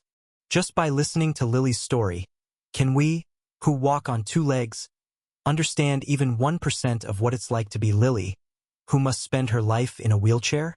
No, that would be too much to expect. Lily lost her whole family to goblins when an elven slave lowered the village walls in her childhood. But by hearing this story, can we fully understand the hatred she harbored for the elves, and the fear she had for the goblins? No, that would be too much to expect. Yet, to understand her heart for loving an elf despite all that, and her decision to bear and raise a half-elf child, conceived with that elf lover she lost. I shook my head slightly. Can we dare to understand? Impossible. Absolutely impossible. But we can try to understand. I looked intently at the old king. We can lend an ear to the story of a mere commoner mercenary, and try to comprehend her pain, just as you all would kindly treat your subjects. People cannot understand each other's differences. Those born in the desert cannot understand those born in the snow, and those who have not experienced war cannot understand those who have. Those who have faced monsters and those who have not see the world differently. We are different. We have to be. Our origins, backgrounds, values, situations, everything is different. There are more reasons to hate than to cherish each other. There are unforgivable acts in the world, unbridgeable gaps. That is an undeniable truth. Yet we are the same. Despite everything, we have gathered here, across the unbridgeable chasms, shouting indistinctly at each other, even cursing if need be, because we can talk. Yet, it's because we strive to understand that's why we are still human. It's due to such efforts that the world hasn't lost its shape. Lily and Godhand were completely different beings. Their disabilities were different, their races were different, their genders were different. Lily lost her family to elves, and Godhand lost his country to humans. There were countless reasons for them to hate each other, but they tried to understand each other. And as a result, a new life was born. That's why I regarded this birth as great. And from this birth I saw the path this frontline should take. The banner of this monster frontline is simple. Kill the monsters, protect the people. From the beginning, now, and in the future, this remains unchanged. And a human being is an entity that tries to understand each other. That is how I define it here at this frontline. Even that much common ground is enough. Just that much makes us the same people. And if they are people, I will do whatever it takes to protect them. As I paused in my speech to catch my breath, the old king with the white beard grumbled. So, what's the point of this story? I faced the old king. He blurted out. If we can understand each other, then what? Are you suggesting those who hated each other until yesterday join hands and dance here? How absurd, third prince of the empire. Even spreading gold and rights would barely grasp our hearts. And you spin such a dreamy tale. What for? The old king's voice grew more intense. Do you think you can sustain the front line with just lofty ideals? Are you trying to keep us here just with ideals and causes? Can't we? What? If we are held here by just ideals, causes, and principles, is that not enough? The old king's face twisted in disbelief, but I smiled. This is a fantasy world, after all. A world with the romance of kings brawling with each other. Then, isn't it okay to expect a romance that pursues ideals over a few coins? Those who remain at this front line should be people who, despite being different, try to understand each other. I raised my voice. It doesn't matter if they were enemies of different classes, slaves, or masters. For the next year, everyone here is part of one equal army, with a single goal. I raised my index finger to protect ourselves and our people from the monsters.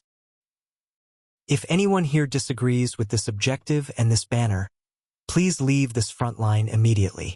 We don't need you. What did you say? Not only the flabbergasted old king, but other kings' faces also hardened in shock.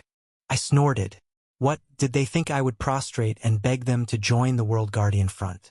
Did they think I'd promise gold and rights, cling to their legs, and plead with tears? Absolutely not. On the contrary, if you can't resonate with this banner, with these ideals, there's no need for you to be here. Please leave the World Guardian front immediately. Then, the red-faced old king stood up as if he had been waiting for this moment. How arrogant, young prince!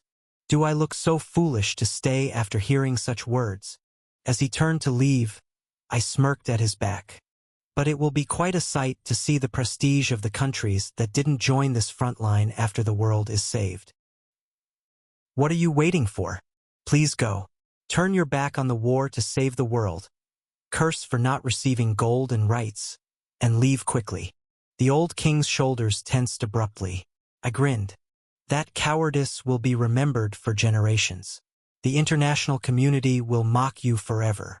Think about it, kings. In one way or another, the World Guardian Front will be established. And with a noble cause, carrying pure ideals on its back, it will fight to save the world. And if the world does not perish, if the monsters are somehow held at bay, the World Guardian Front, formed around the Empire and its allied nations, will undoubtedly exert significant influence on the world thereafter. Don't whine about a mere year of conscription, you short-sighted fools. If you do not participate in this World Guardian Front here and now, in a year or even starting right now, your country will be isolated in the international community, and your long-term plans will collapse. If you can't even see this trend, how do you wear a crown? I'm not the one begging you to fight at this monster front line. Politics is ultimately a battle of framing, of constructing narratives. And framing can quickly draw a different picture, depending on how it's flipped. It's you who should be begging. Even if the Ever-Black Empire falters, it's still a world power, and I am the most likely to become the emperor. The new world order I lead is right here at this World Guardian front. There's even a cause and a justification. Instead, it's you who should be crying and begging to fight alongside us, offering gold and rights if necessary. You fools! Prince Ash. The old king turned, trembling with rage, and spat out. Are you threatening me? Us? Not at all. I am merely requesting. Very earnestly. I smiled warmly at the kings. They looked at me with eyes filled with revulsion. Really, I'm serious. I am asking. Sincerely. Purely. But if they take it as a threat, well, that's on them. Chapter 498. The structure of the talks had become strange. This place is a righteous frontline risking lives for the world. Those who do not participate here are seen as cowards blinded by gold and vested interests. I was the one who had flipped this frame. Well, it's not exactly wrong. Here, it is possible to scatter gold and vested interests to the kings. It's not difficult to empty the national treasury and pay the world's nations for their participation. But, however, is that all right? It's a year where the fate of the world hangs in the balance. Wealth can be a motivation, but it should not be the purpose of joining this front line. Material purposes eventually evaporate. Those drawn by money will flee the moment it loses its value. I prefer to firmly establish an unwavering flag first, instead of fleeting pieces of gold. That what we do is noble, great, and right, such a belief. The moral high ground should be the purpose, not the means. I was trying to firmly establish this dynamic so it wouldn't be reversed. When the kings glanced at each other and the meeting hall fell into an awkward silence, that's when it happened. Clap, clap, clap. Suddenly, there was the sound of applause. Everyone looked in that direction, and slowly, a middle-aged man with black hair and golden eyes rose from his seat. Without a doubt, it was the emperor. A smile of pleasure hung on the emperor's lips. How splendid! Which part? The banner I advocated? Or this whole framing game? Either way, pleased with it, the emperor raised his voice. To Ash Born-Hater Everblack, the commander of the independent frontline crossroad, I, Traha Peacemaker Everblack of the Everblack Empire, have a question. Please speak. To summarize the banner you have raised, it defines people as beings who can understand each other regardless of origin and race, and this monster frontline is to protect such people. Is that correct? That's right. In other words, setting aside all previous favors and obligations, in this frontline, we unite to combat the monsters. That's right. The smile on the emperor's lips grew even wider, almost looking like a ferocious beast. Truly, it's the vaguest banner I've ever seen. I've seen countless princes' banners in my life, but I've never seen one as naive and buried in ideals as this. But because of that, it suits the front line that will last for only one more year. The emperor turned his gaze away from me and looked at the other kings again, and he declared, I agree with the philosophy of Ash Born-Hater Everblack, the commander of the independent frontline crossroad.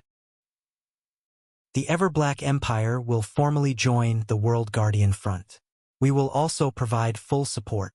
The Emperor reaffirmed that the monster frontline is an independent line separate from the Empire. Meaning, the command here is with me, the current Lord of Crossroad, and the Empire is not the subject of the World Guardian Front, but merely a member nation, and at the same time, expressing the intention to stand at the forefront of this line. With just a few words, the Emperor played several political moves and then smiled slyly. Ah, those worried about the cost of participation can rest easy. We, the Everblack Empire, the world's foremost hegemon, will bear that burden. I also want to improve relations with everyone. At those words, a moment of silence followed. Then, several kings, their faces flushed, stood up abruptly. What are you saying, Traha? We can't let Everblack bear everything. The World Guardian Front is an alliance of all nations in the world. Each should bear the cost of participation. No. Now that it has come to this, Let's just make a joint investment. Despite the empire offering to finance, there was a reason why they were so vehemently opposed. If the empire were to cover the costs of running the World Guardian Front, then inevitably this alliance would become subordinate to the empire. After all, it is inevitable for any organization to be consumed by its source of funding. I'll pay the money, but in exchange I'll take over this alliance in a year. Okay? This was essentially a threat from the emperor. With the world order already revolving around Everblack, if the empire were to completely dominate this World Guardian Front as well, no one knew what would become of the world's political landscape. As was mentioned yesterday, the empire might effectively unify this continent. Feeling threatened, the kings reluctantly declared they too would contribute financially. Watching the kings argue over who would pay, the emperor chuckled. I broke out in a cold sweat internally. Is he a mastermind or just a thug? Wait a minute. Isn't what I'm doing similar? Anyway, once the emperor took the initiative to sort things out, everything proceeded smoothly. Eastern lands will join the World Guardian Front. We from the West too will lend our strength. We from the South have been with Crossroads for a long time. We'll continue to do so. The kings rushed to declare their affiliation. Humans are, after all, social animals. The same goes for countries and organizations. If only part of the world participates in an alliance, the other countries need to be lobbied to join. But if the entire world is part of the alliance, those left out feel anxious and beg to be included. Can't help it. We from the North will join as well. Even the kings of the North, who initially boasted they would stay out, inevitably signed the affiliation document. The old king with the long white beard, who had been sharp with me throughout the meeting, did the same. I personally want to storm out right now, but I too am a leader of my people. I have to make this decision for them. The old king signed with an elegant quill he pulled out. We will participate. The world's greatest magic academy and the smallest independent country. The signature of Ivory Tower was written on the white paper. And finally, we will gladly fight together in the World Guardian Front.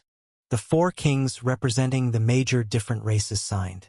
Among them, the Elven Queen Skuld, who was at the forefront, looked intently at me.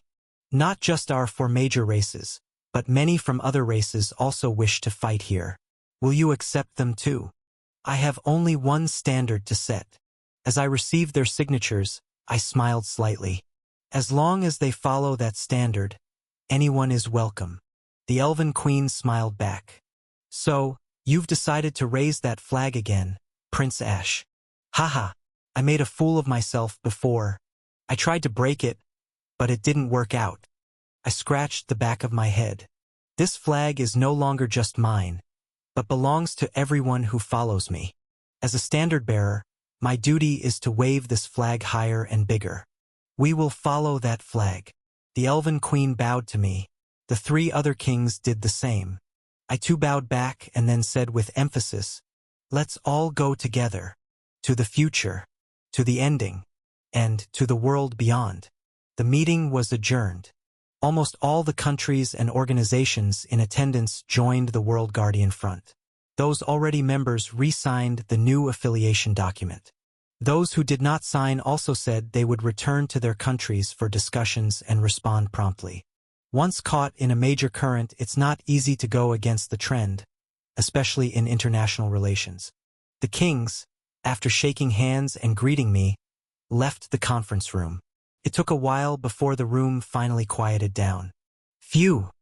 Somehow another issue resolved.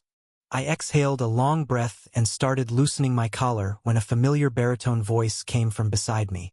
Pretending to pursue a noble cause, yet using that very cause to intimidate other kings. Turning around, it was, of course, the emperor.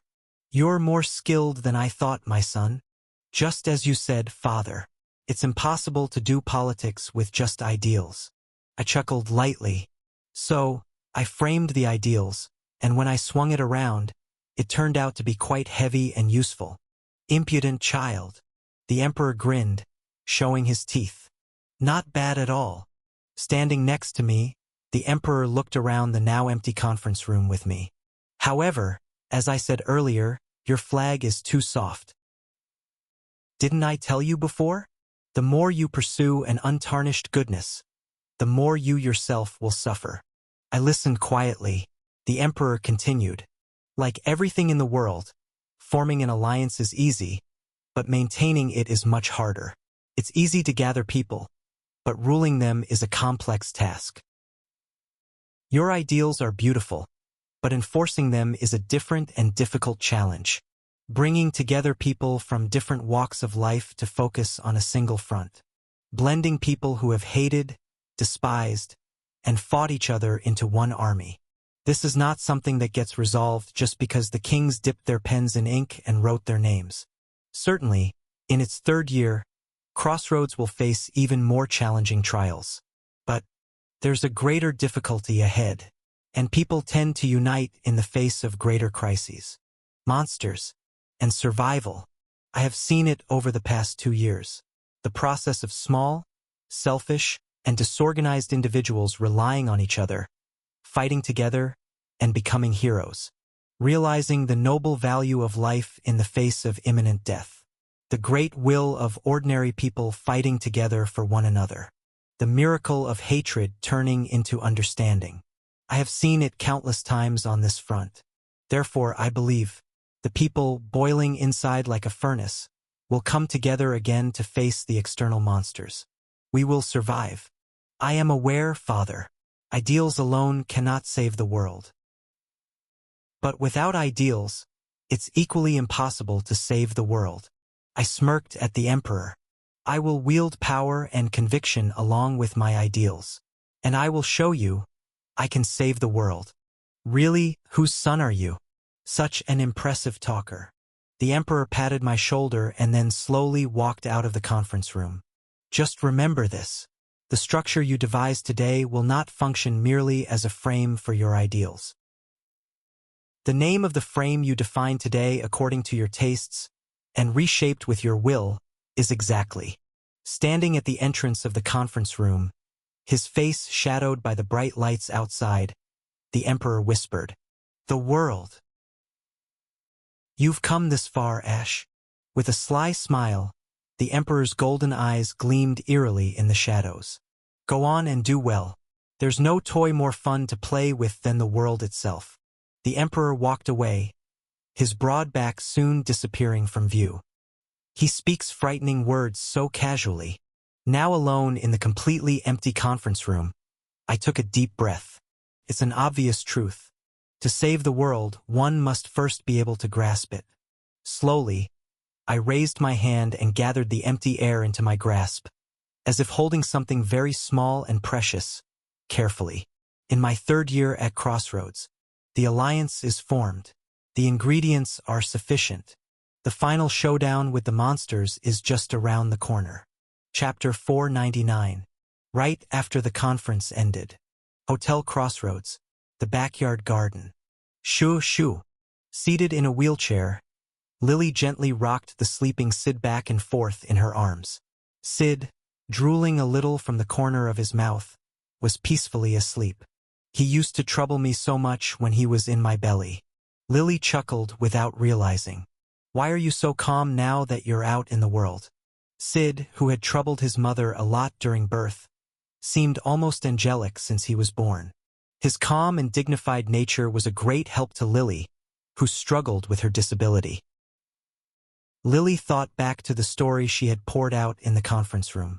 Khalil, murmuring the name of her lover who hadn't returned, Lily gazed at her sleeping son's eyebrows. As they spent quiet time together, step, step, footsteps were heard. Turning to look, Lily gasped in surprise. The old king with the white beard, who had initially shouted at Lily in the conference room, was there. Entering the garden, the old king walked straight towards Lily and Sid. Lily, in a panic, swallowed dryly. The old king, after observing Lily and Sid closely, slowly opened his mouth. "You're senior mage Lily, right?" His voice was still gruff, but the tone was slightly softer than before. Lily replied, somewhat dazed. "Huh? Yes. Ahem. The old king hesitated for a moment, then reluctantly said, I would like to apologize for my rudeness earlier. I came to apologize for having underestimated you, thinking you were just a common mercenary. As Lily stood dumbfounded, the old king frowned. Aren't you going to accept my apology? Oh no. No. I'm sorry. I was just startled. Why are you apologizing? I'm the one who came to apologize. Why is he getting angry? Lily thought, shrinking back as the old king stroked his beard. To reach the heights of magic, it's not just innate talent that matters. That's what I think. Oh yes. But you, with your modest natural talent and unable to use your legs. Is he really here to apologize? Lily was bewildered by the old king's blunt attitude. The old king looked straight at her. Yet, to achieve such expertise with that body. Impressive. Ah, yes. I praised you, didn't I? Be grateful. Thank you. Yes, there are few mages in the world who have received direct praise from me. Consider it an honor. Now completely unsure of the old man's purpose, Lily broke out in a cold sweat. Humph! The old king snorted and then shifted his gaze to Sid in Lily's arms. May I see the child? Lily instinctively tightened her hold on Sid, hunching over protectively. The old king shook his head slightly. I mean no harm, just for a moment. I need to check something. It would be good for the child's future. Lily was about to refuse outright when, awoo! Sid, who had just woken up, opened his eyes wide and stared at the old king. His eyes filled with curiosity, as if seeing something fascinating. Sid wriggled in her arms, and the old king gestured again. Reluctantly, Lily slowly handed Sid over to the old king. He held the child with surprisingly delicate and careful hands. He possesses remarkable mana sensitivity. Inspecting Sid's small body, the old king eventually locked eyes with him. I've never seen such talent. Sid, with his large green eyes, gazed back at the old king and then burst into laughter. At that, the old king also broke into a wide grin. Startled, Lily rubbed her eyes and looked again, only to find the old king back to his stern expression. Was it an illusion? The old king slowly handed Sid back to Lily. Though his touch seemed reluctant, his face remained stern. The truth is, I approached you because of this child. Me? Even at a glance, I could see he has great talent. I wanted to check. And the apology I just made was sincere. Don't misunderstand. The old king brushed his white beard and stepped back. Raise him well, and if you want this child to become a mage someday, come to the Ivory Tower. I, the Lord of the Ivory Tower, Diarmuiden, will personally mentor him. Only then did Lily realize who this old king was. The tower where the world's greatest mages gathered, a small tower housing just a few dozen, yet recognized as an independent country the smallest in the world. This was the owner of that very ivory tower. Hesitantly, Lily asked, Are you serious? This child is a half-elf, half-human. Being of mixed blood, even worse treated than slaves. It was hard for Lily to believe that this man, who seemed so proud of his status, would be willing to teach Sid, who was looked down upon. Didn't I tell you? In the realm of magic, innate talent is everything. The old king clicked his tongue shortly. I am originally an aristocrat. In most cases, magical talent is inherited, and nobles often have more of it. Naturally, that's how I became what I am.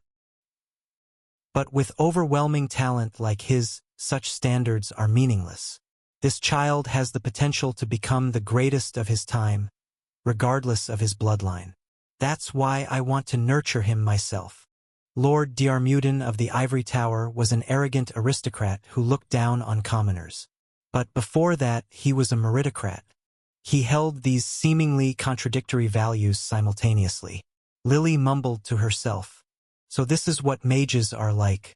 They are all somewhat odd. Even being a mage herself, that's what Lily thought. Lord Diarmuiden nodded. Don't worry about the tuition. The ivory tower isn't so destitute that it needs to take money from a poor mercenary commoner. Despite his slightly offensive tone, Lily could feel his genuine intention for Sid. She bowed her head slightly. Thank you. She didn't know how Sid would grow up. But when the head of the world's foremost magical tower says such things, there was no reason not to be grateful. Raising a child is hard work, I know, perhaps as hard as fighting on the battlefield. Diarmuiden stroked his long beard and turned around. I wish blessings for both you and the child. Farewell. With that, he walked away, hands clasped behind his back, quickly leaving the garden. Watching the old king depart, Lily adjusted Sid in her arms. Sid yawned softly, looking sleepy again. Baby, everyone is blessing you. Not just her colleagues but also several great kings, and thank you for being born. Even the monsters. Sid's birth was blessed. Of course, there would be many tough times ahead equal to these blessings. But even so, you will surely be happy. Lily gently pressed her forehead against her child's warm one, whispering a prayer, resolved to fulfill Kal-El's part as well. Mommy, and all of us together will make it happen. A few days after the conference. Yawn on. When I woke up in the morning and came out to the dining area, Evangeline and Damien sprang out as if they had been waiting. Happy New Year! Happy New Year! Then, in front of me, she giggled and scattered winter petals. This scene, it feels like I saw it last year too. Anyway, I had checked the calendar in advance, so I knew what day it was today. I glanced at the calendar hanging on the restaurant wall. January 1st. Winter had flown by, and finally, another new year had dawned. In the restaurant, just like last year, Lucas and Junior were busy preparing the meal. Seeing me, they both smiled brightly and showed their respect. I looked over the four of them, one after the other, anew. In just 1 year, they all had grown so much. Evangeline had shot up in height, Damien had transformed from a boy to a young man, and Junior's complexion had improved remarkably. And Lucas, who had carried a somewhat cold air, like a precarious blade, had become much more gentle and peaceful. I gave a broad smile to my party members. Happy New Year, you guys! As I sat down at the table, the chef himself came out with a steaming pot. The dish we ate every New Year's Day, meatball stew. The children were all excited, laughing out loud as the chef served the dish. I was smiling on the outside, but last year, Ader, who had served the dishes here, was now nowhere to be seen. That's why my heart felt heavy. Ader had disappeared since the imperial capital conquest. Officially, it was due to health reasons and a recuperative leave. Where have you gone, Director? Just worrying not seeing him around. It's been quite a while since I last saw Nameless too. I should head to the dungeon soon. With the imperial capital conquest and being too busy with matters on the surface, I had neglected entering the dungeon for too long. I need to get in there as soon as possible, to meet Nameless and to find out what's happened to Ader. Senior. Lost in thought and barely touching my stew, Evangeline called out to me. Startled, I looked up, splashing some stew broth. What? What did you say? See, I told you. Senior wasn't listening. Oh dear. The Lord is so busy with the world's future and the numerous issues plaguing Crossroad. We should understand. Ah, truly a loyal retainer. Well, you really are a true loyalist. I scratched the back of my neck as I looked back and forth between Evangeline and Lucas, who were exchanging words. Sorry. I had something on my mind. What were you guys talking about? Damien, smiling, answered for me. It's the New Year's festival today. We were wondering if you'd have time to join us. New Year's festival? I tilted my head in confusion. Was there always such an event on the first day of the new year? Wasn't it just a day to generously sprinkle meat stew and pray at the temple? Then Junior, in a calm voice, explained. Why, we couldn't hold the autumn festival this year, remember? Oh, right, that was the case. This autumn, there had been too many events. Crossroad had to endure a defensive battle, gather forces for the imperial capital conquest, and hurriedly marched towards the imperial capital. The imperial capital New Terra was also in turmoil, with all its citizens brainwashed and trapped by Fernandez. So the autumn festival could not be held. It seemed that, as a result, this year's autumn festival was quietly forgotten throughout the empire. So instead, though it's a bit smaller in scale, they decided to hold the New Year's festival today. Who decided that? A few days ago, didn't the Silver Winter Merchant Guild get the approval from Your Highness? Serenade had been working hard preparing it. The Silver Winter Merchant Guild got approval from me? Come to think of it, I might have signed off on such an official document. These last few days have been incredibly busy. Negotiating detailed agreements with the kings, adjusting the amount of troops to be conscripted and the provisions according to the situation of each country, seeing off each departing king, shaking hands, and taking commemorative portraits. It seems that such an approval came up amidst the relentless busyness. Anyway, so, what about it? Please answer quickly. Evangeline, having finished her stew, asked while ladling more into her bowl. Can you join us? The other party members looked at me with expectant eyes, sparkling with anticipation. I sighed softly and asked cautiously, It's not another dance festival, is it? I'd rather not have a repeat of last autumn's festival, where I had to do a solo dance show in front of all the citizens. Chapter 500. Once we got out onto the street, the whole city was already in a festive mood. Normally, on New Year's Day, the tradition is just to eat meat stew and go to the temple to pray. But this year, there were stalls set up all over the streets, and the citizens who poured out were bustling about, laughing and chatting joyfully. Walking among the noisy crowd, the sight of buildings in ruins dampened my spirit. Crossroad had not fully recovered from the aftermath of the Gorgon sisters' invasion. Buildings were crumbling everywhere, and the roads were devastated in many places. However, the introduction of magical construction techniques from the Lake Kingdom had sped up the recovery process. Still, it would take several more months to completely repair the damage. And here, amidst this semi-ruined landscape, people were laughing. New Year's and the festival seemed to have the power to uplift even those who were gloomy. Awesome! Where should we start eating? Evangeline roared with excitement, clenching her fists in front of her chest. Following her were Damien, Junior, and Lucas, hurrying along. Seeing them all dressed up in coats, earmuffs, and gloves despite the cold weather, they looked like children. So adorable. Chattering away, I stepped into the city with the kids. There were various stalls set up, but one in particular was attracting a crowd. Oh, that smells great. What is it? Drawn by the savory scent of grilling, Evangeline ran over there, saliva almost dripping. As I followed, a greeting came from inside the stall. Oh, Captain, welcome, and Happy New Year to you. Coolin and the members of the penal squad were busy grilling something on the stove inside the stall. All 5 of them, in human mode, were shirtless due to the heat of the stove, attracting a crowd of female customers mesmerized by their well-defined muscles. These guys are using cheats. Before I could admire their muscular show-off, I was more worried about them catching a cold. Especially Coolin, aren't you still a sunfish in human mode? Are you okay in this cold weather? Coolin, Happy New Year to you too. And put on some clothes while you sell. What are you selling, by the way? Hee. This thing. When I asked, Coolin grinned, then quickly took something that looked like bread out of the oven with tongs, placing it on a plate. It was sizzling with residual heat. A deliciously browned dumpling. Our Leaf Tribe's traditional New Year food. Special homemade dumplings. Oh wow. I was impressed by its appealing appearance. That's right, we had that conversation last year.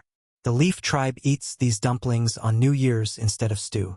He said he had a recipe from his brother and would treat us if he got the chance. And now, it seems he really did prepare them.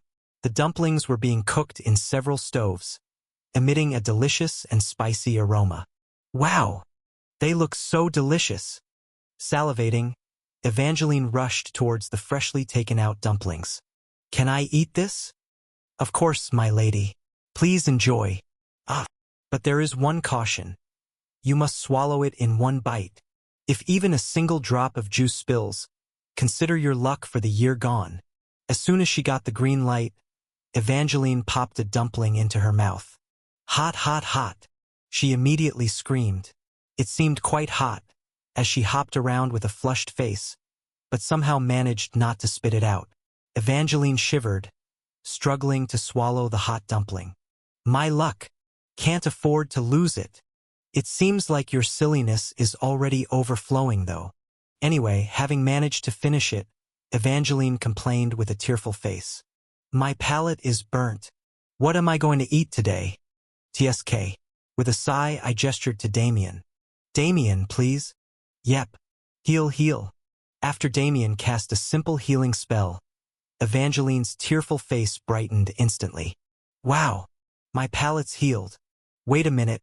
If there's a healing priest around, I can eat as much as I want no matter how hot it is. Right? Evangeline then laid out a new batch of dumplings in front of me, freshly taken out by Kuolin. Hurry up and eat, senior. You gotta eat it hot so the luck doesn't escape. If you get burnt, just use the Damien chance. No, I'll wait for it to cool down. What foolishness. Believing that getting your palate burnt, or letting a bit of juice spill would make your luck for the year disappear.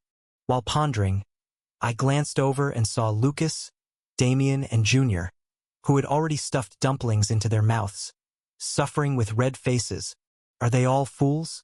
While my party members were struggling with the hot dumplings, I casually sat down on a chair in front of the stall, holding a plate. I was planning to eat once they cooled down a bit. Then, from the table next to us, I heard a murmuring voice. That guy there, the Beast King. Indeed, he has impressive latissimus dorsi muscles. The muscles aren't bad. But where is the red fur Yoon mentioned? If only he had the fur, he wouldn't be a bad son-in-law.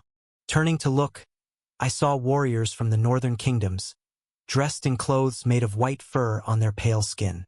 They were looking towards Kuolin and murmuring such things. Why are they assessing muscles? And why are they looking for fur? Yoon, the representative of this peculiar fur-obsessed group from the northern kingdom, was sitting not far from us. She was desperately trying to cool down her hot dumpling by blowing on it. It looks like it's already cooled down. I waved at Yoon and greeted her. Yoon, Happy New Year. Oh my, Prince Ash. Yoon, who had just set down her dumpling, showed respect towards me. May you have a year as warm as the spring snow. I guess this is the northern-style New Year's greeting. But is spring snow warm? I still don't quite understand the northern way of thinking. Moving to sit next to her, I whispered to Kuolin, asking him a question. Just curious, is Kuolin still playing hard to get? Exactly, sigh. Yoon let out a deep sigh. I didn't expect to be rejected this much. My pride is already in tatters. Sigh. Should I just kidnap him or something? Don't say scary things so casually. Huh? This is quite common in the north.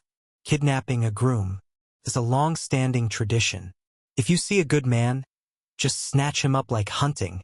That's why I'm telling you not to say scary things. The penal squad is my precious sub-party. It would be troublesome if you kidnap them for your marriage. How am I supposed to make that man take me seriously? Could you help me out, Prince? Any good ideas? Yoon whined at me, but what do I know? I don't even understand my own love life, let alone someone else's. Still, seeing Yoon looking downcast after months of unsuccessful courtship, I felt a bit sorry for her and nodded. I'll casually ask him later what he thinks about you. Really? You're going to help? Well, to some extent. As I agreed, Yun's face lit up, and she chatted away as she put a dumpling in her mouth. Hot! She immediately spat it back out onto the plate, finding it too hot. Can't northerners handle hot food? I thought to myself as I swallowed my dumpling, which had cooled enough. But what about Princess Yoon? Has she just lost her luck for the year? Besides Kuolin's dumpling stall, there were also various forces from around the world were gradually arriving in Crossroad. So there were many food stalls set up everywhere that I had never seen or heard of before. An elf nut tea shop, a dwarf iron plate steak, merfolk raw salmon sashimi, and so on. There were quite a few decent stalls, but most of the rest were somewhat bizarre, so I either tasted a little or didn't eat at all. Things like pickled herring are just too much for me. Surprisingly, it's pretty good? Evangeline and Lucas, the night duo, bravely tried the pickled herring and exclaimed like that. Okay, I get it, so walk a bit farther from me for a while. The smell of pickled herring. As we walked through the city, passing by various stalls, an unusually splendid one caught my eye. It was a stall by the Silver Winter Merchant Guild. Unlike previous festivals where the guild had set up shops all over the city, this time it was just this one. Ah, Your Highness! Serenade, who happened to be there, greeted me. Did you come? Yes. Happy New Year, Serenade. Hehe. I hope Your Highness receives abundant blessings too. Looking at the stall, which was decent but smaller in scale than in previous years, I asked. You must have worked hard preparing for the festival. Did you reduce the scale this year? Yes, considering it's just a one-day event unlike the Autumn Festival, and since there are still many places under reconstruction, we thought it would be better not to cause too much congestion. So our guild stall was downsized. I remembered that during last autumn's festival, there were simple games and stamp collecting around here. But even now, there's a unique charm to its modesty. Instead, we have brought in specialties from the imperial capital that are hard to find or eat elsewhere at a reasonable price. Please enjoy. True to her words, the Silver Winter Merchant Guild stall was selling various dishes and items that were hard to find in Crossroad. Especially among them, there was something that caught our eye. What's that? Damien blinked his round eyes. Clouds? Are they selling clouds? What Damien pointed to was a cotton candy machine. It was similar to those on Earth, with a large cylinder rotating by magical power, melting sugar into strands and weaving it into cotton candy. The one making the cotton candy, dressed in a maid outfit with dark blue hair, had cold, dead eyes despite her flashy hand movements and body language. It was Elise, Serenade's escort. I awkwardly waved my hand as I approached her. Hello, Elise. Happy New Year. Greetings, Your Highness. I wish you much happiness. Cotton candy. Making? We're short-staffed, so I was drafted here. Elise, who murmured gloomily, glanced briefly at Serenade nearby and then looked back at me. Would you like some? It's delicious. I ordered 5. Elise, with a stiff face but skillful hands, gathered the cloud-like sugar strands and made cotton candies, then handed one to each of us. Yay, it's been a while since I've had this. Eating this occasionally during festivals in the imperial capital when we were young brings back memories. Evangeline and Lucas, having lived in the imperial capital before, seemed to have eaten it before. Sweet? It's melting? Junior, trying it for the first time, was shocked and jumped up. Wow, it's like our pato, all fluffy and clumped together. Damien was too engrossed in admiring the cotton candy to even take a bite. His hamster pato must still be doing well. I also slowly tore and melted bits of the cotton candy. Sweet and sticky, this primitive and violent feast of sweetness. It's been a long time. As the 5 of us were slowly eating the cotton candy. Your Highness? Happy New Year. Happy New Year. My colleagues who had just entered the Silver Winter Merchant Guild stall greeted me. Zennies, Torkel, and the newly joined Black Magician Chain, the blind swordsman Nobody. Lastly, it was Lily. The first 2 were working at the temple, and the last 3 were patients in the hospital. They must have come out for some fresh air. I waved back at them as they approached, with Lily pushing her wheelchair. Happy New Year to all of you. And to Sid too. In Lilith's arms was Sid, swaddled in cloth with only his face peeking out. The child, experiencing his first festival, had his eyes wide open in wonder at everything. How can he be this cute? But, is it really okay to bring such a newborn out in winter? Well, it's a fantasy world, so maybe it's fine. Besides, they're staying at the temple, so there shouldn't be any health concerns. High Priest Zennies is with them too. Putting aside unnecessary worries, I pointed towards the cotton candy machine and asked, Do you all want a cotton candy? I decided to treat them. Eliza skillfully spun new cotton candies. Here. Eliza, unasked, naturally handed over a freshly spun cotton candy to Lily. Is it an illusion? It seems several times larger than ours. Lily received the cotton candy with a smile. Thank you. No, thank you. Eliza's face, which had been dead-eyed till then, unusually showed some color. I wondered what made her happy, and sure enough, it was Sid in Lilith's arms. Cute. Eliza murmured darkly. Can't she raise the tone of her voice a bit? Sounds a bit scary with that tone. Lily carefully tore off a small piece of the cotton candy and gently fed it to Sid. Is it hygienic? Can a baby eat sugar?